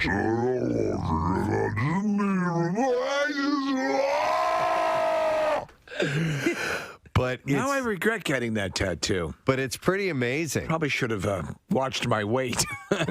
Yeah. I see it's grandma. A stretch mark for us. Yeah, put it in a spot that's not, put it like on your gut or anything. Yeah, like that. something that's not going to expand or contract over time. Can we tell the difference between Jif, Peter Pan, and Skippy? That was an eye opener. Let's just put it that way. It was. It was fun too. Yes, it was tasty as well. I do love peanut butter. You can't. You know what? I have a whole. We'll probably do connoisseur tomorrow. All right. I have a whole rundown of peanut butter and jelly, and is it nutritious or not, and how does it stack up against other standard lunch menu items? All right. So we will find out then. It for a while was a staple of my school lunch. They're good. Yeah. They're still good. I don't have PB&J that often, and I probably should, but I do have peanut butter on toast quite a bit. And Yeah, toasting the bread? Peanut butter and honey. Yeah, toasting the bread. Get that little peanut butter melting. The PB&H. Mm-hmm. Jace eats it every DVDA. day for lunch. PB&J? And I'm like, you can't have peanut butter and jelly again today, but I want it.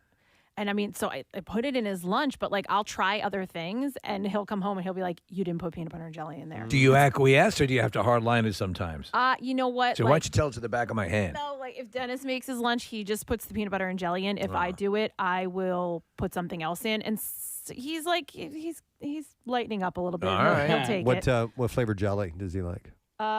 Grape? Strawberry. No, strawberry. Strawberry. What's the nutritious thing that you'll put in the lunch that he is? I mean, that he was reticent to have. He's pretty good. He's good? He's always been a good eater. All right, He well, there eats you go. fruits and vegetables, so they'll either be two fruit or a fruit and a vegetable, the peanut butter and jelly, and Well, then that's a blessing. a little snack. Can I just really quick read you, just so you guys know what I'm dealing with, because it'll probably make you happy. So Jace has a phone, and he just got a phone, and so he'll text me in the How morning. old is he? He is 10. Okay. It's like an older phone. Yeah. It was, All right. it was free. It's a whatever. landline. You have to crank it. We use it like we take it and he plays. He'll watch YouTube and play games or something. Whatever. But he can text. Oh, he can text. He can't text. call though. No, he can. Okay. He can call. He not only specific people. We have it set up. Right. So Anybody else who has a phone. he sends me a message and he says, he calls me. I said, I'm on the air. What's up? He said, what did you put this toilet paper in my bag for? I said, bring the toilet paper into school. It's for your Halloween party. When is the party? Friday. Just take it in today, please. I said. Yeah. He goes, fine. I said, thank you. He said, can I keep it in my bag until Friday? I said, no, please give it to the teacher today. He said, I'll put it in my locker. End of conversation. He wrote end of conversation? End of conversation. Damn, the And balls on that kid. You're building the creature that will eventually destroy you. It's Yeah. me. Yeah. It is me. End The of conversation End of from a conversation 10-year-old. probably comes out of my mouth. That's where did he get? That's why I was curious. Because I'll tell him all the time. No, we're not talking about this. End of conversation, or we're not doing exactly this. where he And got it from. Right out of it. So I can't be mad at him. You can say you don't get to say that's mommy I words. I say that all the time. All right. Jesus. Well, anyway. End of conversation. If you would like to see the Daily Rush video, you can just follow us on Instagram. We'll send it right to you. Sponsored by Xfinity's Gig Speed Internet, and you can learn more at xfinity.com, by the way. It gets me every time. Letter of the day, I guess, Case. Okay. Here we go. Preston and Steve on 93.3 WMMR. Now, the Daily Letter. Preston and Steve show is brought to you today by the letter E, as in end of conversation. Oh, very good. And we have a Revivalist Spirits gift basket, including Revivalist Botanical Jan Equinox Expression, Resurgent Young American Bourbon, Peachy Palmer Cocktail in a bottle, a Peach Arnold Palmer made with Resurgent Bourbon, and a $25 gift card to the Brandywine at Beach Bistro. And Revivalist Spirits won the USA Today 2020 Top 10 Craft Gins in the Country Award, and Pennsylvania residents can have it safely delivered to your door. Go to revivalistspirits.com for details. Tuesday. Let's get a winner. We want to congratulate Brett Schumann from Warminster. Brett gets $350 gift certificate to Floating World Tattoo and Piercing, and you can check them out. They're on South Street, 1729 South Street to be more specific, or for artwork samples, you can visit floatingworldtattoo.com or check out them on Instagram at Floating World Tattoos. I want to thank our sponsors, Preston and Steve Show, brought to you today by Dunkin', the official coffee of the Preston and Steve Show. Also by Acme. Download the Acme app to see your all new deals, rewards, and perks today. Visit acmemarkets.com for details. And also Meineke for tires, brakes, batteries, exhaust systems, and more. Meineke, doing car care right. Tomorrow, Wednesday, Fox Good Day, we'll do that. And also we have a gentleman named Steve Landis. He plays John Lennon in the stage show Rain. That's pretty cool. And he's local, right, Case? Yeah, All right. I believe, yes, he's local. Excellent. All right, so we'll do that and more. That is it. We are done. Ray, John, and have a great day. And we will see you tomorrow, friend. Bye-bye.